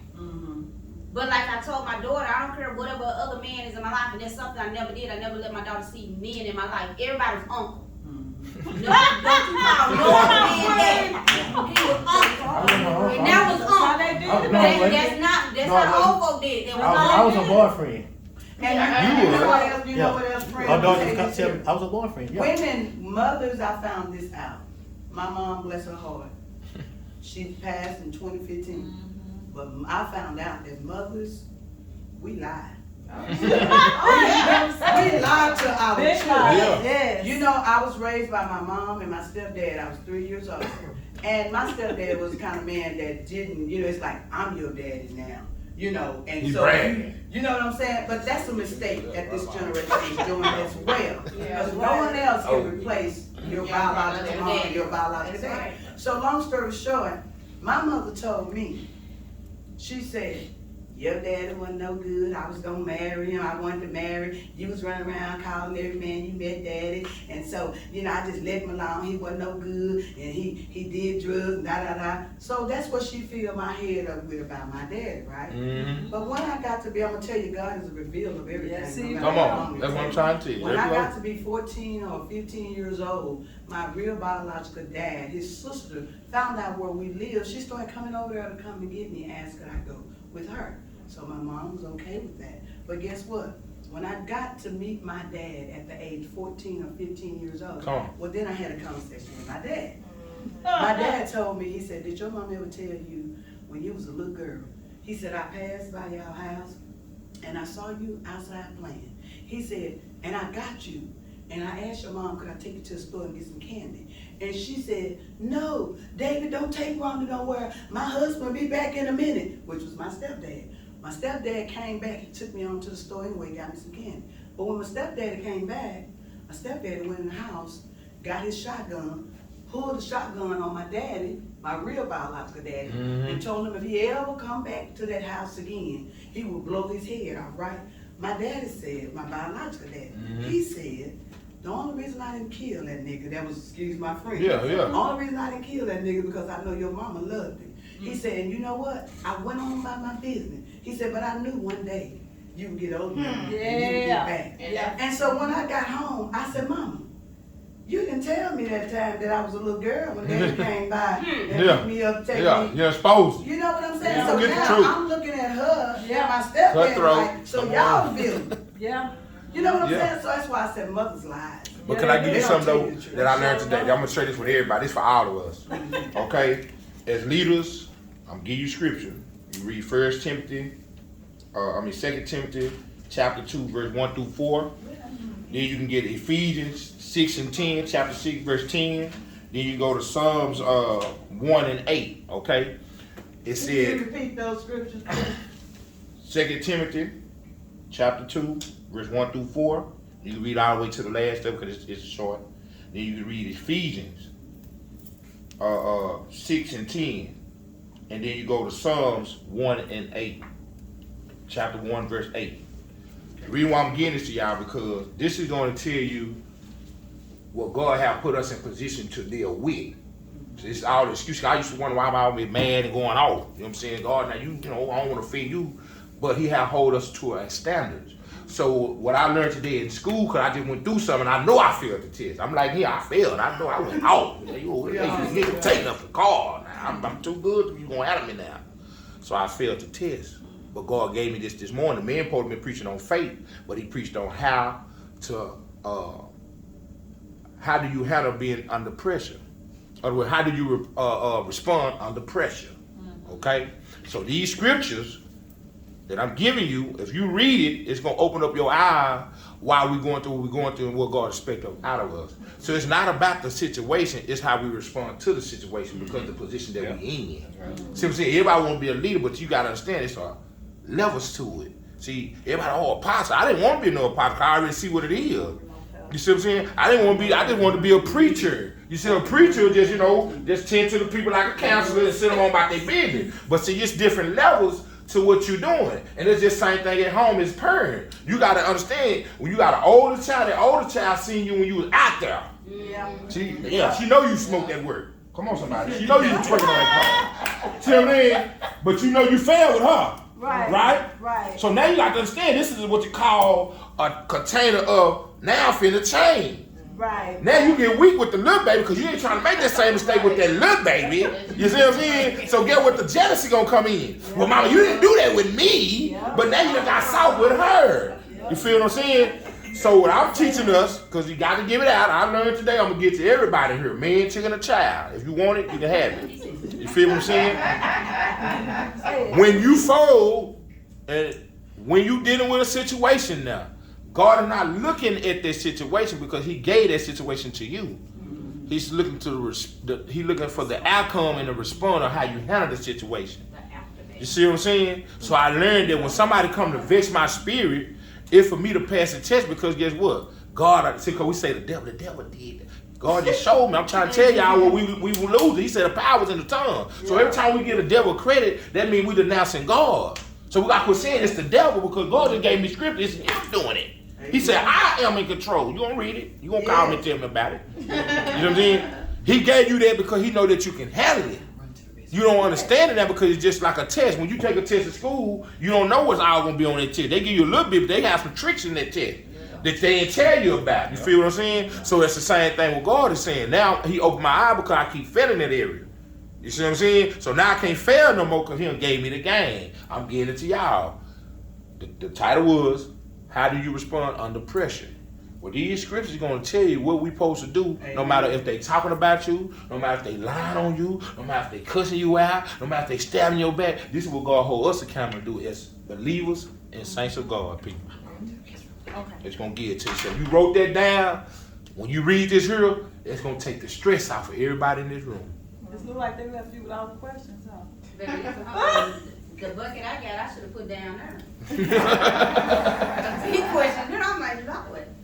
I don't know who asked this, but it said, can two people that are broken coexist? And my answer to that, Lord, Jesus. My answer to that is yes. And the reason why I say yes is because two broken people can actually heal each other. And I can say that because me and my husband were pretty broken. Him in the aspect of we both been married twice. He went through his relationship with how he was dealing with his ex-wife. My marriage, my first marriage wasn't all that. I was just young and unequipped, and I wanted more, and he wasn't there. So we basically, in my first marriage, unequally yoked. With this marriage, he came from the fact that his wife was always thinking he was out there cheating and doing that. When he married me, he was cheating and doing all that. But the thing of it is, thank God that I followed into my mom's footstep in that part. I humbled myself. I didn't change. Now, one thing I'm not gonna do, waste my spit. And I'm sure not gonna waste no gas trying to find you. So we're still growing with each other, because there are still things that I expect for him to do as a husband, and things he expects for me to do as a wife. And I know how I am. I am very family oriented and very open to the fact that I'm not gonna quote the Bible if I'm not doing it. Right, that's it. And my biggest thing and issue as being when there's two broken people, we want what we want. We want to do this, we want to do that. Yeah. But if I'm this type of person, if you gonna quote the scripture about being submissive, I have a problem with that, because Yeah. if you're not being submissive as a husband and doing what you're supposed to do as a husband, I'm as a wife, and you want me to be submissive, and I've been submissive the whole time, then it's gonna be a clash, because now we're trying to figure out what his first wife didn't do, I do. Yeah. What my husband didn't do, he do. It's a turn thing, and then if I'm up there and I'm praying constantly every day for my husband to heal in certain areas, and he's praying for me to heal in certain areas, we're strengthening each other, because we're both praying for a healing in whatever area we need. That's right. We know what areas. My husband drinks a lot. I pray for him constantly about the drinking. Why? Because I make a joke about it, y'all, and people laugh at me, because I talk about my marriage to everybody. And I joke about my marriage, and they say I'm crazy, because I always talk about my husband. And my husband knows this, I talk about it. But I joke and I tell him, I said, y'all know what, my husband died because of his drinking. I'm going to kick him on the side of the bed and tell the ambulance that's where I found him. I always tell him that. But it's not, it's just to be funny for me to laugh, but that's not what I'm saying. I don't want him to die because this is the lifestyle he came up in. He came up in the lifestyle where his daddy was an alcoholic and abusive. I understand that. I came into a family where my mom was abused as a woman. Mm-hmm. But being in church, I learned that I knew I watched my mom, how humble she was in her 20-some years of marriage to my stepdad, and cheating on her, calling her fat this and fat that, and popping babies in her every year. She was getting pregnant, and I'm like, Mama, come on now. Y'all have birth control back then or something.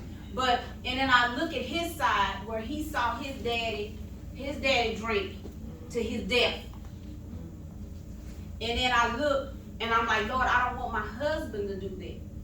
This is my prayer to God every day. He's broken. I can't fix him, and I tried. I can't do it as his wife, as his friend. I had to give him to God, because only God can fix where he's at. Because he's hurting. He lost his best friend. He looked up to his dad, even though his daddy wasn't there. But he still, in some attributes, and I tell him that you want to be daddy. Daddy's gone. So now we gotta pray to cut off daddy. Because you can't do daddy. I want you to do what God called Willie to do. And as we're growing, and every year I see a difference in him. I see a growth in him. I don't say it all the time, and it's my fault, because as a wife I should. But you did it today. Come on, somebody. His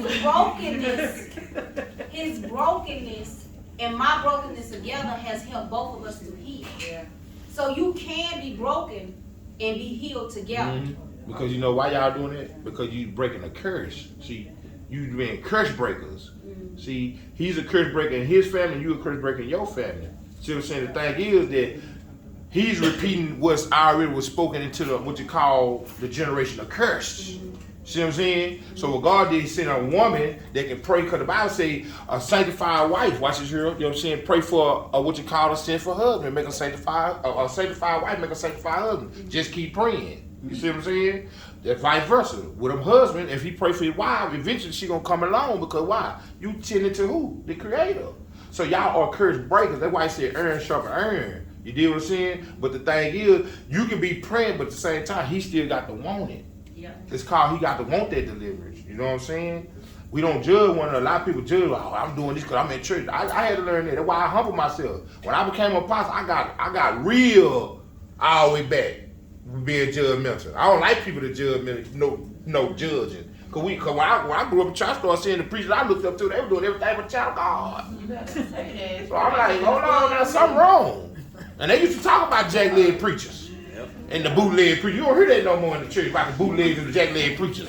You dig what I'm saying? So what God was showing me, what do my Bible say? He said all have sinned and fell short of the glory of God. So what he wrestling with, your job is to continue to cover him and keep praying, because one day that miracle gonna come. You know why it's gonna come? Because he tended to where he need to be tended to now. He can deliver while you talking about it. Come on, somebody.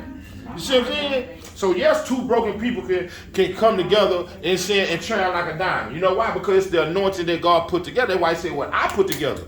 So he can take two broken people and make them be the strongest, you know what I'm saying, platform in the world.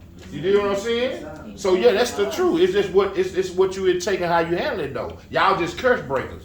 You know what I'm saying? It's just what that is. Y'all curse breakers are what y'all generate. Y'all breaking y'all siblings. If you got a son by him or whatever, you don't want your son to be an alcoholic. You see what I'm saying? So you praying because they got to be broken.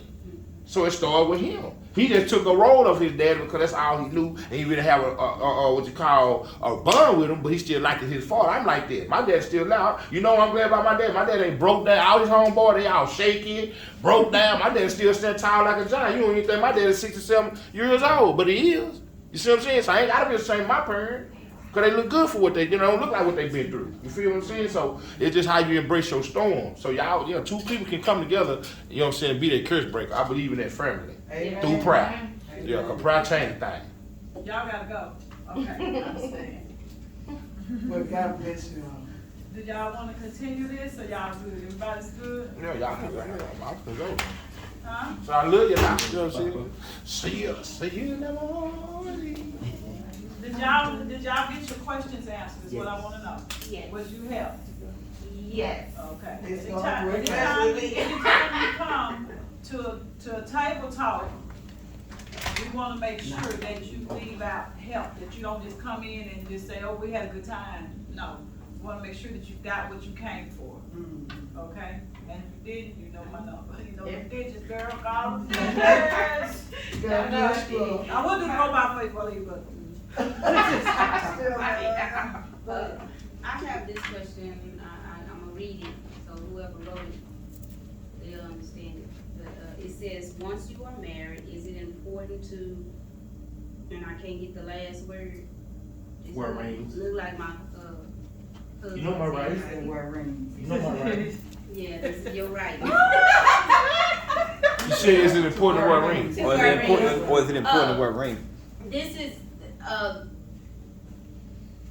marriage is sacred. I'm gonna put it this way, it's sacred. And he asked that question because I've lost 2 rings. I've lost one of them was stolen, but I've lost two rings. Well, maybe you ought to let me answer. Right? The answer is yes. If you're married, yes. Okay, well, I'm sorry, y'all. Because you got to get you another one, you got to hold on to it. You know, make it a little tighter. Not too tight, but a little I tighter. wouldn't buy another. But I mean, I know that people, because to be honest with you, people value the fact that they got a piece of paper that say they're married, and they got a ring on their finger to say that they're married. And I'm the type of person, I can still have a ring on my finger or not have a ring on my finger. Yeah. I'm married. That's right. That's You're gonna understandable. respect the fact that I'm married, and I'm not gonna lie to you and say I'm not married. Just because I don't have a ring on don't mean I'm not. Some people got rings, they ain't married. There you Yeah, go. There you go. The question he asked is, It it really wasn't a problem with me. wear the Yeah. ring. It really wasn't a problem with me, but when I asked her about it, she got me. I don't have to wear a ring to show that I'm married to you. All I asked you was, where's your ring? That's not right. That's not right. And they bond him. See, that's deliverance. Son, brother, you right. You got your man today. Y'all, let me It's tell you right. something. The reason that's not right, the Bible says the truth will make us free. Yeah, you're right. If you got a husband, apparently he's proud of you to be his wife. You his And trophy.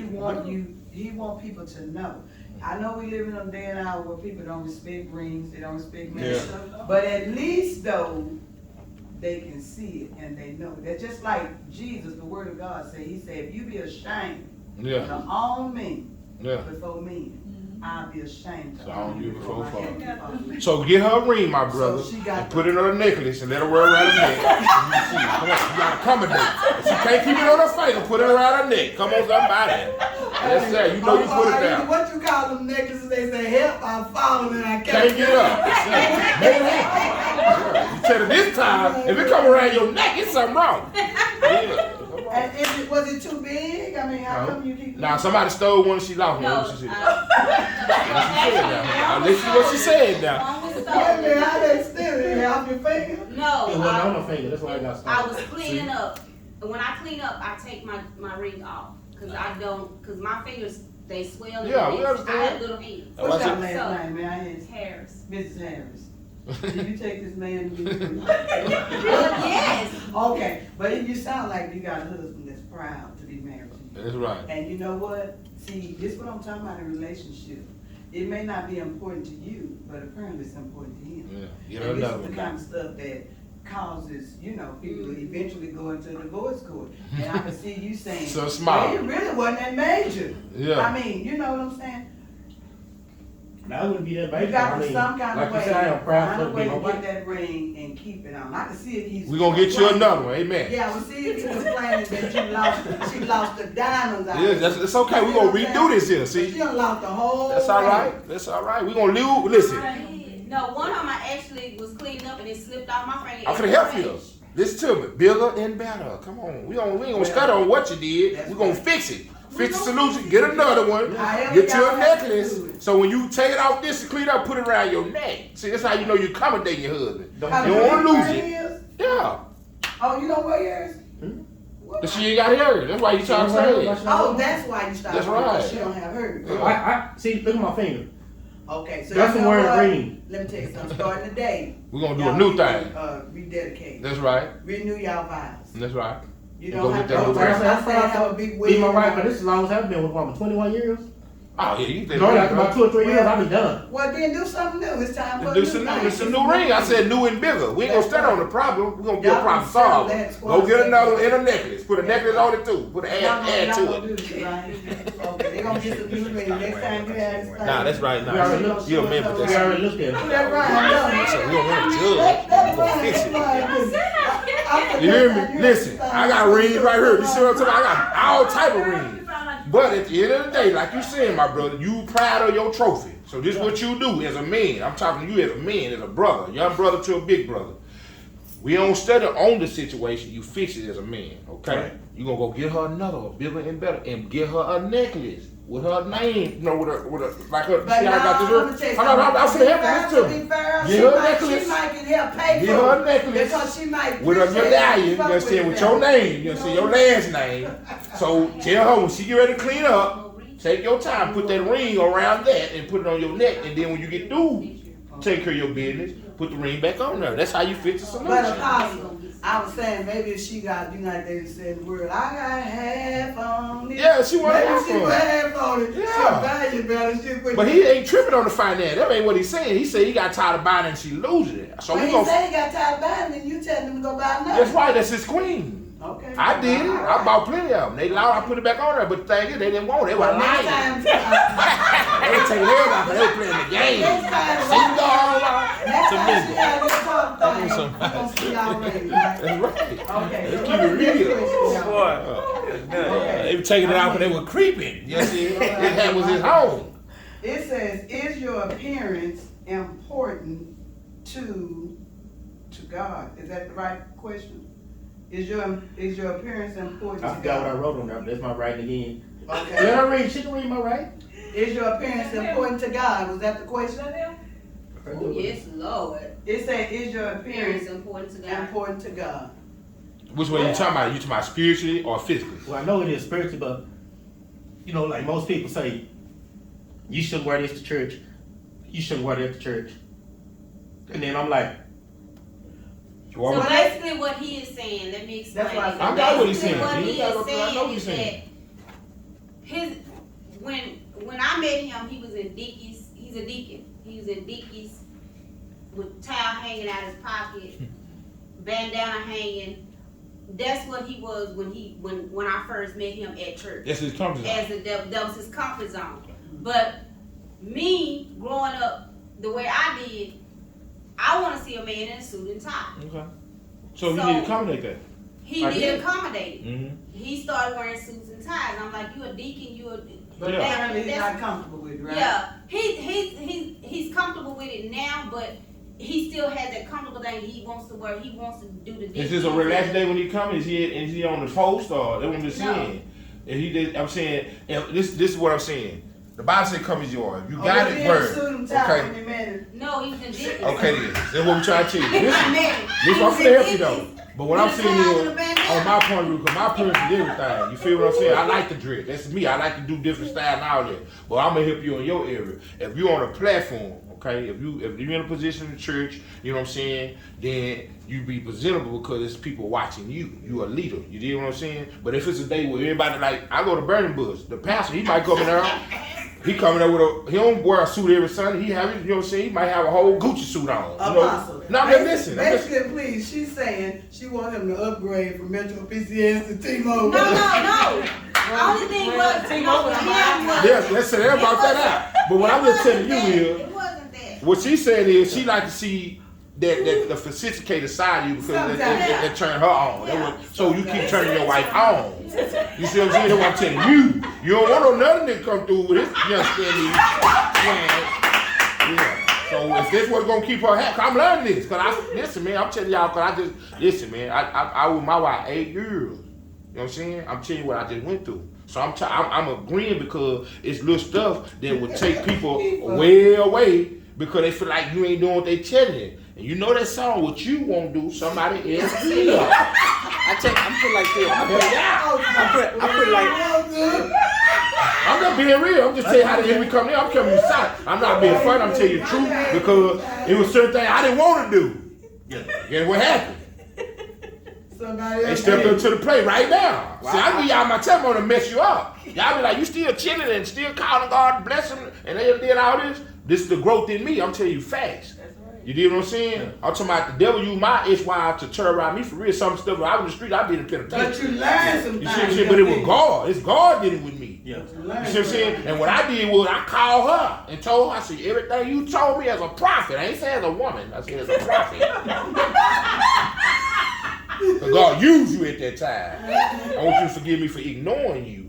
Because God will use you to warn me and I ain't want to listen to you. Yeah. But by me not listening to her, that's why I'm in the position I'm in. See what I'm saying? So when I'm telling you as a man, okay, baby, you want me to go buy it? I'm gonna wear it. I didn't like reading. I'm telling you the truth. I didn't wear reading. You know what? I didn't like reading. Hold on. You know, I'm a Christian. I died. When it came to God, I had to get flamed up. She would not buy me no I flamed up for the Lord. I had to get one thing, 2 things, huh? See, he's not comfortable in red, so I don't go buy him nothing. Well, that's all I'm just saying. It's pastor. I'm just being real with you. My pastor told me, he said, you saved that little car, because they know I was a gangbanger. I'm just using this example. He said, you saved now? This is what my cousin did to us. Because he knew we come from the hood, you know, he's from the penitentiary. You know what I'm saying? Pastor Hartfield, great man of God. But he brought the best out of us. He said, so you saved now. Because every time I come to, I'm clued up. Everything, you know, I'm talking about blue over there. Hey, man. So he said, this Sunday, we going to wear a red. I missed that Sunday. I'm saying, I don't want the church to have. I'm just saying. When he said we finna wear red, now God, he missing. Now you love me. You love me preach, right? So guess what my grandma did? She went to right there on second and half to the thrift store over there. Bought your red suit. Bought me an all red shirt, white Levi's, peppermint bag. See what I'm saying? But my thing was I want to mature in God. That's you know what I'm saying? Right. So the same thing is a happy wife, happy life. Come on, somebody. Right. Amen. Same way you want to wear that ring. I'm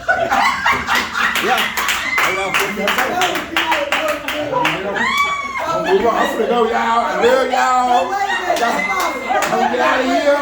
I'm learning myself. I'm saying, giving me personally, I'm gonna tell you, I keep it real with you. You know, I just be careful who I deposit out my stuff to. So I'm going around, but I'm gonna tell you what I'm talking about. I'm still going through it. I'm talking about the devil use mine. I'm talking about some stuff, brother. You be in the penitentiary. If I tell you, be like, what, for real? Yeah, for real. But that was good right now. But here's another thing. You know what? On that note. Yeah. Now, we shouldn't get it twisted as Christian people. That's right. When he said, do God care about, what you wear? Mm-hmm. Now, God, you know what I mean.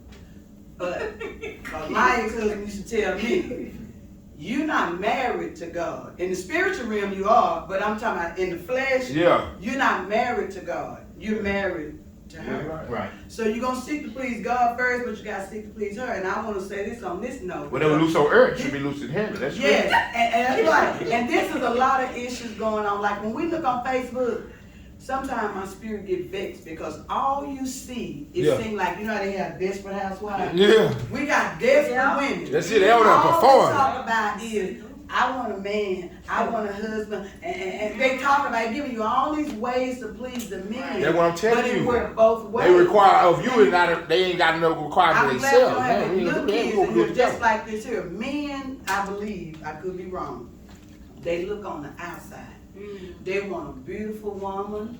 That you gotta always fix yourself up. Now you be up to nothing. Really, y'all would, let me tell you, y'all would want a woman if necessary to cook in high heels in the kitchen. Nah, I give me an ugly duckling, cause I ain't gotta worry about nobody knocking on the door for her. She can be beautiful on the inside and ugly on the outside. I'll be happy. You know why? Cause I ain't gotta worry about the back door opening up while I'm going through the front door. Ain't nobody want it but me. That's sad. I get an ugly duckling. It ain't for everybody. But let me tell you something, okay? That's what I'm telling you. I'm 56, but let me I'm messing with you. Don't settle on just for Nah. You know what I'm saying? I'm messing with you. Let me tell you what I'm saying. You will be more crushed if you get an ugly whore than if you had a pretty one. That's what I just said. On the inside. No, I'm talking about if you get an ugly one because you think don't nobody want her. Yeah. And then she do you That's bad. what I'm telling you. I said she gotta be good on the inside.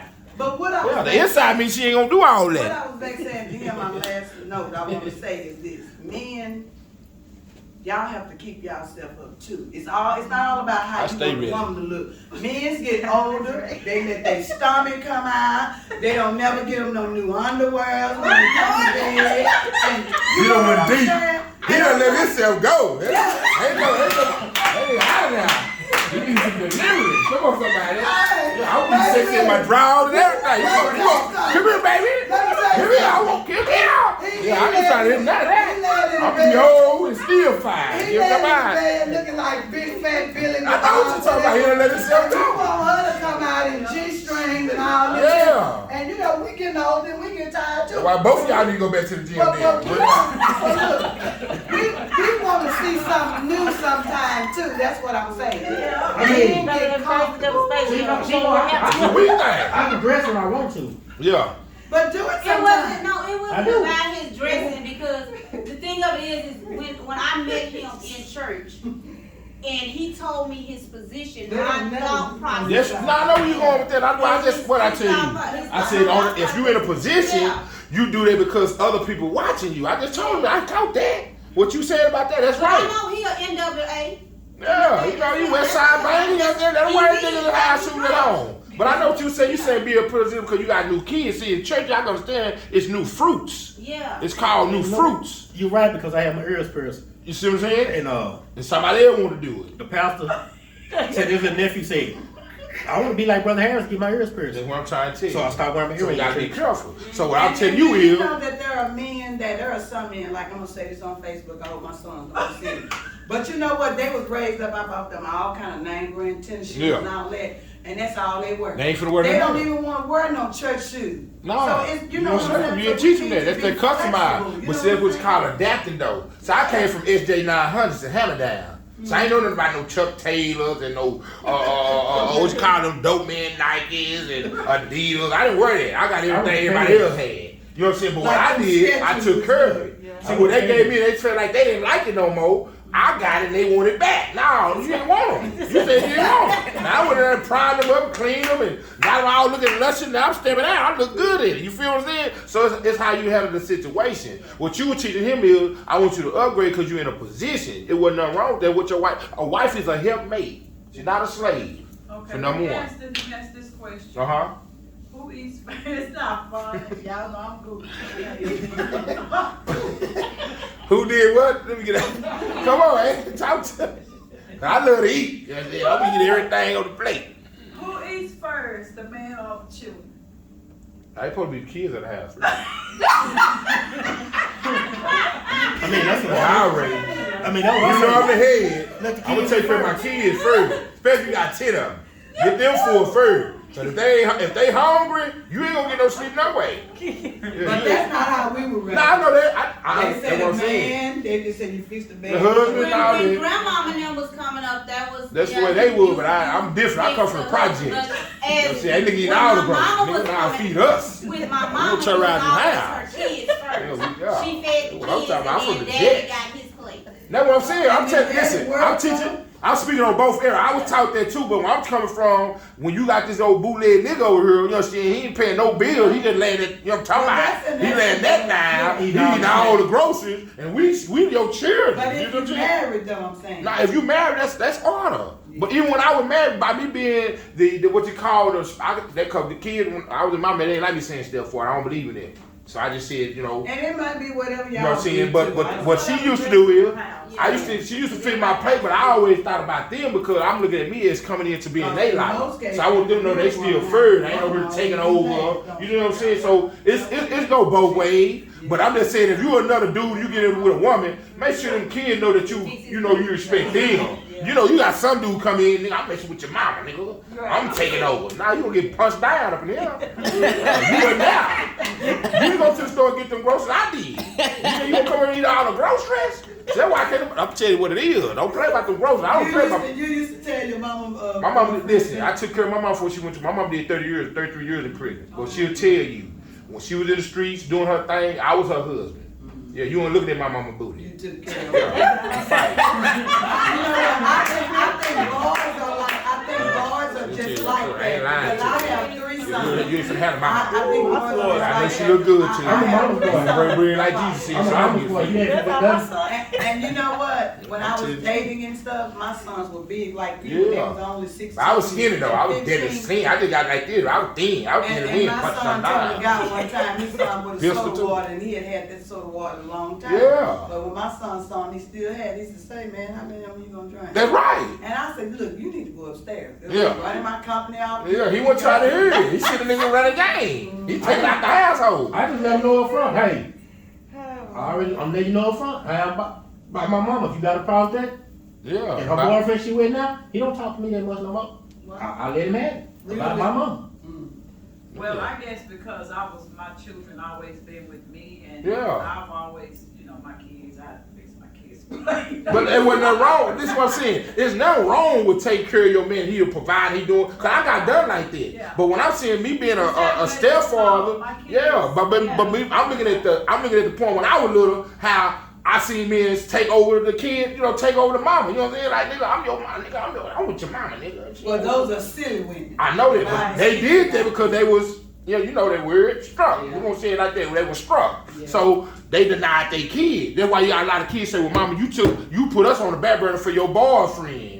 You know what I'm saying? So what I did was I learned from all this. So when I got with a woman that what I call a ready-made family, what I'm gonna do, I'm gonna show the goodness. I'm the good guy. I want your mama. I want everybody to be happy. So you gonna eat and I'll wait, cause I'm gonna eat up everything anyway. I'm gonna get mine. So y'all gonna get full. There ain't gonna be nothing else no way when I get to it. You know what I'm saying? So y'all get all you gonna get. Cause I don't want nobody crying or none of that. See, you just got to use your head. That's it. That's all. When you up the house, I am groceries. Finna go eat right now. One more question, and we're gonna end it. Okay. Hey, good. This is a good time. I bet y'all call me all the time when these time comes. Stay focused on distractions. Say that again. How can you stay focused from distractions? Distractions are gonna come. Your determination on what it is, and I can give an example. I get distracted because I'm an overthinker. Me too. So I'm thinking of something now while I'm sitting here. Yeah. And She do that while she driving. Yeah, I get distracted while I'm driving. I'll pass a whole exit. I was standing in knowing front of I'm my house. supposed to do that, but She passed slap my out and didn't focus, even see. how I get myself to be focused is if I focus more when I'm trying to do right by God. I try to make my focus about God. And yes, I could be sitting in church, pastor preaching, and Satan come right along. Yeah. And I have to.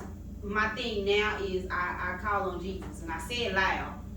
but I'm calling on him loudly because I already know Satan finna get me disturbed, cause he'll pop up a song or pop up something I Yeah, it's a flash drive. It's called spiritual flash drive. And I have to learn. I have learned to distinguish what distracts me and what don't distract me from anything. That's at work, at home, and at church. So you gonna have distractions, but you have to pick and choose what you gonna let distract you. Especially when you're trying to focus on different things. At work, my focus is how to get this 2-year-old to stop cussing. Come on, pray about it. Yeah, I do. Beat him in prayer. I literally have to go to work every day with my hands with all. Yeah, you gotta go and bless his game though. Because, take my side. The cussing, and it's not like it's a F you. I'm gonna F you up. I just got done like You that. fat B. This is the words I'm getting from him every day, and I have to. He need his You need to pray for the parents if that ain't your, you know what I'm saying? It's not my son. I have to pray for me because see, I'm the one. I like to whoop butts. Yeah, I know what you're saying. What I'm saying. Don't have them. I take my side. I say take So I'm that granny. And granny mode comes out a lot at work. So I have to focus that this is not my kids. I gotta focus this is not my child. That's why I say pray for the prayer. Lord, I'm gonna have to, and I have to get up to him and say, you're not gonna cuss me out. You're not gonna call me this. You're not gonna tell me if get up, what come you jam in gonna his get throat. this, you gonna get this if you don't stop. And he's like, okay, yeah, ma'am, okay. Yeah, Because you're teaching them though. You have to understand the environment. The mom don't even know what to do with it. She's young. She knows. And She he don't cusses know. her out. So you have all these kind of Bring things. the But meeting. when I get home, my focus is on what I need to do at home. You pray for them. That's how you can do it. How I need to do this. And then my overthinking gets to, I gotta do this by tomorrow, this. Yeah, boot And camp time, and my focus comes off that, then I have to Then they in say, boot hey, I'm camp, at I home think now, I'm not so. at work. Or if I'm at church, I'm not at home no more. Whatever went on at home, I'm gonna leave it at home, and I'm gonna focus on what I need to focus on in church, because then I need it. Because I done went through this whole week with the 2-year-old, then I'm at home with this distraction, then I have this.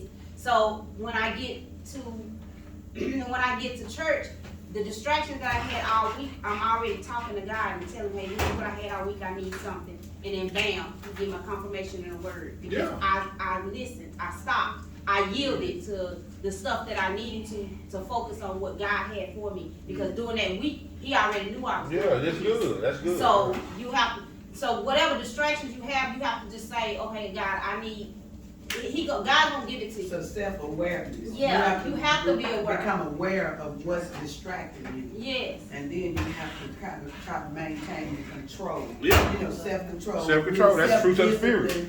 Yeah. You just gotta deny basically you have to deny what's in front of you. I learned this too, cause I feed in. You know, I don't like nobody disrespect trying to handle me my old ways. I just say we're gonna stretch, but I know I can't do that no more. So what you have to do is you have to humble yourself first. Humbleness is the greatest thing into the spiritual and reach the scripture to tell you. The best thing to God is when you humble. That's what I had to learn. So when it comes to stuff like that, they say resist the devil. So when the devil comes, we gotta quit being so emotional in our flesh, in our own way, and deny what we'll do and do what God say do. It's called being obedient to the Spirit. That's for me to everybody else. Because I failed yesterday. But guess what? I got back up and God taught me. So now that He's taught me the way I can understand why I keep feeding into this, I don't have to feed it no more when I see a person come to me and they cussing and I know I don't like to cuss, you know what I'm saying? I know that's the spirit to try to get to me, so now I can resist it now. You know what I'm saying? I'm just laughing. They were like, why you laughing? Because you can't affect me no more. It don't bother me. I don't get mad because I know that's just who you are. I gotta rebuke you though.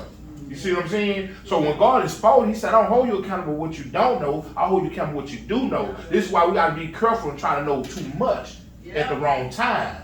Let God deposit and fix you the way He want to fix you, not what men say. See, if I've been trying to do what everybody else said, I'd be in a penitentiary. You see what I'm saying? If I try to do what everybody else, I'd be crazy. But I learned that the way God molded me and want me to learn how to walk into His anointing is one day at a time, and He gonna give it to me when I need to have it so I can move forward. And He's gonna give you distractions just to see where your weakness is. That distraction. Yeah. And a lot of times the distractions are what makes us feel like we failed. Yeah. Because we stop looking at the fact that God put this in, and I just learned this, that God put this in my face just to see how I'm gonna react to how it. I'm gonna handle this situation. True. And so that distraction at that moment, that distraction had to come so that he can see where you gonna take this distraction. All right. It could be anything. It could be your household. It could be your job. It could be wherever it is. He's gonna put a distraction in front of you. He's just trying to see how you gonna handle that distraction when he do In it. other words, you don't have to respond to it. Yeah. Don't let it reel you in, you know, because I used to be like that, you know, like when somebody do something or whatever. Have you ever been like in school and they be like, they always catch what you did, but they didn't catch the person what they did. But what you did was a reaction. It was a response to what they did. Yeah. But you're the one that got caught, and you're saying, but he did this, but she did that. And so I've learned though, I'm like, you know what? I don't even have to react to that. I don't even have to respond to that, because a lot of times the devil is just trying to bring you out of your character. Yeah. That's what he really want to do, bring you out of your character. You're like, you might be about to get into a fight at school or somebody, whatever, and you might be trying to be a young Christian. And like he was saying, the apostle was saying, okay, they vexed you, made you mad, now you done got mad and started cursing, you ready to fight and everything, and then they just walk off and be like, oh, gone, girl. And I say to myself all the time, the enemy really didn't want none. He just wanted to make you come out of character. That's all. With me, that's just something I need to work on. And you When it can't. comes to my grandkids, I ain't trying to hear nothing. No, overcome you. I told my grandson, cause I used to take him to school in the morning. Walking to his class, this little boy hit him. He told the teacher, hey, such and such hit me. The teacher told my grandson, go sit down. I said, huh? I said, okay, when he got home, I said, you know what? When you go to school tomorrow, if that little boy hit you, I don't care what nobody say. Come on, when your papa go deal with it. Because as a teacher, if a kid tell you somebody's bothering him, you just tell him to go sit down, you just got for a check. But you know what we have to pray for though? Because we have people in leadership who really don't have good judgment. Yep. That's even on the police department, in the courthouse, in the White House. People have these positions of authority, but they really don't have good judgment skills. So we just really have to just pray for these people. You know, like you said, she should have told them, just go sit down. You need to address this little boy just hitting him. What are you gonna do about it? And that's what really made me mad, because she did it right in front of me. Just go sit down. Really? Well, that's when you make your complaint against the teacher. Because she obviously don't need to be teaching. And I know I'm not a morning person. It was early in the morning, and I didn't really want to go there with her.